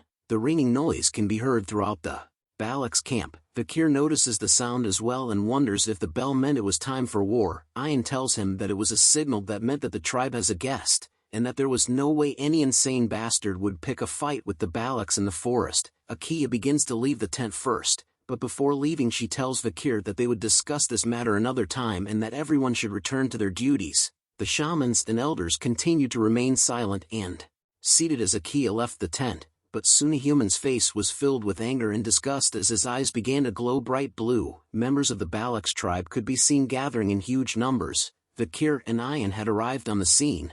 Vikir asks Ian if that was their guest, to which she says yes. Human beings were everywhere carrying crates of goods with horses bringing more into the tribe area. Ian explains to Vikir that the humans were merchants that could bring the Balak's things that couldn't be found in the forest. The Balaks would then anticipate and count down the days until the merchants comes. Vikir was not listening to what Ian was saying as his attention was drawn to a certain symbol. He recognizes it as one of the 7 merchant families, called the bourgeois family. Vikir thought deeply about how the bourgeois family had to come here from the imperial capital, which meant that they had to cross either the Baskerville or Morgue family's territory. But how did they get here was the question that stuck in his mind, as Vikir knew that there was no way either of those families would permit their crossing. Vikir then thought that the bourgeois family had smuggled themselves in. A man with a huge mustache arrives and announces to everyone in the tribe that the 5-day market has arrived. He tells the tribe members that if there was anything they wished to barter, then please bring it here. The tribe members could be seen happily bringing over various things to barter with. A market is made with merchants calling out to the tribe members. The merchants introduce cosmetics and even a glass orb that makes you have sweet dreams when placed on your bed, as well as grains. Vikir continues to hang back and monitored the situation that was unfolding in front of him. He could see that the merchants had brought food and daily necessities that are distributed throughout the empire, but wondered what the tribe members were bartering: rare items that come from the dense forest for those measly things. Vikir knew that the merchants had no way of not knowing the value of the items the Balaks were trading with. He continues to question if the merchants were using the Balaks who were ignorant about the current market prices. Vikir turns around from this sight and continued to think that this was something the Balaks had to figure out themselves, as things would get annoying for Vikir if he steps in and someone recognizes him. Ian could be seen shouting at the top of her lungs, stating that the deal was unfair as she holds onto a piece of corn. Vikir watches from the background as Ian continues to argue with the merchant that it made no sense for her to trade a single diamond for a corn. Vikir was relieved to see that there was at least one normal person in the Balak tribe, but Ian destroys his thoughts, but shouting that she at least deserved to get 2 corns for 1 diamond. She then poses in a victory stance as if she was in Fortnite and had won the 2 corns for 1 diamond, worst trade in history. Vikir could only stare away as he thought of Ian as being hopeless after seeing her trade. 3 other tribe members could be seen arguing with the merchants. They complained about how the bar value of a pearl clam for today's radish isn't equal, and that they should get at least 2 radishes, while another yells at them for claiming something as a cabbage. The last member wouldn't give the merchants another deer antler. The merchant with the mustache could feel that he was losing the trade, so he tells the 3 members that he couldn't go against the Balak warriors and would give them what they wanted. The 3 members celebrated over their victory with a victory pose as well. The merchant smiles to himself as he thought of the Balaks as stupid bastards for celebrating, since they didn't even know the value of the items they were offering. Just then a little girl calls out to the merchant asking him if she could please have 1 glass orb. The merchant tells her that he had brought many with him, but asks about what she could give in return. The sweet little girl opens her hands and reveals a sun dung beetle larva. She explains to him that they were rare, yummy, and nutritious, but the merchant responded with a disgusted look on his face. May this guy end up in the deepest part of hell. Comment below if you agree with me. He immediately swipes the precious sun dung beetle larva that the little girl had brought off her hands. A sad look grew on her face as she watched it fall to the ground. The merchant left her and thought about how pretty she looked for a stupid barbarian. As the little girl began to cry tears over her little dung beetle, the merchant thought about how she could be sold for a good price as a slave. A hand soon appears and pats her on her head. A voice calls out to the merchant Vikir had finally decided to step in but looked a bit different. He tells the merchant that the trade with the little cute girl was invalid. Ian sees Vikir and wonders what he was wearing while the merchant grew nervous. He was surprised to see that a barbarian could speak the imperial language. He tells Vikir that there was a misunderstanding regarding what he said just now, but Vikir repeats the merchant words of selling a Balak child as a slave. The merchant tried to cover up what he said, but Vikir tells him that that's not what's important right now. Vikir wanted the merchant to cancel all of today's unfair trades. Hearing the words unfair trade made the merchant angry as he asks Vikir about what was unfair. Vikir explains to him that the merchant had been marking these items at a price completely different from the current market price. Our boy looks at the merchant straight up in his face. The merchant grew nervous as he thinks about how Vikir was the only one who knew how to speak the imperial language. He then attempts to school our boy by telling Vikir that he talked as if he knew the retail price. The merchant quickly announces that this was a sacred trade that's been permitted by the Balak shaman, the proxy of the forest god, and that was something a little boy like Vikir shouldn't interfere in. Vikir slowly raises his hand and points at something. Vikir starts an ass-kicking lecture to the merchant. He tells the merchant that the corn he brought was worth 100 gold each, but the diamond he received goes for about 2 million gold. The merchant was alarmed to know that our boy Vikir had brains. Vikir continues his lecture by saying that when he grinds an ox-bear horn into a billiard ball, it would be worth about 1 million. It was the same price as the goblin but mushroom, which was a new medicine. Horror and shocked was written all over the merchant's face as he wonders how Vikir knew the exact market prices. 2 words main character. Vikir then picks up the glass orb in his hand. He tells the merchant that the glass orb that gives the users sweet dreams when placed next to a user meant that they would certainly be drugged and only dream of sweet dreams. Vikir goes on to explain that on the surface of the glass orb, there are small holes and drugs fall out of them. The drug inside it is a cheap drug that harms upon long-term use, and Vikir knew that it's illegal to use it in the Empire, but the merchants had distributed this well. Vikir smashes the glass orb with his hand. He lets out the pieces of the broken glass orb along with its hidden goods, much to the horror of the merchant. Another member of the merchant group whispers to the mustache man about what was wrong, and he tells him that Vikir had found out about them. Ian quickly asked Vikir if he had mentioned the words drug body harm. Vikir hesitates for a moment before telling her yes. Our waifu began to rage as she realized the main cause behind why so many of her people's health was deteriorating. Merchant gives off a faint smile and tells her that there seems to be a misunderstanding while thinking of leaving the Balak tribe for now, but something fast and quick pierces the shoulder of the merchant in an instant. He looks at it in horror before letting out a little bitch scream. Ian had taken a bow and arrow from a fellow tribe member and shot the merchant with it. Members of the merchant group rallied around their leader to comfort him just as Ian calls them bastards. She claims that the merchants had fearlessly fooled the Balaks. The rest of the Balak members soon realized what was going on as some of them started to inspect the goods.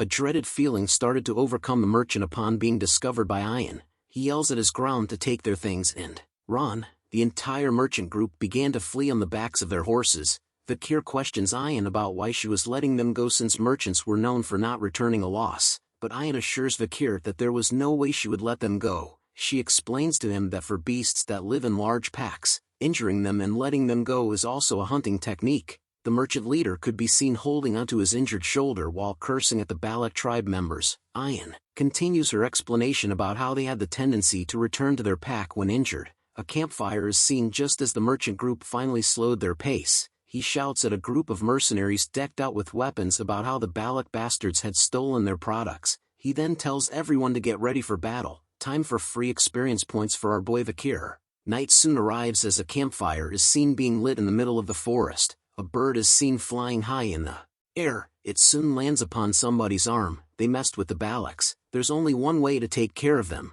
said a voice as Vikir listens to it closely. It's slaughter time, said Ian as the eagle rested on her arm. Our waifu is about to rip these guys to shreds along with our boy Vikir, whose eyes were showing that daddy red glow. The group of mercenaries could be seen walking together through the forest lighted by the moonlight. A mercenary with an eye patch tells the merchant leader that he must have been shocked that the Balak bastards looted him. He continues to tell the merchant leader that words don't work on those barbarians and that he needed to kill them and turn them all into slaves. The merchant leader tells the mercenary that since it was his first time in the deep forest, he wouldn't know it well about how defeating the Balaks in combat was not that easy. The mercenary still felt confident about his skills. He asks the merchant leader about how he felt being scared and if that was the reason why he brought the mercenaries. He continues to question the merchant leader about how he was going to turn the tables if he got caught. The mercenary lights a match up, saying that the merchant groups and mercenaries had decided to split the gross earnings in exchange for being their escorts. He shows an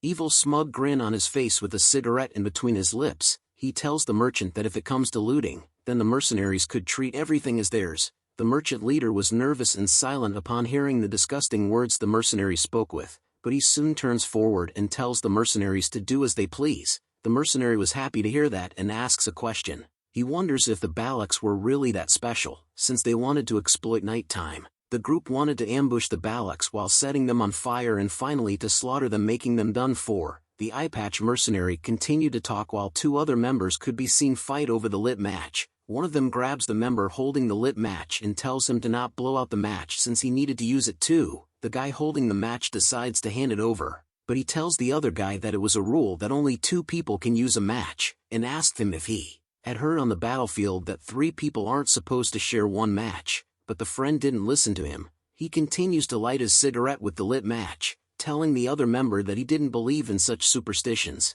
Lucky for him, he gets to meet God straight away as an arrow flies directly into his skull, just before he could blow one puff of his cigarette. The mercenary with the eye patch continues to talk to the merchant leader about his history and how he caught barbarians and sold them as slaves, but the man didn't even realize that his party was being sniped one by one. Even an arrow reached inches from his face. The merchant leader could only look in shock as blood spilled everywhere from the mercenaries being sniped by arrows. The group of mercenaries began to cover themselves with their shields, but they were still getting sniped by the Balaks. The merchant leaders yells at them to extinguish their cigarettes as the Balaks had found them. Ayan and her Balak tribe had appeared with their bows drawn and ready to fire. She commands her troops that she wouldn't allow any of them to hit the mercenaries and merchants anywhere else but their heads. She tells the Balaks that it's time to show them how scary the Balaks are. Vikir stares in amazement and wondered if the light from the cigarettes was all the Balak warriors needed to shoot their arrows so accurately. Another member of the tribe appears while carrying 2 barrels. He calls Vikir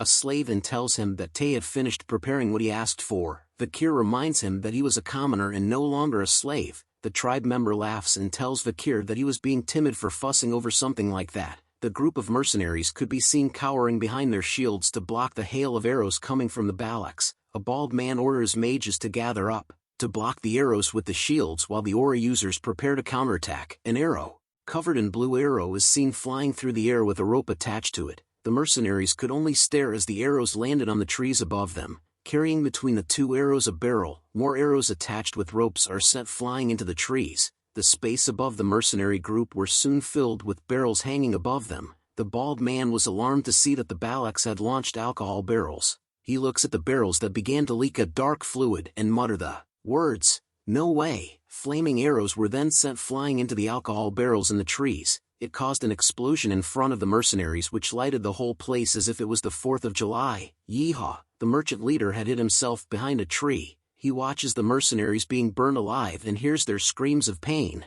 They shouted that the Balaks had started a fire. The merchant leader continues to watch the flames engulf the mercenaries, thinking about how the Balaks had tied ropes to arrows and launched oil barrels. This was something that was unheard of as he continues to wonder about how the Balaks had gotten that intelligent. Oblivious to him, Vikir was walking towards him from the shadows. Like an assassin from Assassin's Creed, he sneaks up to the merchant leader. Vikir finally lets out a heavy footstep which catches the attention of the merchant leader. He recognizes Vikir as the meddlesome Balak bastard. Vikir appears with arrows on his back and with his eyes turned red. It's time for the bloodhound to hunt. The merchant leader pleads with Vikir, telling him that he would regret it if he killed him. He then reveals a piece of paper, stating that this was the exploration permit he had received from the Underdog city. It was the official seal from the newly appointed deputy consul, meaning that if Vikir kills the merchant leader, the Baskerville family will come for him. Vikir then asks the merchant leader if the deputy consul he was referring to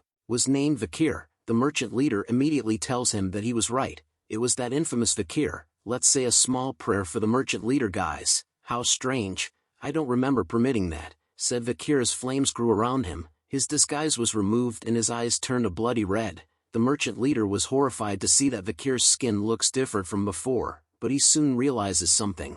"You're really Vikir," was the merchant leader's last words. An arrow struck him straight in the head, body, and on the piece of paper he was holding. Bullseye. Vikir had fired the arrows that slain the merchant leader. He tells him that those who forged the Baskerville seal are to be executed. Ayan soon appears behind him on her pet wolf Bakira. She still calls Vikir a slave and tells him that they needed to run away. Vikir looks at her and reminds her that he was no longer a slave. Multiple arrows could be seen stuck onto various shields. The mercenaries soon realized that the hail of arrow attacks from the Balaks had come to a stop. They rejoiced in joy and shouted out to one another that the Balaks were retreating. They stated that the fact that the Balaks attacked with fire meant that they were not confident. The mercenary group decides to chase after them right away. A member of the mercenary group shouted that if he catches the barbaric bastards, he would butcher them straight away. But just as he was yelling, a familiar pillar of death covered in a purple aura appeared behind him. It's our queen Madame Eight Legs. She appears and started to rain down pain onto the mercenary groups. Vikir could hear the screams of the mercenaries as they yelled out that there was a monster. Ayan praises Vikir for calculating the madame's appearance and for thinking of using fire as a tactic. She states that Vikir had become a great Balak now. Vikir continues to look behind and tells Ayan that was how he felt every time he sees her. He looks at the numerous legs of Madame Eight Legs as they reached high into the sky while being covered in a deadly purple aura. He tells Ayan that that was a disaster. Akia was wearing a smile on her face as she tells Vikir that she would permit him to enter the hero's spring. She continues by stating Vikir's various achievements, from resolving the food shortage issue by catching an ox bear, concluding the previous battle without any casualties by using oil barrels, and discovering that the cause of the infection that was bothering the Balak warriors was caused by cheap drugs. Akia concluded that there was no doubt that our boy Vikir was a brave warrior. She touches his shoulder while the shaman showed a dark expression on his face in the back. Akia then tells Ayan to take Vikir to the hero's spring since it was a full moon tonight. Ayan agrees and began to stood up. She wraps her arm around Vikir and tells him, serves him right. Vikir was curious by what she meant by that. It turns out she was referring to a human. She tells Vikir to look at a human, not saying a single word. It was said by him that the reason why the warriors were unwell was because they were cursed. But due to Vikir's actions it caused a human's words to hold no weight now. A human could be seen struggling to hold his anger within himself. Vikir wonders if it was really a curse as he recalls the memory of when the merchant leader had told him that the sacred trade had been permitted by the Balak shaman, who was the proxy of the forest god. Night soon arrives as a full moon lights the skies. Vikir's bubblicious body could be seen submerged in green water. He takes a deep breath and chills in the waters where other animals could be seen floating around as well. He takes a scoop of the water in his hand. Thinking that his mana was taking a step closer to purity, he could feel his broken bones and muscles starting to heal. He noted that the old shaman didn't cause a fuss without a reason, as he probably wanted to come here himself. Although it was not as effective as the river of sticks at the Baskerville side, the hero's spring was better since there was no age limit. Vikir then asks Ayan, who could be seen soaking in the waters of the hero's spring beside him,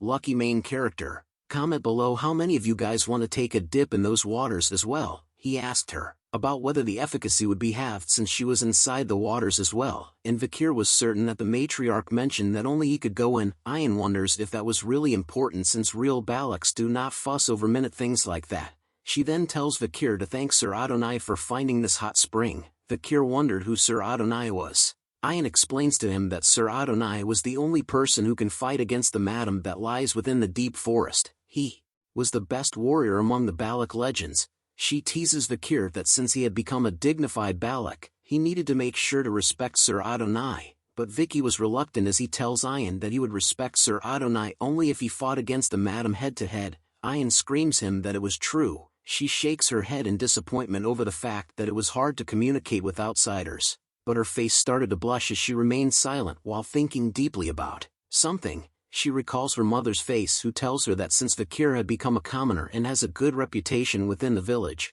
she notes that when Vikir recovers with the hero's spring and can become the man he should be, he wouldn't be that bad of a husband. Can anyone else hear the wedding bells ringing? Ayan ends her flashback and glances over to her side. She sees Vikir's sexy, hot, delicious body with his hair pulled back. Ayan decides that today was the day she was going to make Vikir hers. Guess someone wants that Baskerville D.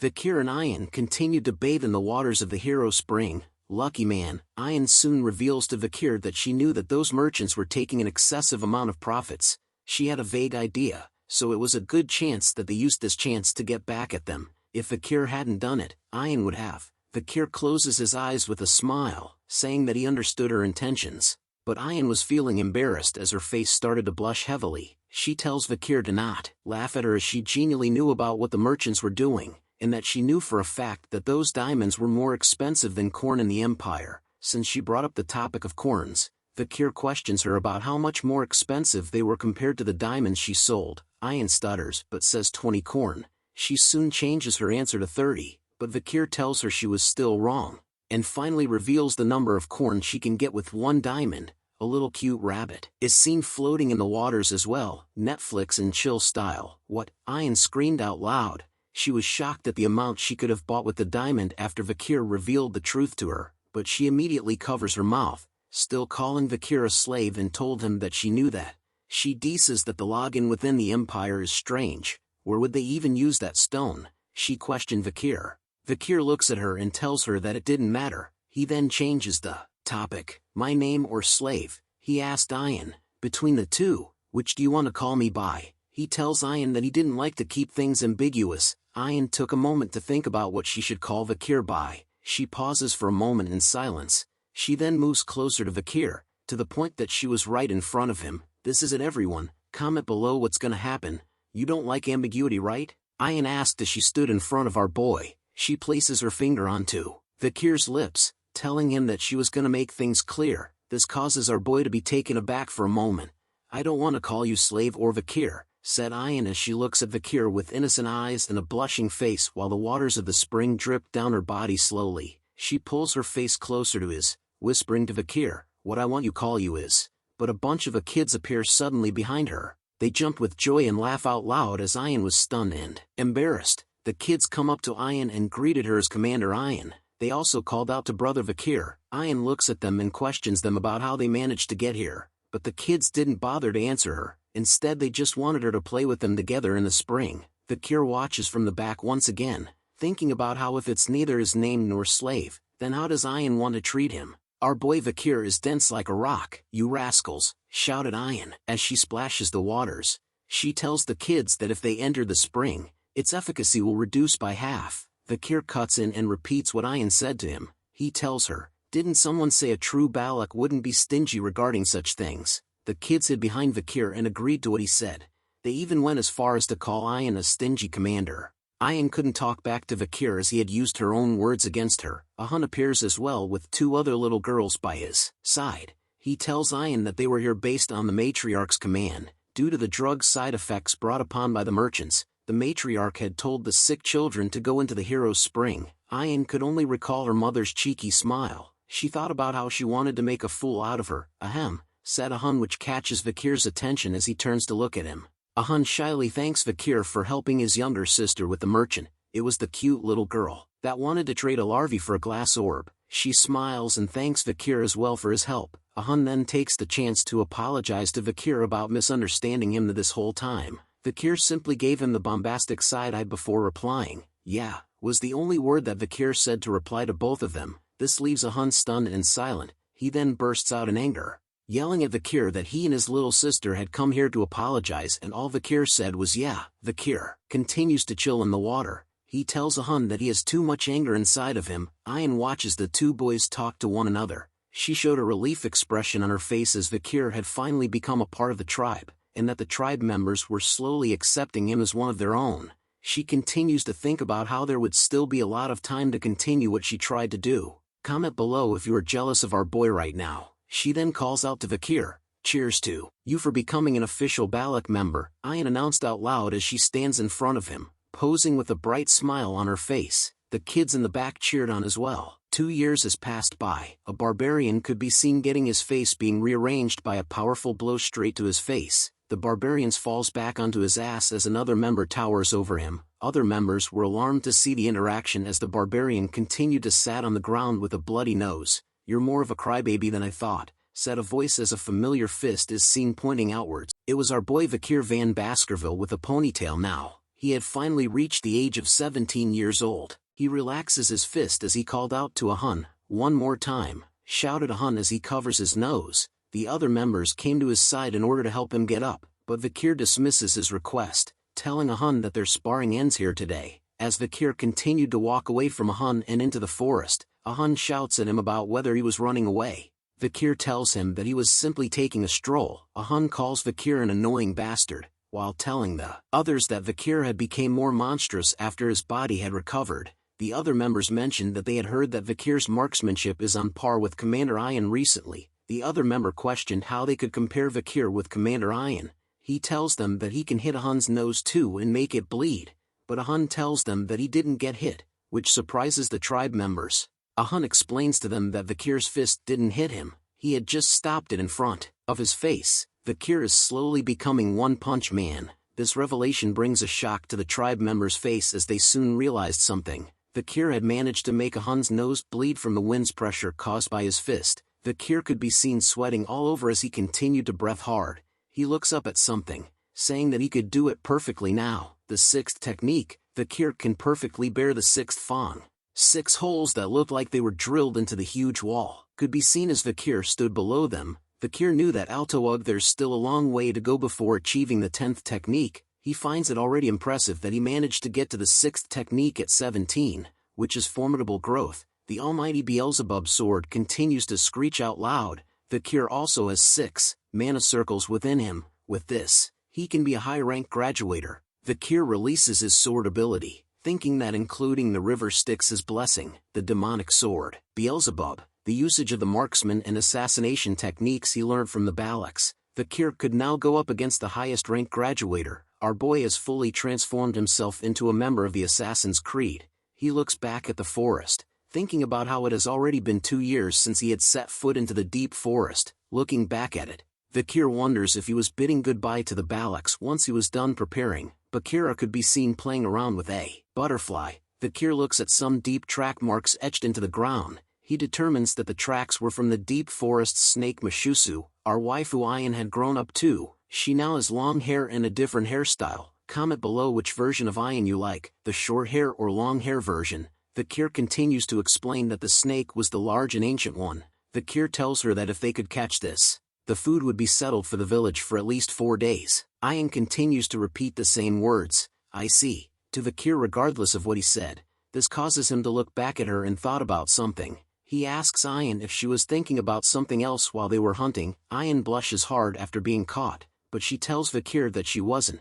She quickly changes the topic, telling Vikir that another hunting group wanted her to ask him about something. As she reached for that something from Bakira's saddle, Vikir continued to think that she was definitely hiding something from him. Ian reveals a dagger in her hand that had a certain symbol on it. She tells Vikir that the hunting group brought a dagger from an imperialist who trespassed the deep forest. She then asks if he knew anything about this emblem. Vikir looks at the dagger and tells her that he does know it. It was a famous emblem. The emblem belongs to an extremely famous clan, called Leviathan, a significant clan that is part of the 7 imperial clans along with the Baskerville clan, the iron-blooded sword clan. Ian explains to Vikir that the hunting group thought it might have been someone's dagger from the mercenary group they massacred 2 years ago, but thankfully, it wasn't. But one thing was bugging Ian. It was that in various places around the headwaters, they poured a red liquid from a glass bottle and retreated. The hunting group caught someone, but they had ingested a hidden poison in their mouth and died.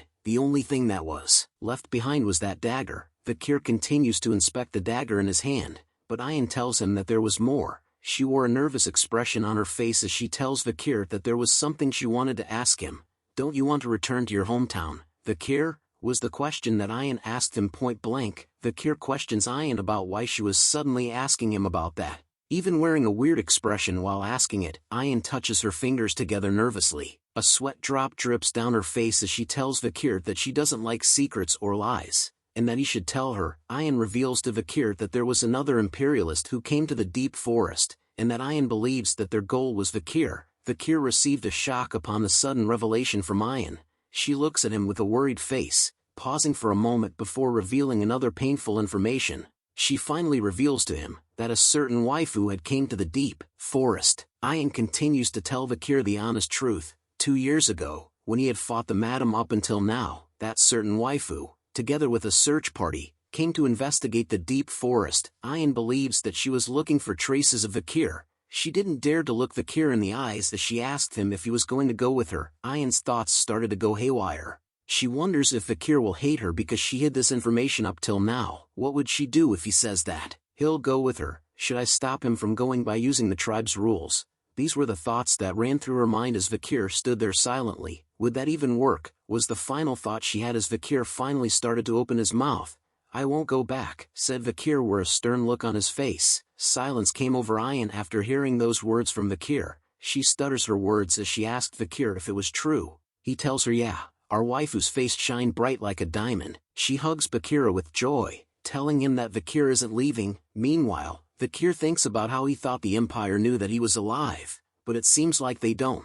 Vikir needed to return once he was able to perfectly hide his power from Hugo without being noticed, and then he thought about the woman that Ayan had mentioned. He wonders if Ayan was referring to Camus' Morgue. He continues to wonder if she has not yet forgotten that he had saved her, or is it a part of a diplomatic event? But seeing how the Baskerville clan gave permission for the Morgue search party to enter the deep forest, means that their alliance is still strong. Vikir wondered about if the two families form a bond through his supposed death. Vikir then decides that he should go investigate what's happening outside the deep forest soon, but a sudden appearance of a big fat ugly fish disrupts Vikir's thoughts. But Ayan and Vikir were shocked to see its sudden appearance beside them. The giant fish lands right in front of both of them with a loud impact. Water began to spill from out of its mouth as it tries at best a breath.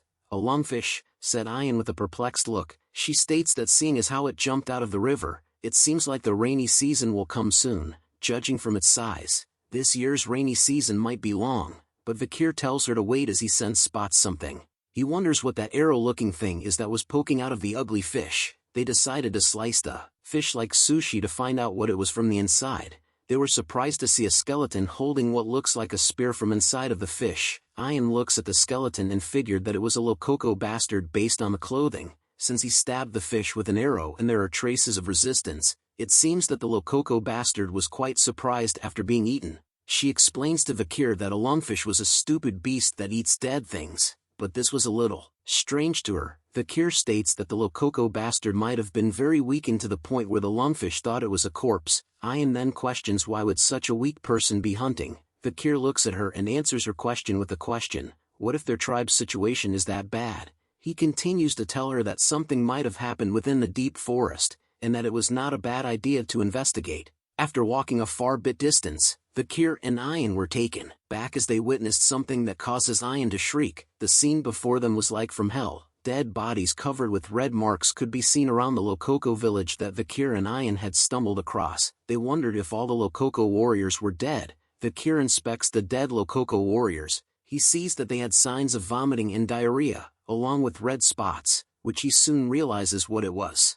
Ayan then calls out to Vikir and tells him to look over there. She explains to Vikir that it was way past the time to eat, but there were no signs of fire towards Te Lococo's village. Human skeletons could be seen being hanged around the trees as if it was a Halloween decoration. The Lococo village could now be seen, but it was filled with dead silence with no signs of life. Vikir and Ayan along with Bakira were now strolling through the deserted village. Vikir notes that it was strange. There were no signs of life here. Vikir notices that based on the number of weeds, it's been a while since this place has been looked after. Ayan questions whether the Lococo tribe had moved somewhere else just as she opens the curtains to one of the tents, but as soon as she does, a whole bunch of flies came swarming out of it. A small dead body is seen hugging the bigger body deep within the tent. Ayan shouts at Vikir that there was a corpse inside the tent. Vikir tells her that there was also one over here. He looks at all the dead bodies that were scattered around the village. The corpses in the village and the red spots seemed familiar to him. Before he had regressed, there was an epidemic that spread throughout the deep forest around this time. It was called the Red Death. It was a first-class infectious disease that killed almost all the barbarians and species alike. Red spots appeared all over one's body along with vomiting and diarrhea, and due to the lethargy and pain, they become a cripple and die slowly. The infection spread so unusually quickly that it spread past the Empire's border. Ayan tells Vikir that they need to quickly leave this place. She tells him that this was a curse, a god's curse. Vikir tells her not to worry since it was an infectious disease. Ayan becomes more alarmed after hearing that as she tells Vikir that it meant that this was more serious. The two of them continue to argue throughout the village. Vikir tells her to calm down since it wasn't that contagious. Ayan continues to wonder if it really wasn't a curse. Vikir then tells her that if she was scared she could go back first. but Ian was worried about him about dying after being cursed. Then I die, said Vikir. Ian screams at him after hearing that reply. Who said you can go ahead and die? Her face was pissed off. A true waifu. Vikir thought that it was him obviously. Vikir went on to state that from the number of corpses, it seems like the whole Lokoko tribe wasn't annihilated. They had probably moved somewhere else, leaving the dead and sick here. He then tells Ian that he was going to take some of the usual things in their barracks, so Ian could go first and rest somewhere. She looks at him with concern while thinking that Vikir really isn't sensitive at all, but a chill went down her spine. She turns to see what it was that sent shivers down her spine.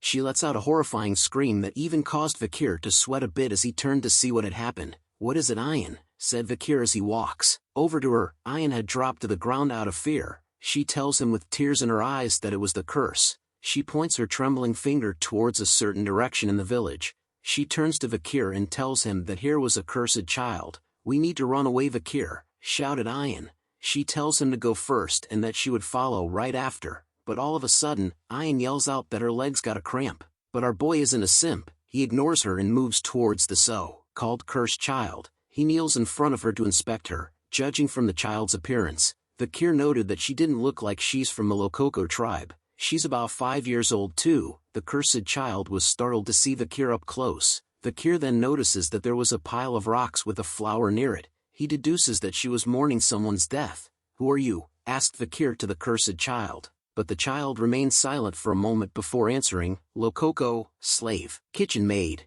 the cursed child said. Vikir figured that she was a slave of the Lokoko tribe. What's your name? Vikir continued to ask. Palmerian, she answered, based from her reply. Vikir figured that her name was an imperial name, and wondered if she was an imperial child who was captured by the Lokokos. But her answer wasn't complete. La Baskerville was the word she intended to end her sentence with when she told Vikir her name. Those two words alone set Vikir spiraling. His entire world had turned upside down as horror filled his very soul. Unable to believe what she had just said, Vikir questions her about what she just said.